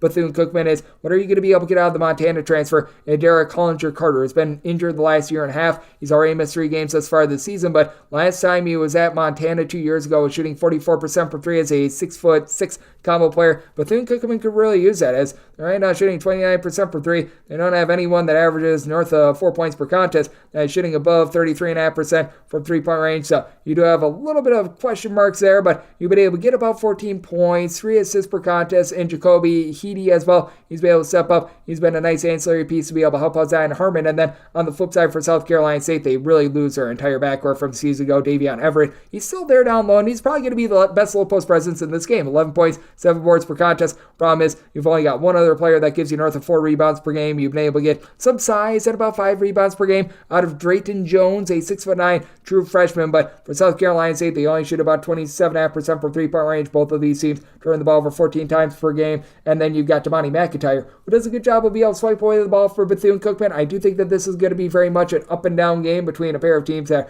are well outside the top 250 in terms of points allowed on a per possession basis. I do think that South Carolina State gets it done on their home floor, but I think that it's going to be very much a nip and tuck game, and I feel like it's a little bit of a toss-up game. So set South Carolina State as 1.5 point favorite. We'll take 2.5 with Bethune-Cookman. Also set my total at a 153.5. So going over and taking the points with Cookman. 306, 525, 306, 526. Northwestern St, its road face-off against Southern Miss. Southern Miss does find themselves as favorites of 13.5 points. Total on this game is anywhere between 143.5 and 145. Going to wait on a little bit of a line move with regards to the side, as I did set Southern Miss as a 13.5 point favorite myself, so I'm very much in agreement with what we've got here. But that said, with regards to the total, I did set mine at a 147.5. I'm going to be taking a look at the over. It's a Northwestern State team that they were expecting to have quite a few players, including Addison Patterson, being in the fold for this team. Some of the junior college transfers that they were hoping to have, either they were just ineligible or they got injured in the case of Patterson, and that's why Northwestern State has been a mess. 350th in the country in terms of points allowed on a per possession basis,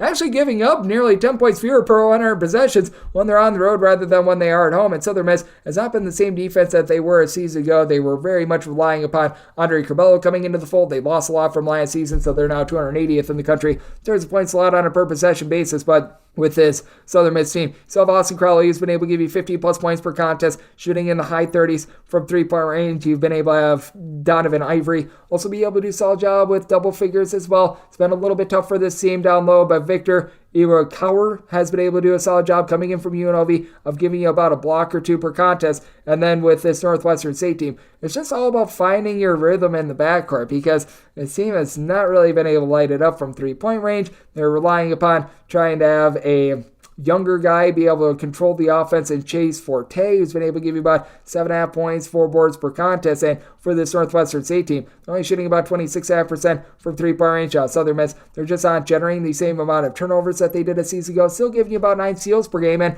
when they don't generate a steal, guess what? They give up a wide open look from 3-point range. I do think that that's going to be a little bit helpful for Northwestern St, but the credit to Southern Miss, and a reason why I do like the over is that they've cut down on their turnovers as well, only turning the ball over about 11.5 times per contest. So did set my line at a 13.5. Right now it's wait and see mode, 13 or less, willing to lay with Southern Miss, 14 or more taking the points with Northwestern St, but here with the total set mine at a 147.5. So looking at the over, 306.527, 306.528. Houston Christian, it's the road face off against Texas. Texas is back to being a massive favorite. 33 to 34 points is what Texas is laying. 158 is your total, and with Texas, set them as a 33-point favorite. I think that we've gotten to a point of no return now that we're getting north of 33. I'm going to be one to take the points with Houston Christian, and this is a Houston Christian team that there's no lying about it. This is one of the worst teams in all of college basketball as in terms of your 362 D1 teams, in terms of points allowed on a per possession basis. They are a bottom 10 team in all of college basketball, but you do have to have some question marks with regards to this Texas team. As for Texas, they got completely destroyed by Marquette. They very nearly lose that game to Louisville. You do have Dylan Mitchell, who's been highly versatile, 11.9 rebounds per game. And I like this backcourt. You've got Max Asmus, who's been able to shoot 40% from 3, 18 points per game. Ithiel Horton is one of the best designated shooters in the country at about 44% from 3. I think the big key is just having Tyrese Hunter just refine his role as a little bit more of a doled-out facilitator and just prop up essentially Horton and Asmus, as he's the weakest of the three from 3-point range, only shooting 25% from distance, 11 points, 4 assists, but he's the best defender out of those three as well. Brock Cunningham has also been able to give you a little bit of versatility, and for Houston Christian, just all about trying to find some scoring out of guys like Bonke Marong, who's been in your top rebounder with about 8 rebounds per game. And Jay Alvarez has been able to step up a little bit as well. He comes in from the non-D1 ranks. He's been able to log about 15 points, 5 rebounds per contest. But it is Houston Christian team that they look to play up-tempo, and they shoot 21% from 3 with 17 turnovers per game. That is not a good combination when you're also very, very ghastly on defense. Now, I will say, for the Texas perimeter defense, they're allowing opponents to shoot about 31.5% from 3. That's 110th in all of college basketball. And for Houston Christian, they are not on that level. Houston Christian, they are allowing opponents to shoot more around 32.5% from 3-point range. So that's actually one of the few things that they've been able to do halfway okay. And for Texas, I think that they're going to be up big in this game. I think that they're going to show a little bit of mercy to a Houston Christian team that scored 65 points or fewer in each of their last 3 games against Division I teams. And for Texas, it has been a little bit all over the place for their offense, but they have been able to get to at least 70 points in 4 of their last 5 games, with the lone exception being that most recent Marquette game. So I do think that you get an up and down game involving a Houston Christian team in the top 20 in terms of total possessions per game. Semi-total 161, looking at the overhand at north of 33, taking the points with Houston Christian. 306.529, 306.530. Northern Arizona is going to be on the road facing off against Incarnate Word. The Word finds themselves as a 3 to a 3.5 point underdog. Total anywhere between 148.5 and 149. I said Northern Arizona is a 2.5-point favorite. So getting 3+, I'm going to be willing to take the points with Incarnate Word. Incarnate Word certainly is a team that has their warts, but at the same time, I do feel a little bit more bullish about them than I have in past seasons, because for Incarnate Word, you do have quite a bit in the backcourt. You've got a mainstay in Joshua Morgan, who's able to give you a little bit of facilitation, and a main man in Sky Wicks, who's been able to do a nice job chipping in their 19 points, 7.5 boards, shooting in the mid-30s from 3-point range, while Morgan shoots 39% from the outside. Now, outside of Sky Wicks, you don't necessarily have a ton down low, but Sean Robinson, who comes over from Austin Peay, about 6.5 rebounds per game. Last year shot 35% from 3. This year he's shooting 7.1% from the outside. You got to figure that that's going to be going northward, but for Incarnate Word, at the very least, they've got everyone that they're expecting out there. Meanwhile, Carson Tout, who was very good, the top rebounder for Northern Arizona a season ago, and a guy who was a little bit of a facilitator for this offense, he has yet to play this year, and we just don't know when he's going to be able to get out there on the floor. You've got Trent McLaughlin, who's had to do it all as a result, 15.5 points, Jusiel shooting 37% from 3-point range, and it's been up to Liam Lloyd to sort of be a little bit of a point forward, for lack of a better term, with this team. He's a 6'5", a little bit of a joker guy who's able to give you 4 assists, 5 boards, 8 points per contest. It's a Northern Arizona team that was also banking on Oakland Fort, who had a big Sky tournament last season, to be able to ascend a little bit. And he's been able to shoot 37.5% from 3, 11 points per game. But I feel like the team was expecting perhaps a little bit more out of him. You do also have Carson Basham, who comes in from Pepperdine. He's been able to give the team 6 rebounds per game, but I do think that for Incarnate Word, having Sean Robinson lock things down low, that's going to be enough to be able to keep this Incarnate Word team in the game. The 16 turnovers is a big reason why I just can't back Incarnate Word outright on the money line. And to the credit of Northern Arizona, coming off of a pair of nice wins against Abilene Christian and against Pacific, so they're starting to hit a little bit of a peak. Meanwhile, you've got an Incarnate Word team that they have been coming off of some heartbreaking losses. It's been an offense that has been all over the place. In the last 4 games, they have scored 67, 80, 65, and 82 points. But I do think that Incarnate Word holds in this game. Semi-total at a 148.5. So at a 149 or higher, going to be taking a look at the under of Northern Arizona. Set them as a 2.5 point favorite. So we'll take 3 plus with an Incarnate Word. 306, 531, 306, 532.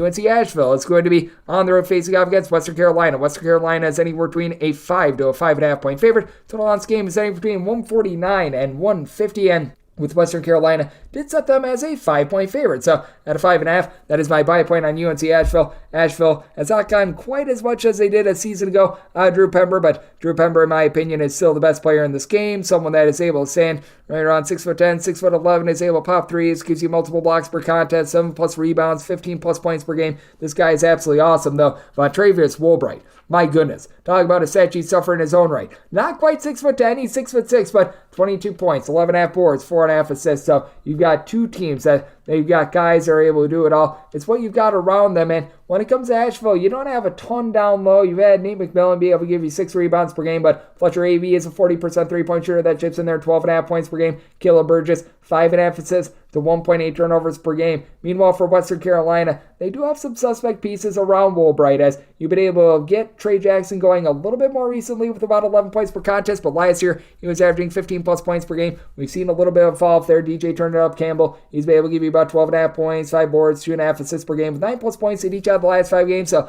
he's been able to emerge a little bit more recently. But for Western Carolina, their shooting is collective about 34% from 3, not quite on par with UNC Asheville, and Asheville's biggest bugaboo last year was the fact that they turned the ball over north of 14 times per game. Thus far this season, they've done a nice job of being able to mitigate that. They're down to about 12.5 turnovers per game. It is a Western Carolina team that is a little bit more efficient on the defensive side of things in terms of points allowed on a per possession basis. They're right around about 233rd, and then for UNC Asheville, you always have some issues with regards to that, as they've been giving up right in the neighborhood about 109 points per 100 possessions. That's 303rd in the country. But that said, I do think that with Asheville, having Pember being able to do a solid job down low, I do think that they're going to hold up against a Western Carolina team that they just don't have a lot of outside shooting outside of Vontravious Woolbright. So I'm going to be willing to take the points with UNC Asheville, set them as a 5-point dog, and did set my total at 149 because you do have a Western Carolina team that is right now in the bottom 100 in terms of total possessions per game. So I had a 150 diving in on the under and taking the points with UNC Asheville.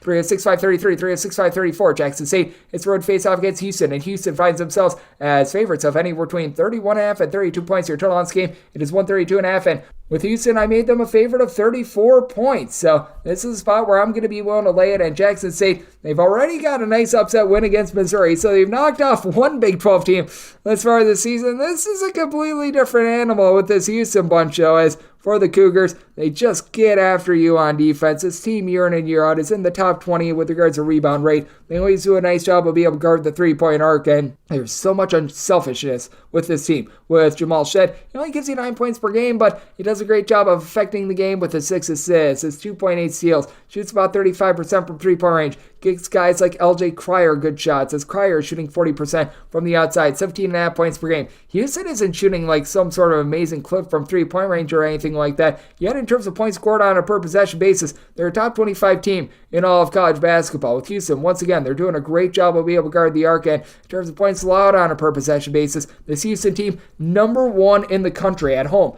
They're allowing 64.5 points per 100 possessions. They're just like a constrictor. They just suck the life out of you. You've got Ken Evans, who's been able to, for this Jackson State team, log about 20.5 points per game, but man, how he would love to have Deshaun Ruffin healthy, because he was a McDonald's All-American that was supposed to play for the team, but he's out due to injury, and right now Jackson State, as a result, 14.5 turnovers per game. Other than Evans, you don't have a single player that gives you north of 10.5 points per game, and you've only got one player that's been able to give you north of 5 rebounds per game. That'd be Z Cook. He's doing a solid job, giving you 6 points, 6 rebounds per game, but when you're going against Jawan Roberts, who's able to give you 8 rebounds per game, when you've got got Emmanuel Sharp, who's able to give you 11.5 points, some versatility with a few boards, a steal per contest, and a Houston team that in general, they are generating 2 more live ball steals than they are turnovers themselves. It makes it just such a brutal outlook. I did set my total at 132, so you're at a 132.5. Diving in on the under, I think that Houston just continues to be a rock on defense, and I'm going to lay up to 33.5 with Houston, laying the number with the Cougars and taking a look at the under. 306.535, 306.536. Georgia Tech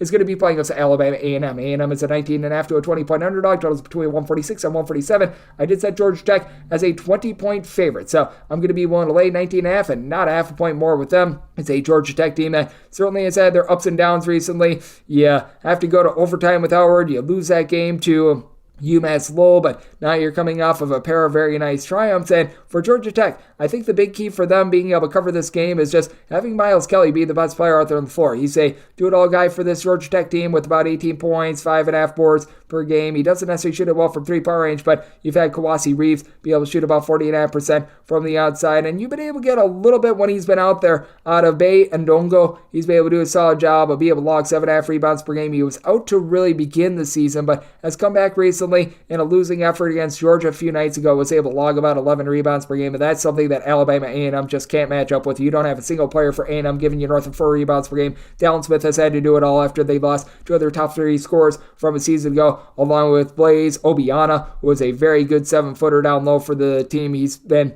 able to, Smith, give you 13.5 points, 4 boards, but I mean, for this Alabama A&M team, on top of having no rebounding, you turn the ball over 15.5 times per game, you shoot 25% from three-point range, and you've got very shoddy defense as well. As for this Alabama A&M team, in terms of opponents' three-point shooting percentage, they are 342nd in all of college basketball. Not to say Georgia Tech is some sort of amazing defense, 160th in the country in terms of points allowed on a per possession basis, but Alabama A&M 362nd in terms of points allowed on a per possession basis. So I do think that for Georgia Tech, they take it out of an Alabama A&M team that is right now without an identity. I did set my total as a result of that as well, 148. So here at a 147, looking at the over end, one to lay up to 19.5 for Georgia Tech. 306.537, 306.538. Texas A&M Corpus Christi plays us Omaha. Nebraska of Omaha finds themselves as a 2.5 point underdog with a total of 150, and with Nebraska, Omaha, I did set them as a 1.5 point underdog. So getting 2 or more, I'm going to be willing to take the points with Corpus Christi. They just don't have the same 3-point shooting that they did a season ago. They're hardly shooting above 30% from 3-point range. Owen Dees from a season ago, he was a total afterthought. Now he's been having to be one of the main men with about 10 points per contest. And when it comes to Omaha, certainly this team is a little bit rough, but Frankie Fiddler might be the best player in this game, 12 plus points per contest. He's able to pop some threes. He's able to give you 5 rebounds per game. But Markel Sutton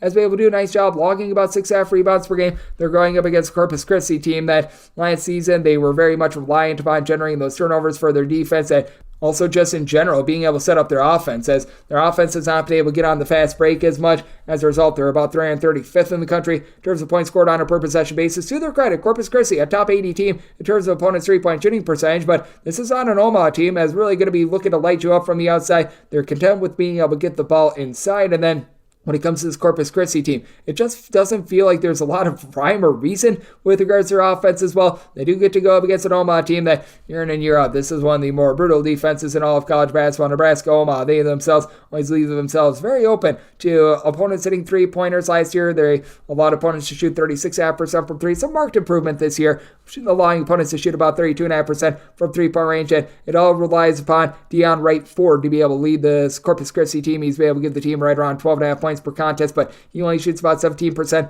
from 3-point range, but does a good job of being able to punch the ball inside. I do think that you're going to be seeing a lot of inside defense, and that just failing in general. So I do think that you're going to be able to see a lot of points in this game. Both of these teams know who they are, and I do think that this is going to be a nip and tuck game involving 2 teams that are looking to push a little bit more tempo. I did set my total at a 151.5, so I'm going to be taking a look at the over, and at 2 or more, going to be taking a look at Omaha. 306.539, 306.540. You've got Radford, and they play us to NC Central. NC Central does find themselves as a underdog of 9 to 9.5 points. Drawn's game is anywhere between 136.5 and 137, and with NC Central, set them as a 9-point underdog. So now being able to get a 9.5, I'm going to be willing to take those points with NC Central. They're coming off of getting completely dump trucked by Virginia, but join the club because they are not going to be the only ones. NC Central is a very well-coached team. Lavelle Moten was the AAU coach of one John Wall way back in the day, and they do have a pair of guys in the backcourt that I like. Po' Boy King, along with Jadarius Harris, have been able to combine for a little bit over 28 points per contest, combining for about 2.3 steals per game, and Harris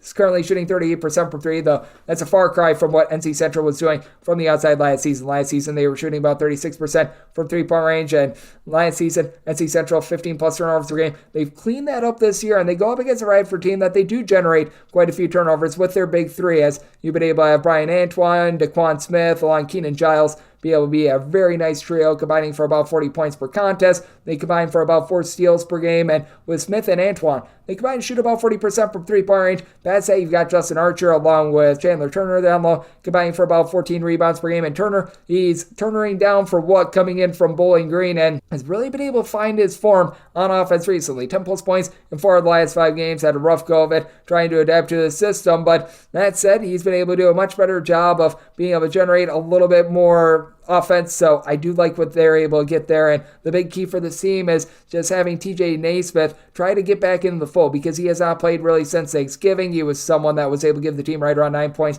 5 rebounds per game, so that does leave Radford a team that does rely a little bit more on depth, a little bit thin, and it is a Radford team I think is going to be seeing a little bit of regression with their offense, as they are shooting about 40% from three-point range. I do think that with NC Central, they're going to be able to hold up in this game. With NC Central and all the pieces that they've lost, they've really tapered down their tempo. So this is a spot where I set my total out of 133, diving in on the under, and at north of 9, we'll take the points with NC Central. 3-6-5-41, 3-6-5-42. San Jose State is going to be playing against New Orleans. New Orleans finds themselves as an underdog of 10.5 to 11 points, and your total is 146.5. And with New Orleans, I did set them as a underdog of 11 points. So being able to get the 10.5, I'm going to be one to lay it. Even without Robert Viola this season, this is a San Jose State team that once again is doing a solid job down low. Got a San Jose State unit that is just very well coached in general as well. I absolutely love what we've been able to get out of Tim Miles, and they go up against a New Orleans team that has been a little bit better on defense. Now, for New Orleans, just throughout the dawn of time, ever since they've been up on the betting board, starting in the 2018-19 season, this team has been perennially a bottom 35 team in terms of points allowed on a per possession basis. And it's not to say that they're amazing this year or anything like that, but they're up to being about 265th in the country in terms of points allowed on a per possession basis. Meanwhile, San Jose State, they've been able to just build a nice wall, being a top 100 team in terms of points allowed on a per possession basis, and they've really been able to do it by committee, as they've got Tibet Groner, who's been their top scorer, came in from Arizona. He has been able to give the team right around 13.5 points, 5.5 boards per contest, and you get similar numbers out of Trey Anderson, but Alvaro Cardenas has really been one of your main facilitators, 5 assists, 13.5 points per game for a San Jose State team that they do play at a bottom 50 pace in terms of total possessions per game, only turn the ball over about 11.5 times per game, and you've also been able to have Adrame Dionge be able to give you about 5.5 boards, a little bit over a block per contest as a true 7-footer. I do think that that's going to be too much size for New Orleans to overcome, as they've got a really nice primary scorer in Jordan Johnson, 23.5 points, shooting 39.5% from three after he shot darn near 50% from three-point range a season ago, but New Orleans only has one guy that's currently giving you north of 6 rebounds per game, and it's not a guy with size. Has gotten about 6 boards out of 6'4", Javon Vincent. This is a team that's very, very small, going up against the San Jose State team that has been one of the best rebounding teams in all of college basketball. That's going to be an issue, which is why I'm willing to lay up to 10.5 with San Jose State. And with regards to the total, did set mine at a 145. New Orleans, it's quite a bit more of an up-tempo team. San Jose State, a little bit more low and slow. I do think that San Jose State gets a little bit more of their style. Diving in on the under, I'm willing to lay with San Jose State through a 6.543, through a 6.544. Loyola Maryland is going to be playing against Mount St. Mary's. The Mount is a 1 to 2 point underdog. Total on this game is 132.5, and with the Mount, I did set them as a 2-point underdog. I'm going to be willing to ride with Loyola Maryland outright as a money line, as a home underdog. I do think that the rebounding of Golden DK, who's been able to give you about 7 rebounds per game, going to be critical in a game that I think is going to be involving a lot of turnovers. Both of these teams, in terms of points scored on a per possession basis, they have not been great. And both of these teams were very slow teams a season ago. They've kicked up their tempo, and it really hasn't done a lot of good for either of them. Mount St. Mary's is 245th in the country in terms of points scored on a per possession basis. Loyola Maryland is 320th, but with Loyola Maryland, I do think that they just have a little bit of a better facilitator after Mount St. Mary's lost their main point guard in Jalen Benjamin. He's now playing out there on the West Coast. Deion Perry, meanwhile, he's been able to give you about 4 assists per game. Meanwhile, Dakota LeFew, who was an off-the-ball 3-point scorer for Mount St. Mary's a season ago, he's had to become the primary ball handler. He's been able to give you 17 points, right around 3.8 assists per game, and he also chips in there 1.8 steals per game, but north of 3 turnovers per game for a Mount St. Mary's team that now is turning the ball over 15.5 times per game while shooting about 28.5% from three-point range. LaFew is only shooting 28% from distance himself. You've been able to have Deshante Montgomery coming in as a freshman. He's been able to shoot about 39% from three-point range, but for Loyola Maryland, I do think that they've just got a few more pieces to be able to get it done in this one, as you've been able to get about 6 rebounds per game as well out of Alonzo Fiore with this Mount St. Mary's team as well. Typically, you have guys like Malik Jefferson and company down low to be able to help you out. They also lost a lot of their key rebounders from a season ago. And then additionally, for this Loyola Maryland team, it is a bunch that they are going to have to go up against a Mount St. Mary's team that is in the top 100 in terms of the opponent's three-point shooting percentage, while they themselves are more around 190th, but Loyola Maryland, not a team that really relies upon three-point shooting. They punch the ball inside with DK and company, so I think that this is a good stylistic matchup for them. So with Loyola Maryland, did set them as a 2-point favorite, going to be willing to take them out right on the money line as a home underdog, and I did set my total at a 140 because both of these teams are playing significantly faster than they have in past years. So looking at the over and Loyola Maryland outright on the money line, 3-6-5-45, 3-6-5-46. George Washington, our nation's first president, plays host to Compensate. Compensate an 18.5 to a 19-point underdog. Totals between 142.5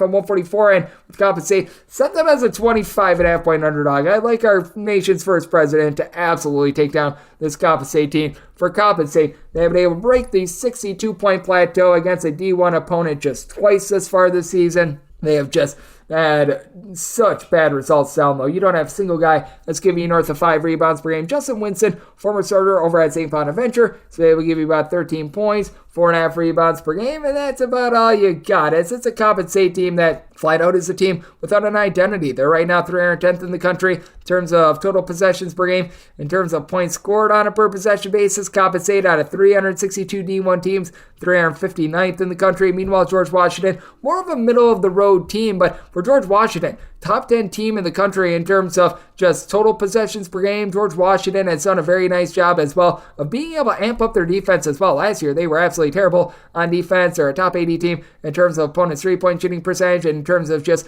the raw points allowed on a per possession basis. Our good friend George Washington in the top 60 in all of college basketball, and then they've got a 20-point per game scorer in James Bishop that's able to take over the game, but he's got plenty of help, as now you've got Max Edwards, who's able to give you 14.5 points, 7.5 boards, shooting 43% from three, while Bishop shoots about 38.5% from the outside. George Washington does turn the ball over 14 times per contest, but they do shoot 37.5% from three, and they go up against a Compensate team that's been okay at being able to generate turnovers, about 8.5 steals per game, but once again, for this Compensate team, they just can't get past 62 points. Meanwhile, it's a George Washington team that they were held down in that game against South Carolina, but really past that, George Washington has been able to put up gaudy numbers on the regular as they've been held to below 75 points just twice this year. I think that you get a good old-fashioned butt kicking in a game where Compensate just doesn't really do their part with regards to their total, and they just get carried to the over by George Washington. I did set my total at a 143.5. Here at a 142.5 as this opened up at a 141.5. Looking at the over with George Washington, we'll lay up to 25 with them. 3-6-5-47, 3-6-5-48. Sacred Heart plays host to Fairfield. Fairfield is a 1.5 to a 2.5 point underdog. Totals between 149 and 150, and with Fairfield, I did set them as an underdog of 6 points, so I'm going to be willing to lay it. With Sacred Heart, you've got Tanner Thomas, who's been able to do a nice job in concert with Nico Galletti. Both of these guys have been able to give you between about 13 to 14 points per game. Both of these guys have some versatility in the neighborhood, about 6'6", and they get to go up against a Fairfield team that is still without Alexis Yetna. Alexis Yetna, very nice transfer from Seton Hall along with South Florida, but just has never been able to stay healthy. And with Tanner Thomas right now shooting 48.5% from three, that's going to be an issue for a Fairfield team that last few years they were built around their defense. They canned their coach Jay Young just weeks before the start of the season, and now all of a sudden they're having to try to play a completely different brand of basketball. Fairfield this far this season in terms of total possessions per game, 118th in all of college basketball, just completely night and day from what they have been in past years. Now Sacred Heart is traditionally a team that likes to go up tempo. They're right now 57th in the country in terms of total possessions per game, so not a lot of surprise there, but we've also got a pair of guards from the Metro Atlantic, Raheem Solomon, Aiden Carpenter, who've done a nice job of being able to help out in the backcourt. They're combining for, in that neighborhood, about 15.5 points per contest. You've been able to get a little bit of facilitation as well, with Kyle McGee stepping up, being able to give this team right around 2.3 assists per game. And for Fairfield, they're just out of rebounding right now because Supreme Cook, he was able to give the team 8 rebounds per contest last season, and that was really one of the high marks for the team. He decided that he was going to be going to Georgetown in the offseason. You were expecting them to be able to get quite a bit down low out of Brema Sek. He's right now out with an injury as well, so as a result, you're having to rely upon Jasper Floyd, a guy that comes in from the non-Division I level, to do a little bit of everything. He's giving you 13 points, 5.5 boards, 4.5 assists per contest for a Fairfield team that they're a league average team in terms of three-point shooting, but in this Fairfield defense, way down. They are outside of the top 250 in terms of opponent's three-point shooting percentage, and I do think that Fairfield going to be had down low as well. So this is a Sacred Heart team that I did set as a 6-point favorite. I'm going to be willing to lay the number, and did set my total at 148. I feel like even though Fairfield is playing up-tempo, they still haven't necessarily been able to be effective with that up-tempo style. So diving in on the under, I'm willing to lay it with Sacred Heart. They're at 6.549, they're at 6.550. Southern plays host to Southeast Louisiana. Southeast Louisiana finds themselves as they pick them to a 1-point underdog, and your total on this game is between 146 and 148, and with Southeast Louisiana did set them as a 5.5-point underdog, so I'm going to be willing to lay it with Southern. This Southern team actually has 2 really good wins already on their resume, as they were able to get the job done on the road against UNLV, and now they've knocked off Mississippi State. Now, with Southern, you're still not going to get any sort of rebounding whatsoever out of this team. They don't have a single guy that's able to give you north of 4 boards per contest, but with this Southeast Louisiana team, they themselves do turn the ball over about 13.5 times per game, and you do have to have some mondo question marks with regards to the Southeast Louisiana perimeter defense, because that's how Southern is going to look to beat you, because they've got such a lack of size. And for Southeast Louisiana, 323rd in all of college basketball in terms of opponent's three-point shooting percentage. You'll be able to have Roger McFarland be a do-it-all player for Southeast Louisiana, 14.5 points, 6.5 boards, shooting about 35% from three-point range. And Nick Caldwell, he's got 6'7", 6'8" size, shooting 37.5% from three. Along with Alec Woodard. Woodard has been able to shoot about 37.5% from the outside, so these guys have been rock solid, but it's a top-heavy Southeast Louisiana team. You really don't have anyone other than Broden Woodbury, who's able to give you north of 6 rebounds per game. Meanwhile, we've been able to get 19 big points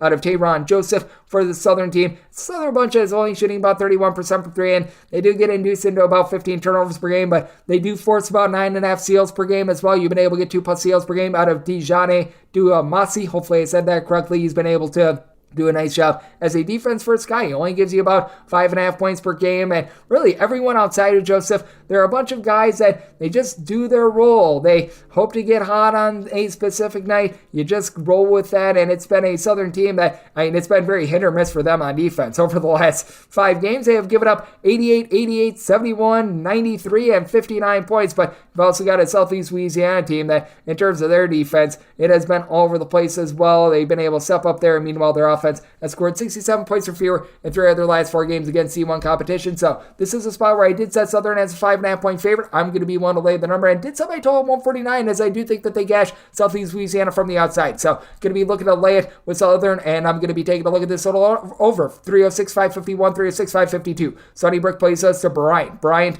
is a 2-point underdog. Total on this game is between 140.5 and 141.5. I actually made Bryant the 2-point favorite. I'm going to be taking a look at them right on the money line when it comes to Bryant.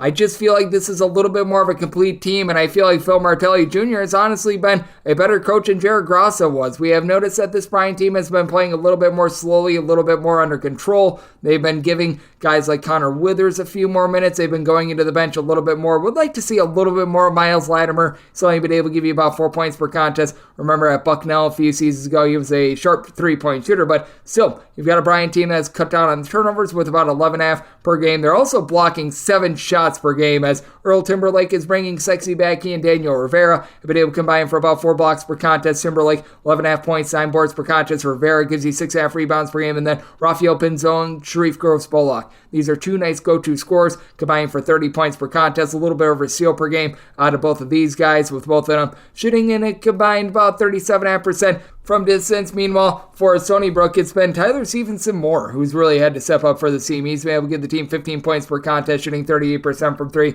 Aaron Clark, Dean Knoll, these have been nice additions for the team after they were both pretty much injured all of last season, but you tell that they're still trying to find their footing with this offense. It's a Stony Brook team that does a good job taking care of the ball, only about 11 turnovers per game, but you just need more down low. Andre Snoddy is the only guy that's giving you north of 5.6 rebounds per game, and he's only logging about 5.5 points per game. Charles Mado has been able to give you about 5.5 boards per contest as well. And Keenan Fitzmaurice, while he's able to pop threes as a 7-footer, doesn't necessarily pop them very well. He leaves a lot to be desired down low, and I do think that Bryant, a team that has been looking a little bit to go a bit more inside, is going to be able to get it done. And it's a Bryant team that has much improved on defense in terms of points allowed on a per possession basis. This team is number 42 in all of college basketball. Meanwhile, the Stony Brook team, it's a little bit hot and cold at about 244. So I do like Bryant to be able to get the job done here. I'll write on the money line, set them as a 2-point favorite, and did make this total 144. Bryant is playing a little bit more slowly right now. The defense has improved, but I do think that they're going to gash a Stony Brook team that they themselves have been all over the place with their defense. So looking at Bryant outright on the money line and the over. 3 of 6, 553, 3 of 6, 554. USC Upstate plays those to Kennesaw State. We give our O to Lane Kiffin. Go Owls as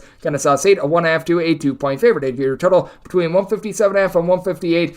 Depending upon the day, Kennesaw State has been the number 1 team in all of college basketball in terms of total possessions per game, but they leave a lot to be desired in terms of their three-point shooting. Meanwhile, they go up against a USC Upstate team that is 247th in the country in terms of total possessions per game, and I do think that Upstate slows this game down a little bit. I did set Upstate as a 2.5-point favorite and a total of 150.5, so looking at the under and them on the money line, as I do think that this is very much going to be a tempo war that decides this game. And for USC Upstate, is this team amazing on defense? Certainly not, but at the same time, Trey Bordeaux has been able to do a solid job in the backcourt. He's been able to log about 12.5 points per contest for a team that shoots about 36.5% from three. He only shoots himself right in the neighborhood about 32% from three-point range at Upstate. They have had their issues guarding the three-point arc. They're about 248th in the country in terms of opponents' three-point shooting percentage. Meanwhile, you've got a Kennesaw State team that's more around 185th in the country with that regard, but just because Kennesaw State plays fast doesn't mean that they're necessarily efficient. They're about 153rd in the country in terms of points scored on a per possession basis, going up against an Upstate team that, once again, are they amazing with their defense? No, but they've been able to bog things out a little bit more, and they've been able to have Amir Langlis do a solid job down low, being able to get this team right around 6.2 rebounds per game. It is a Kennesaw State team that has had Simeon Kodal be able to do a really nice job putting in there about 16.5 points per contest, 3 assists per game, though the main guy in terms of facilitation, Tyrell Burton, he's been able to give you about 6 assists per game, and the credit to Kennesaw State's defense does need to be in terms of the turnovers that they force. Burton, Kodal, along with their other top scorer, Dedmon Robinson, have all been able to give you at least 1.6 steals per game, but for Kennesaw State, they're only shooting about 29.5% from three. They have done a nice job protecting the ball with only about 11.7 turnovers per contest for a team that plays at up-tempo. That's actually quite impressive, but for Upstate, they've been able to do a solid job with their defense, giving up 75 points or fewer in 4 of their last 5 games. It is a Kennesaw State team that they've begun to play a little bit more defense. Hard to really say that when they are just playing as up-tempo as they are, but that said, I do think that Kennesaw State does a relatively solid job on the glass.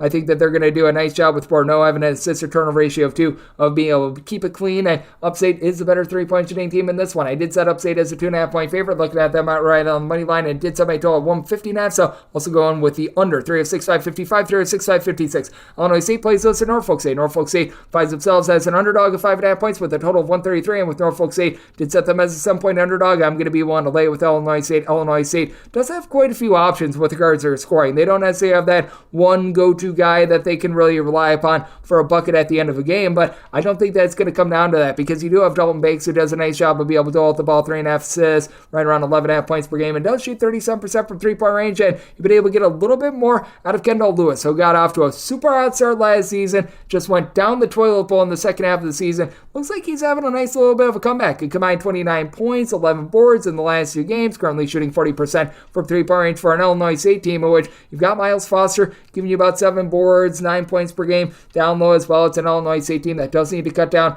on the 14 turnovers per game, going up against a Norfolk State team that has been able to generate a little bit north of 10 steals per game. A lot of that is product of the competition that they're played against a bunch of non-D1 teams, and for Norfolk State, they really have been looking to Jamari Thomas, the UNC Wilmington transfer, to just headline the offense. 18 points, 4 assists per game. He's currently shooting 42% from three-point range. And Alan Bentron, who's been in college basketball for seemingly 500 years, he's been able to shoot about 36.5% from three. But all in all, for Norfolk State, they are shooting just 31.5% from three-point range. When Norfolk State has made the NCAA tournament in past years, it's typically been due to a very stout defense, being able to hold up at the point of attack. And right now, they're about 188th in the country in terms of opponents' three-point shooting percentage, so they're not doing a bad job there. But but if you look at the overall points allowed on a per possession basis, down low is really where they've been hurt a little bit more, 177th in the country with this regard, and giving up in the neighborhood of about 16 more points per 100 possessions when they are on the road rather than when they are at home. And for this Illinois State team, they've really stepped up with their defense as well. 72 points or fewer surrendered in each of their last 3 games.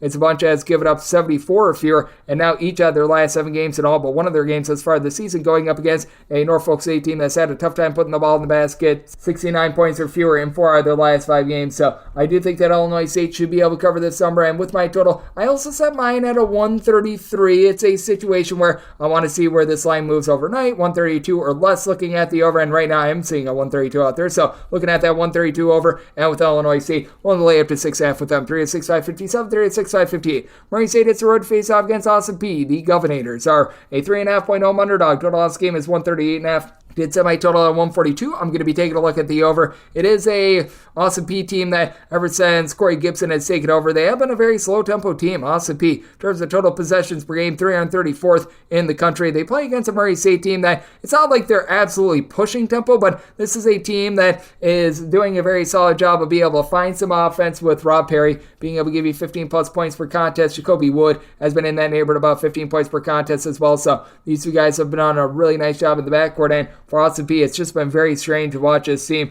under the just leadership of DeMarcus Sharp out there in the backcourt not be able to get it going from three-point range. As a team, they're shooting 35% from 3, but Sharp himself has not. Sharp last season was among qualifying D1 players, one of the best three-point shooters in the country at 54.7% with his 19.5 points per game. He has yet to make a three-pointer thus far this season. 19 points, 7.5 boards, 5 assists per game. So he's doing a nice job of being able to stuff the stat sheet, but other than Sharp, you don't have a single guy that gives you north of 4.9 rebounds per game, and though Murray State doesn't have a ton of size, you do have Nick Ellington, who has been able to give you about 8.5 rebounds per game. It's a Murray State team that they also do a good job of being able to value the ball. They only turn the ball over about 9.9 times per contest, so that has been highly efficient for them. And for this Austin Peay team, they're trying to find their footing when it comes to their overall defense as well. 224th in the country in terms of points allowed on a per possession basis after Murray State was pretty awful with regards to their defense a season ago. They've been following that up with being about 292nd in the country with this regard this season, but it does feel like the transfers that they brought in, more specifically Sean Walker,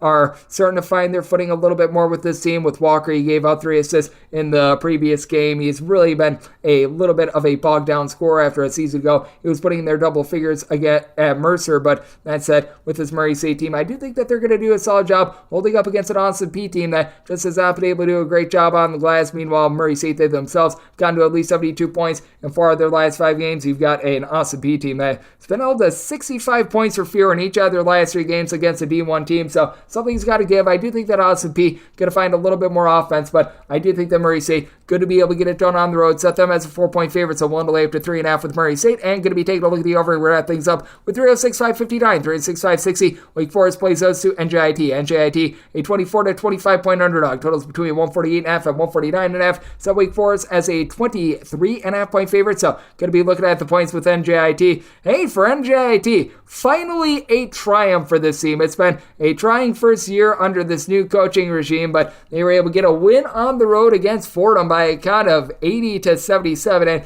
there's no question about it. This is an NJIT team that is going to be a long-term rebuild, but that said, Grant Bellemere, he brought in guys like Rashawn Storrs from Manhattan, and I mean, the pieces seem to be working, and with Storrs coming in, he brought with him Elijah Buchanan from Manhattan, who's been able to give the team 9 points, 2 assists per contest. He was always a relatively solid scorer when he was over at Manhattan, and now you've got Adam Hess, who's been able to do a solid job, being able to log about 11 points per contest. He and Buchanan are combining to shoot north of 40% from 3-point range. This is a very vulnerable team down low with Buchanan, 6 rebounds per game, currently leading the way for the team. But for Wake Forest, they've really only got 4 guys that give you production. You've got Hunter Salas, your main scorer, 18 points, 2 assists, steal per game, shooting about 42.5% from 3, and then Kevin Boopy Miller, Austin Carr, along Cameron Hildreth, all shooting in the neighborhood about 34.5 to 37% from 3-point range. Miller and Hildreth both about 17 points, 3.5 assists per game. Carr's your main low post player with 15 points, 7.5 rebounds per game. Now, the kicker for Wake Forest is that now they've got Efton Reed in the fold. He got his first game action in against Rutgers. 15 points, 14 rebounds. He made an immediate impact. So now this team can be old Five Guys. That old joke about if they opened up a restaurant, they'd be Five Guys, because nobody else on Wake Forest giving you north of 3.5 points per game. You've been able to get a little bit of rebounding with about 4 rebounds per game out of Marquise Marion, although he's giving you less than 2 points per game. But it is a seriously top-heavy Wake Forest team, which that should be enough to be able to win this game handily against NJIT, but I feel like this number has gotten a little bit too far out of whack. NJIT starting to do a much better job with their offense, 68 points or more scored in 4 out of their last 5 games. Meanwhile, it's a Wake Forest team that's been having their issues on the offensive side of things. They're not necessarily a super-duper up-tempo team, so this is a spot where I did set my total at 147.5. I'm going to be looking at the under. I think that Reed and his rebounding is going to be able to help out the defense a little bit, but I feel like this is too lofty of a number for a Wake Forest team that really is only 5 deep. Going to be taking a look at the points with NJIT and the under, and that wraps things up for the Saturday edition of Coast to Coast Hoops, now part of the VSiN family of podcasts. If you do like hearing from this fine podcast, Coast to Coast Hoops, you're able to subscribe wherever your podcasts, Apple Podcasts, Google Play, Spotify, Stitcher, and TuneIn. If you have a question, comment, segment idea, what have you for this podcast, you do have one of 2 ways we offer this in. First one is my Twitter/X timeline at @JNet_D1. Keep in mind, letters EM, they mean does not matter. So as per usual, please do send these into the timeline. Other ways, find an Apple Podcast review. If you rate this podcast 5 stars, it is very much appreciated. From there, you're able to fire in whatever you'd like to hear on this podcast via that 5-star review. Coming at you guys every single day throughout the college basketball season. That means I'm coming at you once again tomorrow. Thank you so much for tuning in.